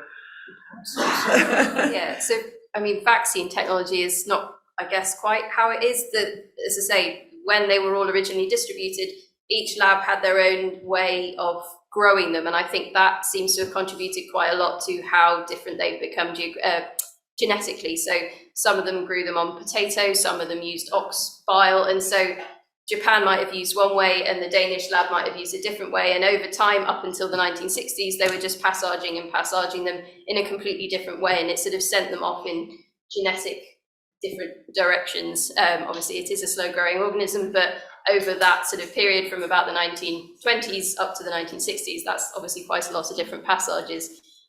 So I don't know if it's necessarily the vaccine technology, because I guess they would have just all been lyophilized and then constituted in a similar way, I would imagine. But I think it's probably more to do with the actually microbiological side of things rather than the vaccine sort of technology, I guess, because I suspect it hasn't really changed in the 100 or so years that BCG has been around.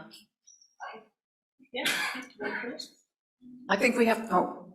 I wanted to ask a very controversial question. Very quickly. Very It's tea break. So should we be spending lots of money on making a new TB vaccine when we don't seem to be doing that much better than BCG, or should we be transferring the money to nutrition, for example, which seems to work quite well and is quite simple? That would be my I don't necessarily believe that, but it's just a question. And we'll open the Mentimeter. A very quick response, please. Yes.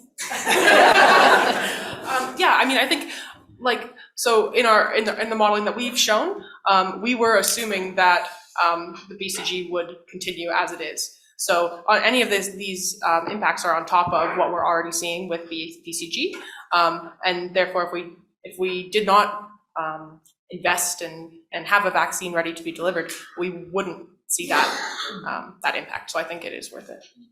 Okay, we have to stop. We had special permission to run over, but we still were running over. This is tea break time. Thank you to the speakers. Thank you to the questions.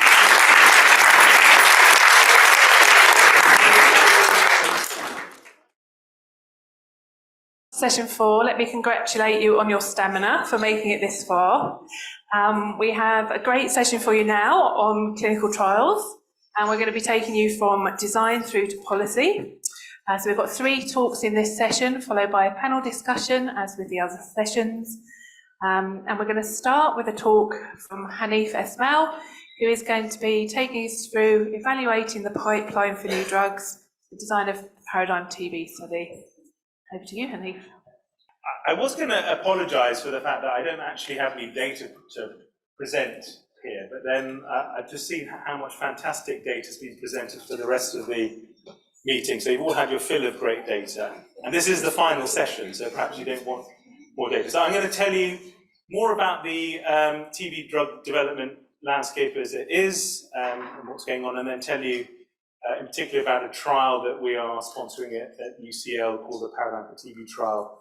It sort of highlights how some of the innovations that are happening in trials kind of are going to help the acceleration of drug development. But I want to start with this slide. And this quote, "The most robust TB drug pipeline in history," is not mine, but it's from the working group on new TB drugs who've been tracking this for the last 20 years. And what's very impressive about this lineup, so this is all the drugs that are in clinical development at the moment, is not only how many are in there, and certainly there's probably more drugs in this pipeline than there was even in the 1960s and 70s, in the sort of heyday of TB drug development. There are clearly drugs in there which are similar in class to the ones that were approved, so drugs like the daquilin, dioquinolines, drugs like the Nasalid, the oxybidinones, and drugs like moxifloxacin, the fluoroquinolones. But there are also drugs in there, and you can see in that sort of raspberry colour and in the black colour, that are not in any way similar to approved drugs in terms of their mechanism of action, which is quite exciting. And the other thing which you can see is that most of these drugs are in the phase 2 space. And it takes probably about 10, maybe 15 years from that being at the beginning of that space to actually getting into the clinic. And one of the challenges here is there may well be, amongst all of these new drugs, there may well be a combination, which is this 2-month minimal toxicity, highly efficacious regimen. But how are we going to find it quickly? We don't want to spend 50 years trying to find out where this regimen is. And so this is going to require a degree of innovation, but also quite a lot of coordination to accelerate the process. So just to progress.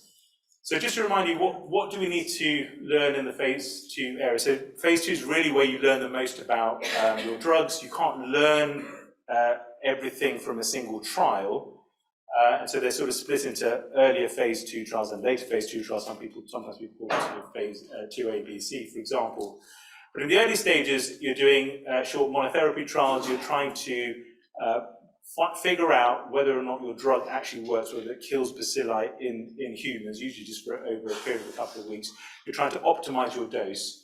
And in the later stages, you are doing longer trials in combination, and you're trying to identify what the optimal combination of drugs are, and potentially what the duration of those regimens should be. And of course, the focus, the central aspect of phase 2 is safety. The other element is de-risking phase 3. So there's lots of examples recently of expensive phase 3 trials which we didn't get the outcome that we were hoping for,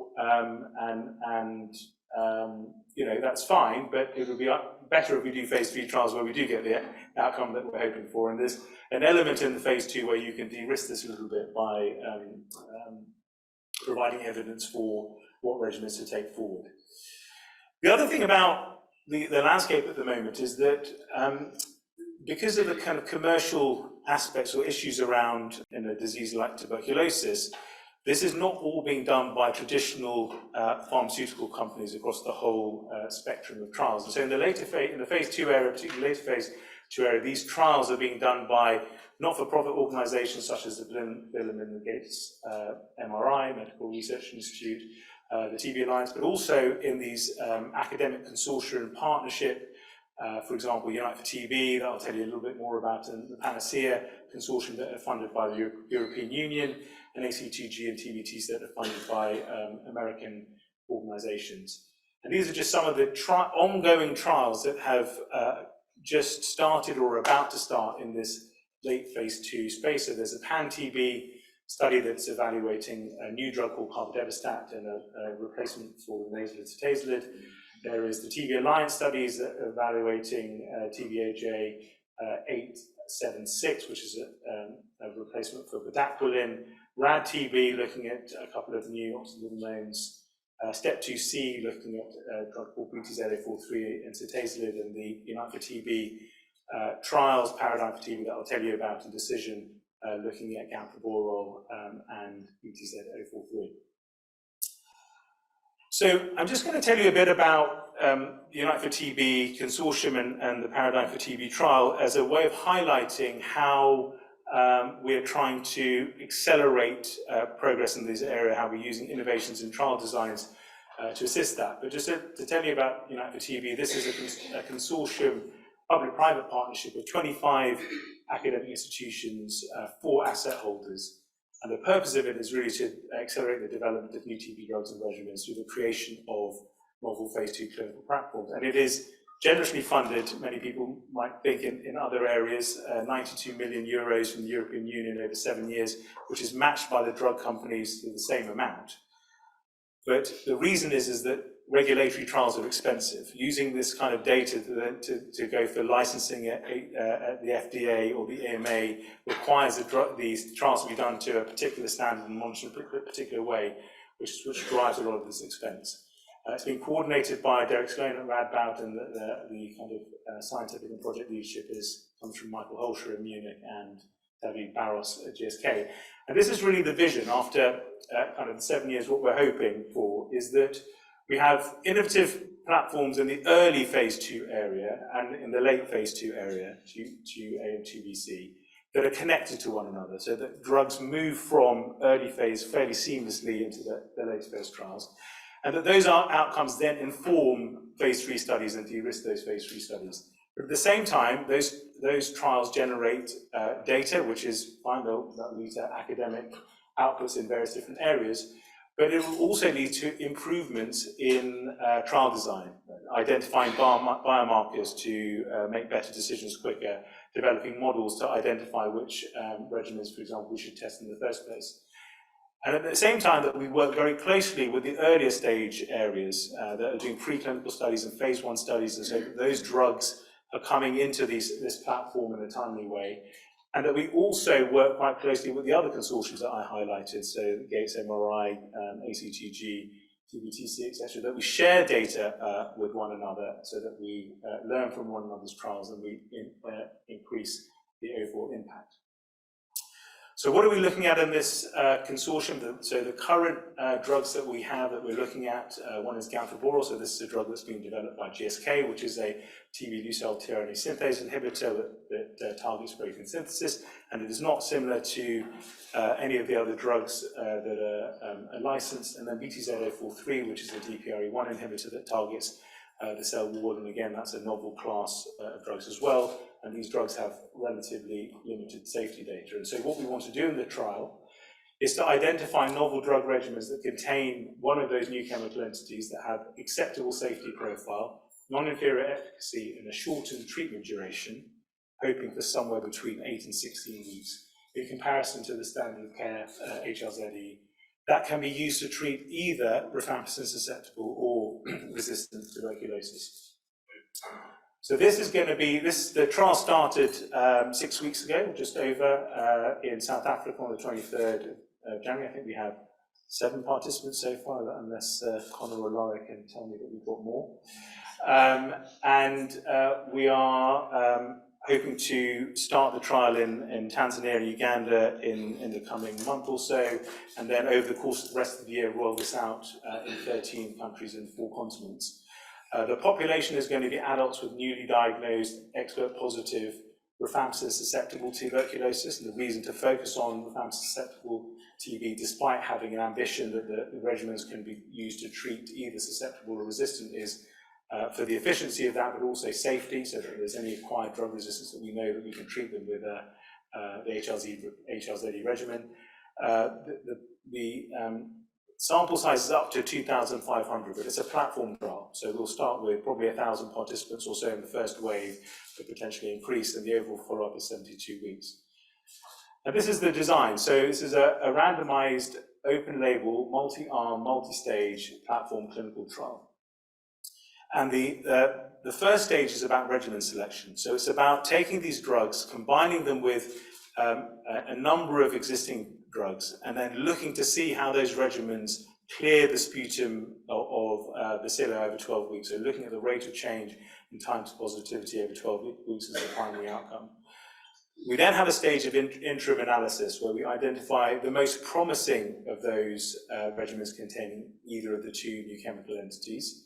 And then those most promising regimens then go into the next stage, which is a duration selection stage. So in the first part of the trial, we're giving people these drugs for 16 weeks, and then in the second part of the trial, the most promising regimens are being randomized to either 8, 10, 12, 14, or 16 weeks. And then the idea is that we identify phase 3 ready regimens of specific durations.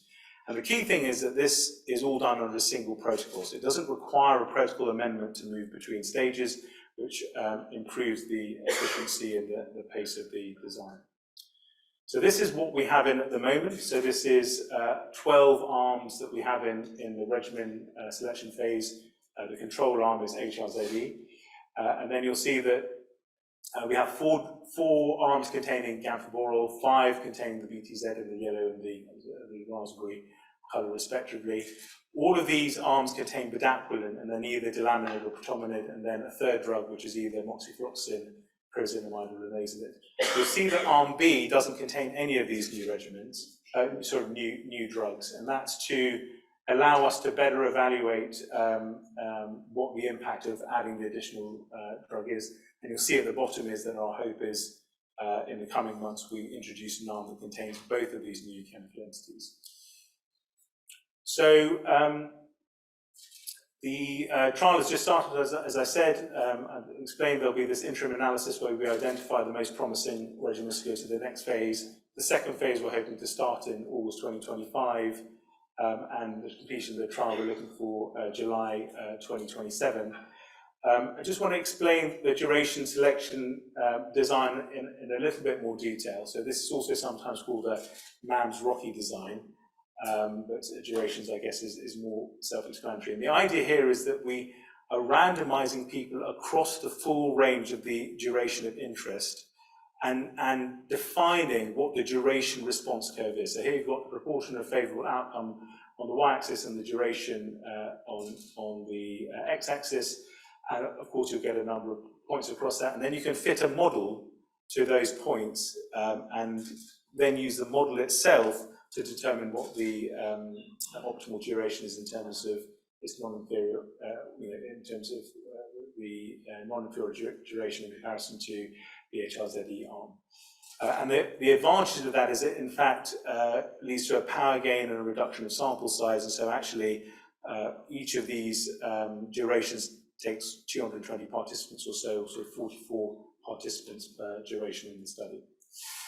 So just, I guess, a final slide to finish on. So there's clearly a lot of activity in drug development. There's a lot of activity, particularly in the phase 2 area. There's a lot of different people participating in that area, and there's lots of innovation in design, which I think will help accelerate progress. But there's still quite a lot that we still need to know and understand, and perhaps this could come up in the discussion later.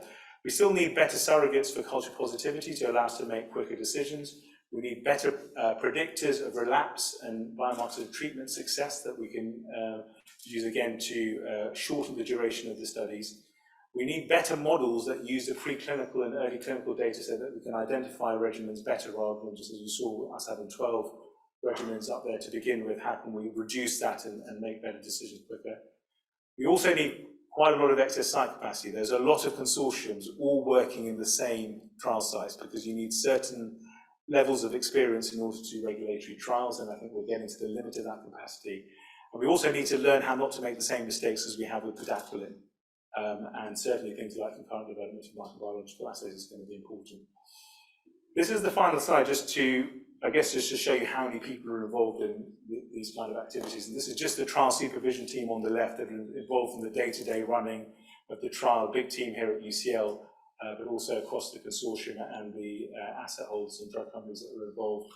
And just to highlight, we have 12 different work packages, but just a few people involved in the design, the statisticians there at the top right, and 2 out of the 20 sites that have started, and just to highlight the teams there as well. So thank you very much.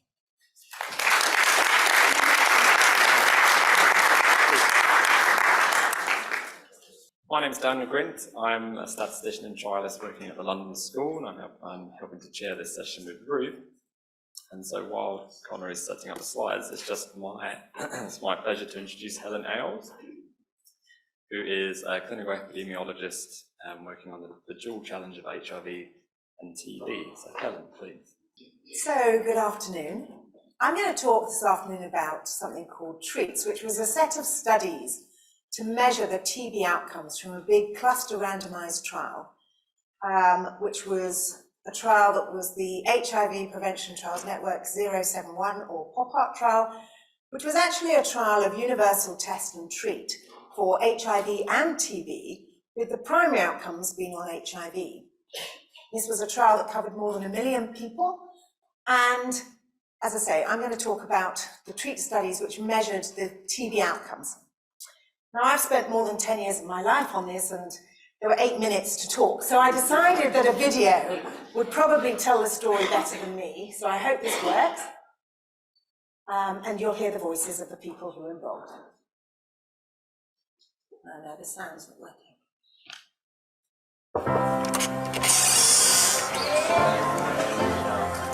Kama bulwere bwa TB nshashi babona musemo babushikubula ko bashire ba Francis bali n'abana abo. TB and HIV has always been a burden in Zambia. It's really not declining at the rate we need it to decline. We're trying to find ways in which to reduce the burden of TB. That's the reason that we're doing TREATS as a study. TREATS is actually a follow-up to a much larger study, which is called POPART. POPART was trying to reduce the overall burden of HIV incidence by doing a cluster randomized trial, which consisted of a combined TB-HIV prevention package that was being delivered at population level. We not only identified HIV and got people onto treatment really early, but also we identified anybody with tuberculosis and got them onto TB treatment early.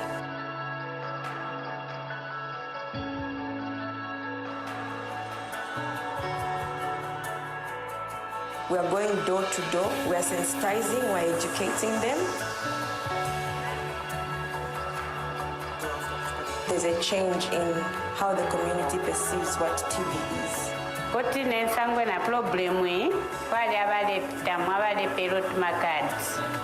Our communities are fantastic. They give very freely of all their time.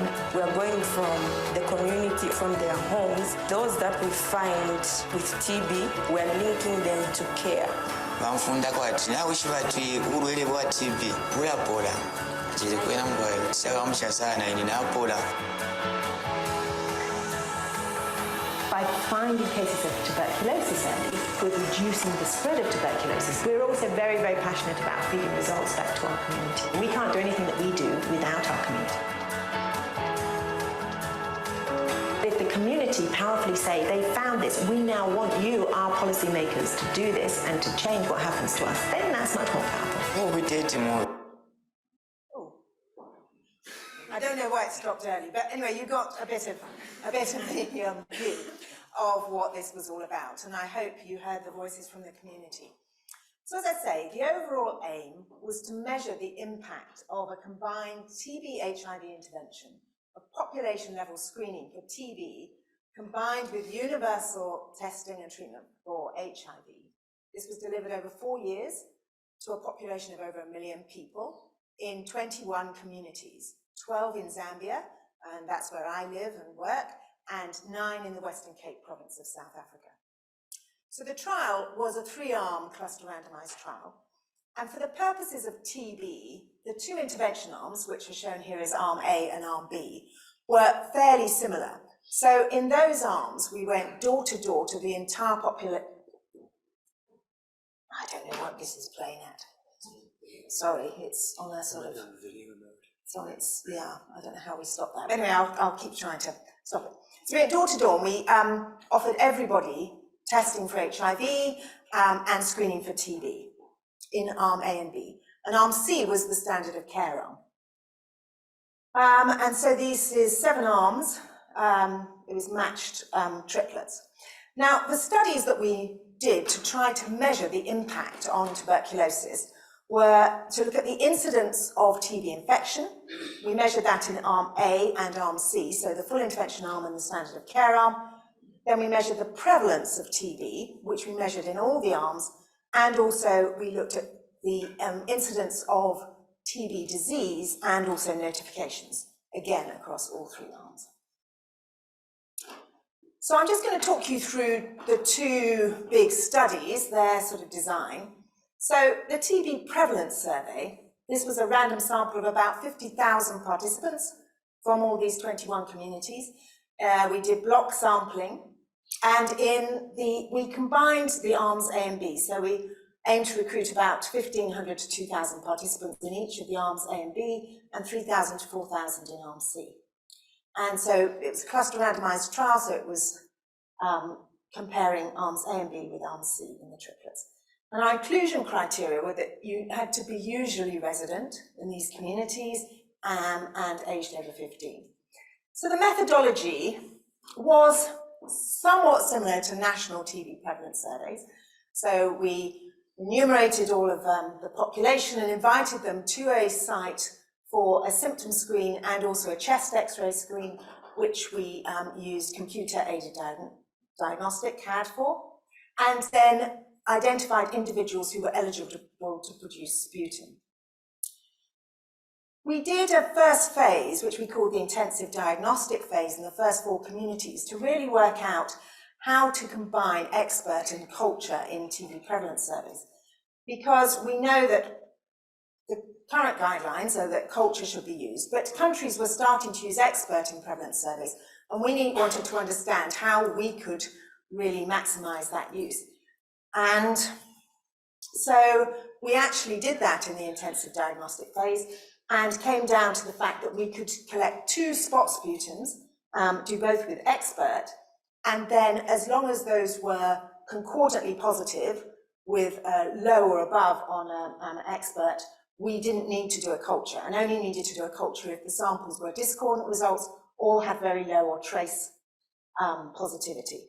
And as I'll explain later, actually, this has informed TB prevalence survey design going forward from WHO.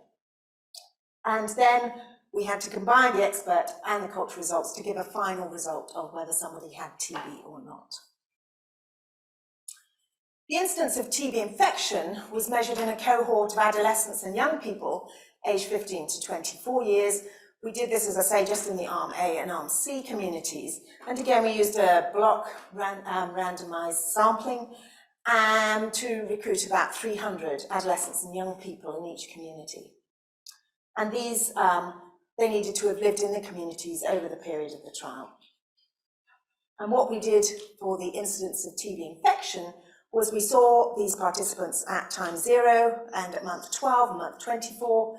We used quantiferon plus, gold plus, to measure TB infection, and anybody who had any symptoms at any point during the follow-up period had an expert, and we did an expert on everybody at 24 months.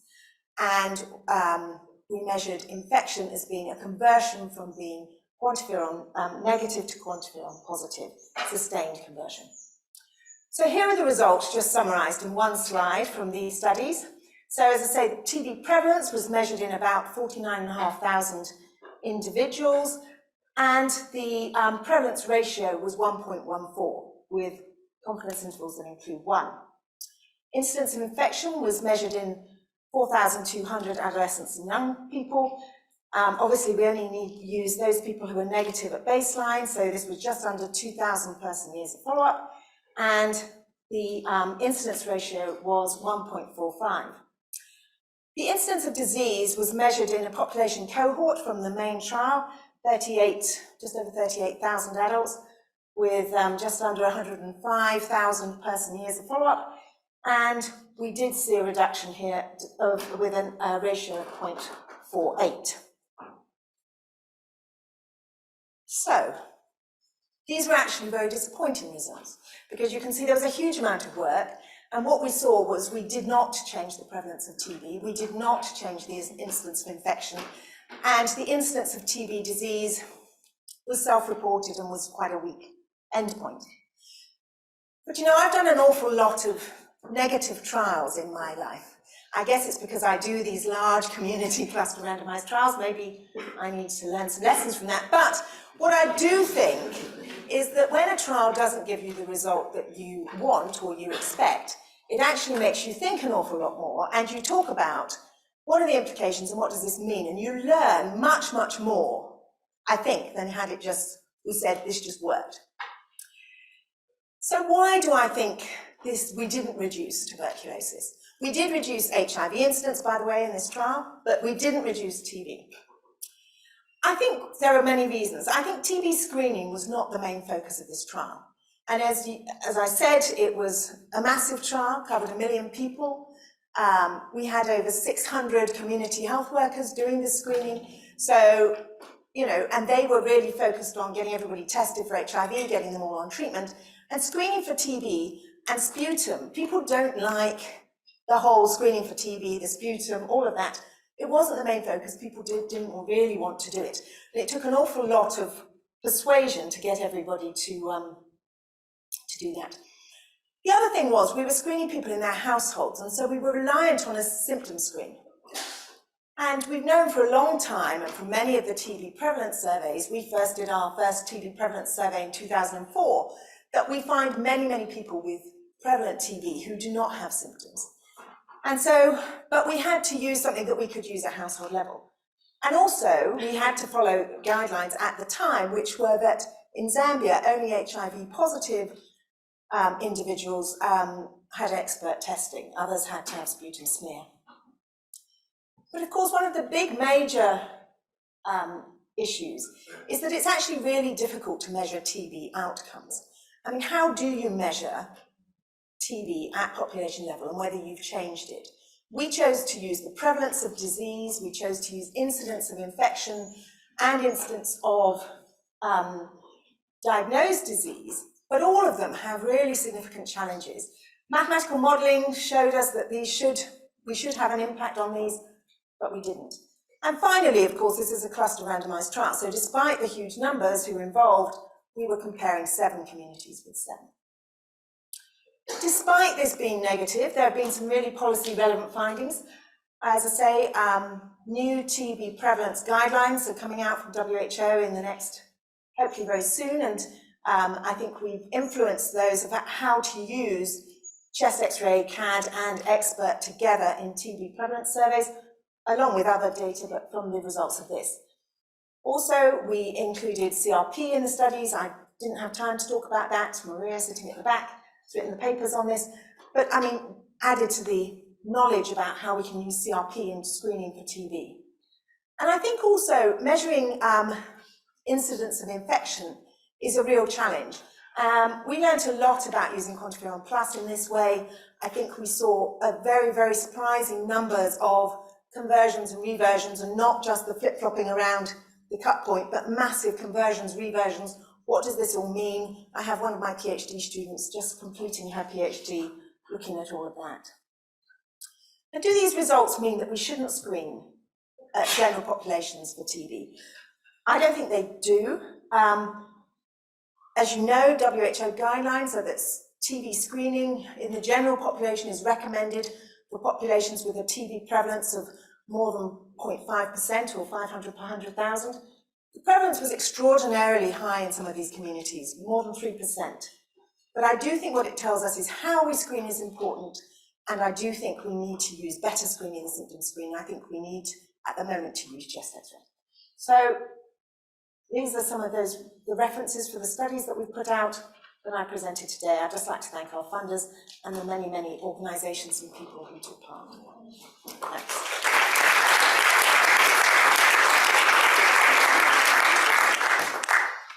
Our next talk is going to be from Chisala Chabala, who's in Zambia, I believe, today, and the talk is presented. The title of the talk is Implementing the Results of the SHINE Trial.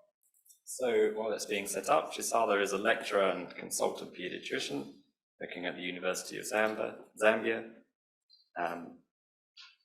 Great. Hello, everybody. My name is Joshua Chabala. I'm a pediatrician based in Zambia, and I will be speaking with you on implementation of shorter regimen for children with non-severe TB. And this is chiefly based on the findings of the SHINE trial. I'll give you an overview of what the SHINE trial was about to get ourselves going. So the SHINE trial was a randomized controlled trial that enrolled children below the age of 16 years with non-severe TB and randomized them to receive either 4 months treatment or 6 months treatment, and then they were followed up for a total of 72 weeks for unfavorable outcomes. And this trial was implemented in 3 African countries and in India. And the main findings of this study was that there was no difference in unfavorable outcomes between children who received 4 months of treatment compared to those who received standard 6 months treatment at that time. And there was also no difference in the occurrence of adverse events. So the conclusion of this trial was that 4 months treatment was as good as a standard 6 months treatment for children with non-severe disease. And so this trial informed the 2022 revision of the treatment guidelines for children by the World Health Organization. And the World Health Organization put a guidance on who was eligible to receive this 4 months treatment based on the age, with a predefined definition of what severe disease was and clinical considerations that could be taken into context when implementing this. And this guidance was accompanied by an operational guideline that provided a definition and also provided scenarios of what you do depending on the setting that you are, when you have optimal conditions for disease severity determination using chest x-rays and bacteriological testing. And also in scenarios where they have bacteriological testing but without chest x-ray, as would happen at some primary healthcare setting, and also scenarios where neither of these were available, and also what clinical considerations you have to take into context for disease, for classification of these children who require non-severe TB treatment. From the outset, it was anticipated that there were going to be some implementation considerations that needed to be taken into account to move this evidence from clinical trial into programmatic arena. And chiefly the most important of these was the issue of disease severity determination, which mostly impinged on access to chest x-ray as well as bacteriological testing. And as part of this implementation rollout, there have been some developments in providing guidance to healthcare providers and programs on how they could go around these. And here's an example of the Union course on chest x-ray reading, which is an online course that was developed by the National Union Against Tuberculosis and Lung Disease, and also the revised DES guide for treatment of TB in children, as well as the WHO open course for healthcare providers that also has components of the shorter treatment. In terms of bacteriological testing, the SHINE trial relied on smear microscopy to include or exclude children for severity determination as a component of this. And right now, with expert being the preferred method of TB testing, there's been some guidance developed on how you could use that as well.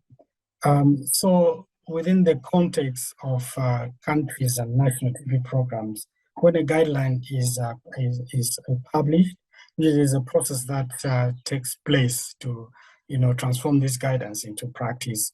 And usually, this is an example of how countries may approach it. It may differ between different countries, but generally, first of all, these guidelines are reviewed by an in-country technical committee or an expert panel or professional society, depending on the country. The context that takes into account the peculiarities of the countries, as well as the resources available within that country. And then this is followed by the development of policy framework with guidance and implementation tools before the rollout can then be undertaken. And then this is accompanied by a rigorous process of monitoring and evaluation so that the program is implemented in the manner that it is meant to be. And so to track progress on how far countries have gone, we just did this survey, which is by far not the most perfect thing, where we ask colleagues from different countries on how far they have gone with implementing guidelines. I mean, I must say that there's really no official repository where you could get this information. And we asked colleagues on how far, we reached out to them and asked them how far their countries have gone. It's not an exhaustive list. So among the ones that we reached out to, we identified that Kenya, Zambia, United Kingdom, and Spain have gone ahead to recommend or implement these guidelines, while a number of countries, including South Africa, Mozambique, Uganda, and Ethiopia, are in the process of adopting these. It's not exhaustive, it's not official, so apologies if there are countries that are not included here. And so I'll just highlight 2 African countries and 2 European countries that have gone ahead. And I'll start by Spain and the United Kingdom that have guidelines that have already been put out and are available in the public space. And so in terms of the 2 countries have a much uniform considerations on who's eligible based mostly on what the WHO recommended. And then when you compare the 2 African countries, Kenya and Zambia, you will notice that Kenya has a restricted age range of 1 year to 10 years and has excluded all infants from non-severe TB identification, and also excluded any bacteriological positive test and any children with who are living with HIV. Whereas in Zambia, the exclusion pretty much is advanced HIV disease in terms of HIV disease. And in both countries, they obviously malnutrition is an important consideration, and they specifically exclude severe acute malnutrition. And in terms of the implementation approaches, Zambia has adopted a phased approach, starting with 2 regions and then roll out to other regions, whereas Kenya has a more countrywide approach. And so obviously, as I mentioned earlier on, as countries roll out this recommendation, obviously access to diagnostics is an important consideration, especially issues around bacteriological testing and access to chest X-ray, and also healthcare capacities to appropriately classify children and do disease severity determination. There are questions on children living with HIV and the use of LAM. And then in addition, there are really potential opportunities with recent developments around the potential for decentralizing TB identification to lower levels of care through expert testing using STU, as well as the use of treatment decision algorithms. And also there's a potential role of computer-aided text reading and artificial intelligence and how it can be harnessed to aid these processes. And also the use of electronic platforms for capacity building of healthcare providers that are now available and in widespread use. And here, just to wrap up my presentation, I'll give an example of how implementation science can play a role in bringing this evidence into practice. And I'll give an example of the UCL-TB project, which is aiming to generate evidence on a comprehensive treatment decision algorithm that incorporates evidence from diagnostic studies and also severity determination from the SHINE trial, and then these are will be put into one comprehensive tool that will be deployed at district level district hospital level and a primary healthcare setting to help healthcare providers, first of all, identify TB using a treatment decision algorithm, and then do an appropriate disease determination and determine whether the child can qualify for 4 months or the 6 months treatment. And this is funded by the EDCTP. It's a 4-year program. Hopefully it will give evidence on the implementation strategies regarding the 4-month treatment. And these are the partners that are listed below that will be part of this consortium. Just to acknowledge colleagues who assisted in gathering information, especially on the progress and around the implementation of the 4-month treatment that countries have made. And I will end my presentation here, and I welcome your questions in the discussion session. Thank you. Thank you very much to our speakers for those great talks. I hope you have all got the questions ready. I don't think there are any in the chat. So whilst we're waiting for you, question here. Thank you. Is this working? Hi. Thank you for 3 great talks. Hanif, my question's for you. You are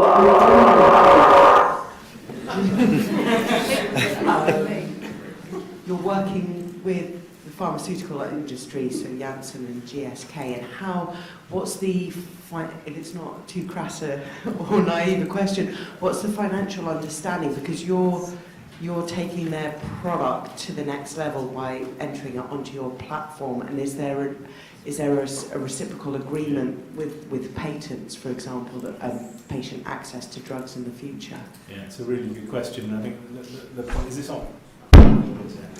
I think what I was trying to highlight is that, of course, there are commercial considerations to development of these drugs for pharmaceutical companies, and of course that's why there's a lot of public investment in the development.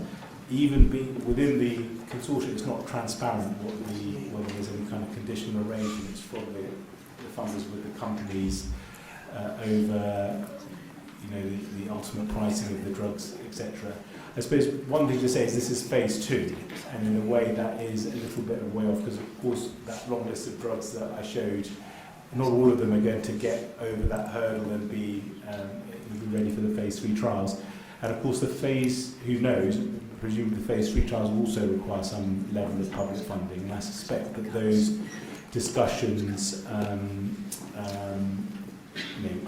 would certainly be taking place at that stage. But I do think in the meantime, the advocacy and various groups that are focusing on drug access presumably are talking with these companies and are aware of these kind of issues and sort of advocating to ensure that the prices that ultimately are put are fair ones.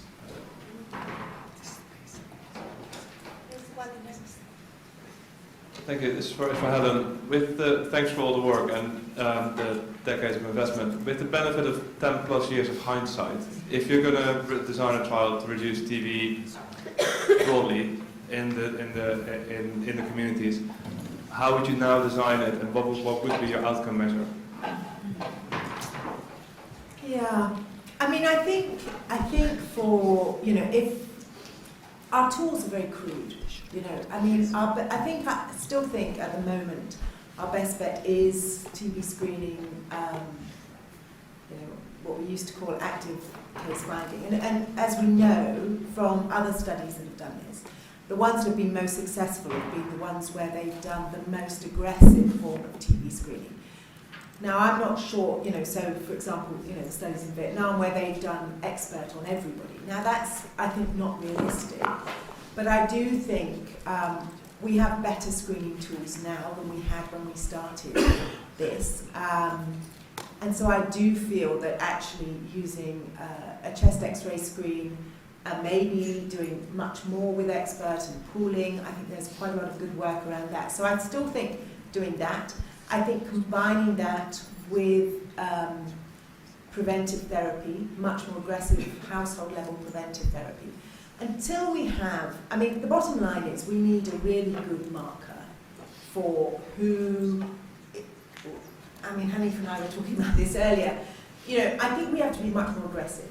You know, in TB for decades, if you compare it with HIV, we're treating people like with end-stage AIDS. We're not treating HIV infection. Why we're getting there with AIDS, why we're getting there a lot faster with HIV is we can identify infection really early and get people on treatment and stop transmission. But with TB, we're waiting for years until people have transmitted or they're going to transmit. So we need to find people much earlier. We really need the better diagnostics that tell us this person is infected and likely to progress. So, you know, we're all looking for the biomarkers for incipient TB, they're not there yet. When we have those markers, that's what we'll be able to do. But I think in the meantime, we have to screen with the best tools we've got, and I do think that's probably chest x-ray, it's using expert much more judiciously. I think it's also really trying to, also look at prevention at household level as well. Outcome measure. Yeah. Again, I mean, our challenge is how do we measure whether we've really made an impact? I would love to say we could use routine TB notification data. We've done a lot of work looking at notification, whether we can really use that, of course, with modelling. I'm just not sure we can. I think notification data in many places is not really good enough. And so then I do think we're back to measuring TB prevalence. But doing prevalence surveys, you know, you're looking at 50,000 people in your study, and they're very expensive and complex to do. Thank you. Firstly, a continuation on this testing for TB, and then a question for Dr. Ismail. My opinion is that if you didn't succeed first time round, you went back and did it 2 or 3, 4 times, you will achieve results. And if I can ask you, when you went around to check for incidence TB afterwards, did you then treat them and so on, follow a certain procedure? And very little work to do, go the third time just to check out incidence then. And I'm sure you would have found some difference. Thank you. Yeah, I mean, just to say, for the screening, this was repeated screening. So there wasn't just one screen. They were screened the population was screened every year for 4 years. So the screening was an ongoing thing. Looking at incidence of infection, yes, when we identified individuals with new infection, they were referred for TPT if they were eligible, and we had to follow national eligibility guidelines. So only some of those individuals were eligible for preventive therapy.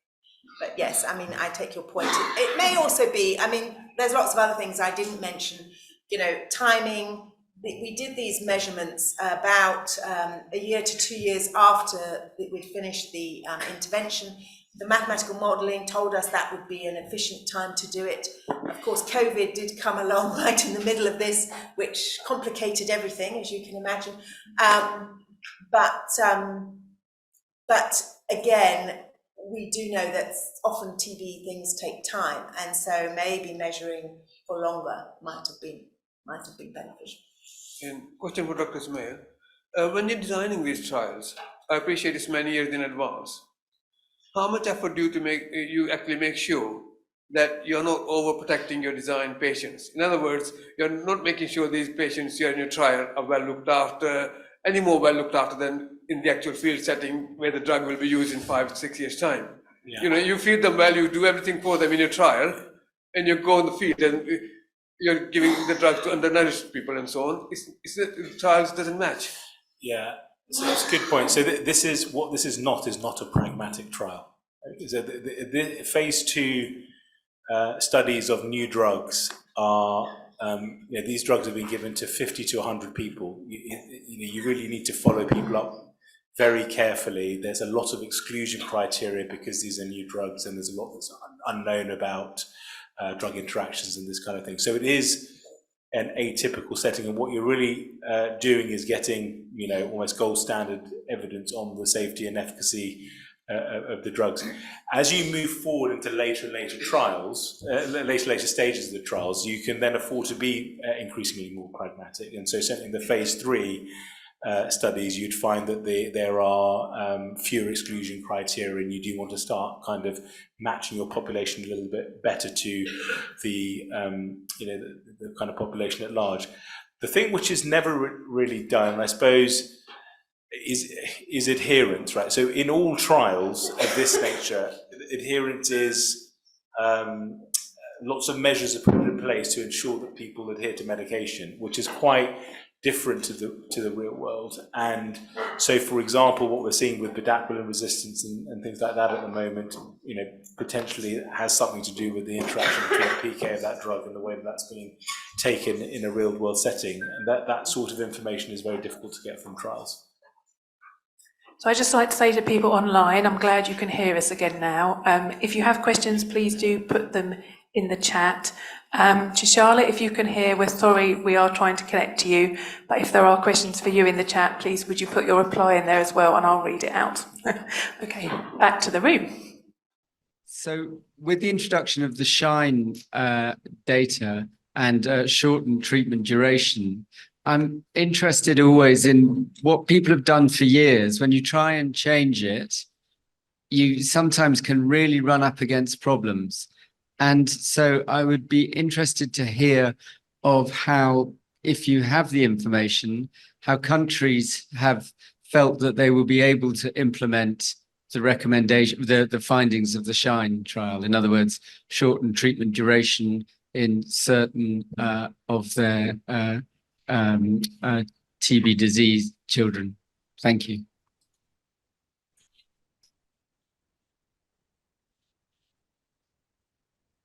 Are you able to hear me? Can I answer that? Yep, we can hear you. Okay. So I didn't get the question, but I think I got the last bit of it. I think is if I heard correctly, he's wondering whether there's been resistance to implement the format recommendation. Yeah. First of all, it's difficult to tell at this point because this guidance was only put out in 2022, and it takes a little bit of time before guidelines are picked up. And I've already pointed to you there's been, I don't know whether I can call it slow progress, but a few countries are picking that up. And I'll give an example. For example, the two examples I gave, Zambia and Kenya, they are quite, looked at interpreted them a little bit different from what is recommended, just trying to, I suppose people are being a little bit cautious before they can go full throttle. And then understandably, especially in countries where then access to diagnostics is a challenge, there's always that worry that that the disease classification may not be done appropriately, and therefore they might end up putting the wrong child on treatment, and therefore they kind of try and exclude groups where they feel that they don't want to run that risk. But I think it'll be more clearer as more and more countries start this process and then give a feedback on how they are going to get a full picture on how countries are taking up their recommendation. Thank you. And just on that note, there was a question in the chat for Tishala asking, did any country implement guidance before the WHO guidance came out? I'm not aware because the trial result came out in 2022 and almost immediately it was followed by the WHO guidance. So outside what was implemented in the SHINE trial, I'm not aware of any country that was particularly implementing this specifically for children. Okay, thank you. So Tishala, while we've got you on the line now, sorry because you missed, I've got one final question for you, I suppose, on maybe a more positive or maybe naive point, if you like. Given that 4 months was shown to be non-inferior, do you know if there's any work to see and if you can go below 4 months for children with less severe disease? So I think part of the Smart TB Consortium, one of the trials they're going to do, that they propose to do is to do a shorter than the 4 months. So we'll wait to hear when that trial is implemented and the results are found. Thank you. Okay, thank you. Thank you to our speakers. I think it's time to hand over to UCSF. Hello, Sophie, are you there? I am. Yes, you are. That's great. So just to say to our audience here who've been through the day, World TB Day was held a little bit earlier in San Francisco on Friday. And as you know, for several years now, we've been doing a tie-up with UCSF.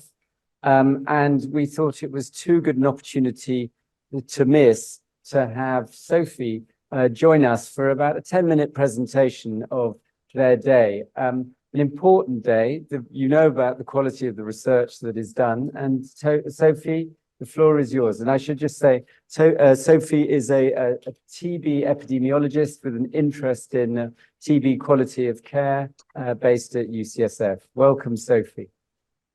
Thank you so much. And congratulations on making it to the end of your World TB Day. As mentioned, your colleagues here at UCSF are always very interested in your day, though we're asleep for part of it, usually.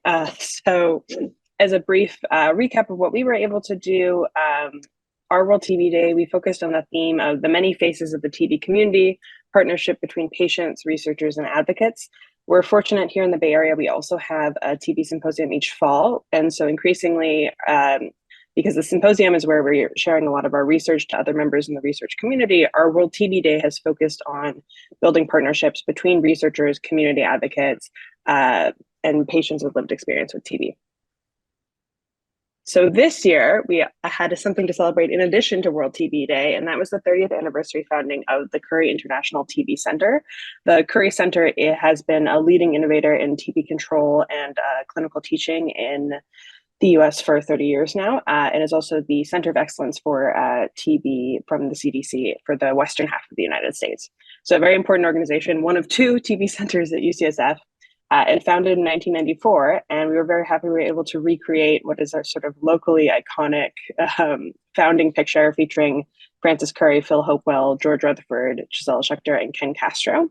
Dr. Curry has unfortunately since passed away, but we were able to get the other original team together. And we were actually fortunate enough to then have Ken Castro, who's the sort of bottom right-hand person in this picture, present our keynote about where the Curry Center has started, its roots, and where it's going in the next 30 years. I think there's a very salient quote that really resonated with me, especially as we've seen sort of a small uptick in TB incidence cases here in the United States, was that as you get closer and closer to eradicating a disease in the country, you're actually much more likely to eradicate the disease program than the disease itself. So sort of a reminder to us to stay vigilant, to keep advocating for that sort of essential funding for TB care here in the US. So that was how we kicked off. And then we had a very jam-packed schedule. Some other things we'd like to highlight are really the only research talk we do. We try and shine on early stage investigators. And this year we were fortunate enough to have a speaker, an early stage investigator, speak from each of the 6 tuberculosis research advancement centers, or TRACs, that have now been funded in the United States, in an effort to sort of build this collaborative network within TB in the United States, since we're all rather geographically distinct, but hopefully our research is very, very intertwined. We also had a panel featuring an amazing patient advocate local to the Bay Area who works with an organization called We Are TB, as well as community organizations with interests in TB present. And that was a really energizing session to hear about what people, in our backyard are going through as they're navigating TB treatment. We also had a 3-minute abstract scientific communication competition. If you're familiar with this type of event, it's a challenge to scientists to take a recent research project or maybe a recent thesis and explain it in lay terms in 3 minutes, strictly timed. So it's really fun, a little bit scary for our volunteers, but they did such an amazing job and won prizes because we like to reward their bravery. And it's a really fun little kind of pick-me-up after lunch. And we were also fortunate to have a message from our local Congresswoman, Barbara Lee. Barbara Lee has been a really staunch advocate in the US legislature for Global Fund and PEPFAR, which is the United States International HIV funding. And so we were really happy to have her support us on World TB Day as well. And one of our last events was an advocacy training from Stop TB, which is a a advocacy and legislative group or legislative supporter group here in the United States, working to pass legislation to improve TB care in the US. And that was a really energizing session about how to pitch asks to congresspeople, how to write op-eds, how to really keep TB front of mind for people and put pressure on our representatives to pass legislation and funding to support TB. And our last event of the day before we broke for cocktails and snacks was together with a group of other TB researchers at UCSF, including myself. We launched a new nonprofit called Together Against TB.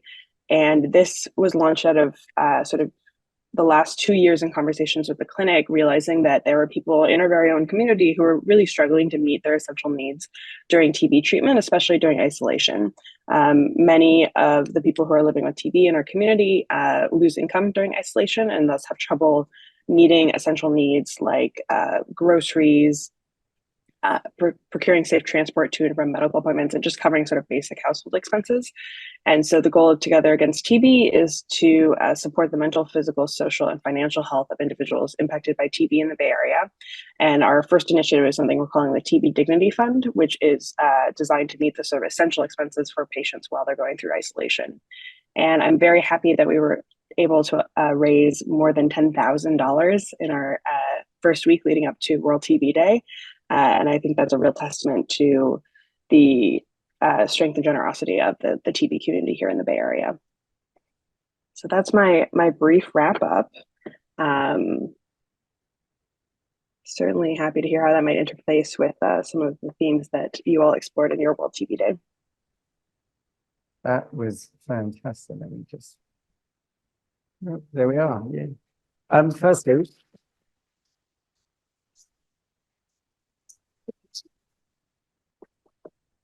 so I think one of the fantastic things that you do so well is you reach out, not just presenting the information and data from senior researchers, but you also enable and encourage others. And that's always something that I think is so commendable, and we can very much learn from here, perhaps in future World TB Day presentations. So Sophie, you're very welcome to stay. We have one more speaker. I'm pleased to say Lord Herbert, Nick Herbert, who was supposed to speak earlier, has now arrived back in the United Kingdom and is going to talk to us. Thank you so much for allowing me to join you so late. And I'm very sorry that I wasn't able to join the earlier panel, but I was flying in from the States and skidded here as soon as I could. So I do apologize, but I hope you've had a really interesting and successful symposium. I think you wanted me just to address the issue of a political perspective on global TB advocacy. And I guess the challenge remains as to how, from the point of view of politicians like me who want to try and promote more effective action to tackle TB, we capitalize on the high-level meeting at the end of last year and try and keep the momentum up and ensure that the revised targets, which were effectively agreed at that high-level meeting, do get implemented. And this is a constant challenge for TB, of course, is to how we gain attention for the disease by comparison to other issues that are more pressing, other diseases that have a lot more sort of celebrity and high-profile support. It's always a challenge with TB. And at the back, the clock, of course, has been ticking for meeting the Sustainable Development Goals in just, 6 years' time now. The All-Party Parliamentary Group on Global TB held a World TB Day reception last week. And we had a couple of very interesting speakers. Firstly, senior official from the Foreign Office who gave us their perspective, trailed the fact that their Foreign Office has just announced a grant to support TB Reach, which is very welcome here. And I thought that the official made an important point, which was to end with a note of slightly greater optimism than sometimes we have in the discourse about tackling TB globally, which is to point out that a lot of the major high burden countries that carry most of the world's TB are now much more engaged in terms of developing TB programs to try and get on top of the disease. And whether it's in India, which has been the exemplar, or Indonesia, South Africa, the Philippines, Brazil now, I think there really are those grounds for optimism. And that's in no small part to the work of the Stop TB Partnership and the WHO, and of course the Global Fund in supporting activity as well. And the Global TB Caucus, which I chair, which is the network of 2,500 parliamentarians that we set up nearly 10 years ago now, will continue to work with those bodies and do everything we can in the 60 national caucuses that we now have around the world. I think there were only 5 when we first started, to continue to engage, to ensure that we can try as parliamentarians to hold the executive's feet to the fire, and to ensure that commitments are delivered.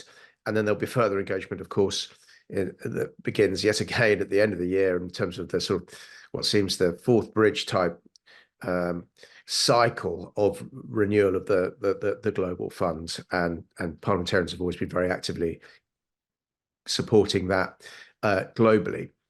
The second point that was made at our all-party parliamentary group meeting last week is that we do have, I think, the opportunity and the necessity to raise the profile of TB in the context of the AMR high-level meeting, which is in New York in September.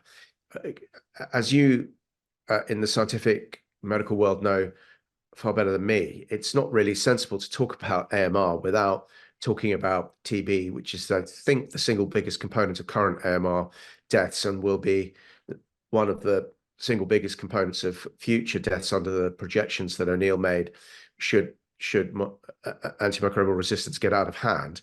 And it's very important that we insinuate TB in all of those discussions. And specifically, what I proposed is that the all-party parliamentary group will convene a meeting this summer, a sort of high-level meeting, where we'll try and connect and ask for a connection between ministers and officials, those from the AMR community who are involved in the high-level meeting, and leaders from the TB world, so that the TB community can hear and understand what's going on in terms of AMR lobbying. I mean, this may cut across lots of communication and networking that's already going on, but I know that in the past we've had to work hard to ensure that TB is put on that agenda. And we'll also be doing a review of the domestic position on TB in our committee, because we heard from the NHS England and from the Health Security Agency. And as you all know, tackling TB has gone off track here in the UK, and the well-developed plan that my committee had a lot to do with supporting, that then turned into the action plan, remains in place, but needs more resourcing and needs more attention from ministers, and we have to work hard at that. And that's a good example of the practical day-to-day lobbying that I think parliamentarians can do to try and raise these issues. So that's a little bit about what we're going to be doing nationally, and all of that will be translated into the global work as well, that I hope will also involve members of parliament taking part in and around the AMR high-level meeting. And I think, as this feels to me like something of a stream of consciousness, and I've no idea whether anyone's still listening or even still here in this meeting, I think it's probably the appropriate moment for me to stop. Absolutely fantastic, Nick. Thank you so much indeed. And your backdrop, I think we're going to be fighting over that screen behind you. It's wonderful. But what you said, I think, is so important, and such a great way to conclude what's been a really terrific day. I'm just going to call on Gabriel Pilara now to stand up, and if you don't mind, just summarize and say some thanks, Gabriel. Thank you again, Nick. Hello, everyone. Good afternoon, good evening. concluding remarks. So first of all, who am I? So I'm Gabriel Pilar, and I'm an associate professor in infection at UCL, a consultant in infectious diseases at UCLH. And this year I have been fortunate enough to lead the organizing committee that has put together the program that hopefully you've all enjoyed today. As you know, it's a joint effort with UCL-TB on my right and the LSHTM-TB Center on my left. And the committee members are on the program. I'm not going to list everyone's name in the interest of time, but I want to thank them for their efforts in putting together what I hope is an exciting program, and especially also Neil Stoker, who's really held the whole thing together from day one. I can't find him, but I'm going to give a big round of applause. There he is. He's there. Okay, so actually also thanks to the IT team who've actually made a tricky hybrid event work most of the time. So actually that's been good, and we've had participation from people online. I hope that's been good. So the program, I hope, what we set out to do was something that reflected and showcased the strengths of both of the institutions and the breadth and quality of the work that goes on across there, ranging all the way from sort of basic science to sort of implementation and improvement in clinical care. So we started the day actually with Samara Barnes, who through her own experience of TB care, she made a really important point, I thought, about never forgetting that it's about the individual. These people with TB are not numbers, they're not cases, they contribute to publications, statistics, etc., but they're still people. And actually, I thought hopefully the program reflected the importance of that. So we started off in talking about importance of inclusivity and accessibility to TB care, which was nicely sort of followed on by how we can best tackle social and structural determinants of TB outcome, which are obviously interrelated, those two issues. I thought the debate was great. It was really dynamic. There was a change of opinion in the room. We all thought the NTB targets were a bit meh, but by the end of it, we just couldn't get enough. We think they're almost not strict enough, so that was good. So then after some lunch, we got into some nitty-gritty science. That was good because it was an important reminder that the science does underpin quite a lot of things that we do. Now, it may seem futuristic now, but understanding the pathophysiology may improve therapies in the future, vaccines, and also how we implement them. And then the final session was great about sort of opportunities and challenges with clinical trials. And well, it's fresh in your mind. I'm not going to repeat any more details than that. So I think before I say that you can all go and have some drinks, myself included, I wanted to thank a lot of people. And if I'm going to miss people out, so I'm not going to actually mention everyone. But I think a thanks first of all goes to the speakers who gave up their time and to attend or record or both. So that's great. The chairs who also basically did the same without speaking, but also gave up a lot of their time.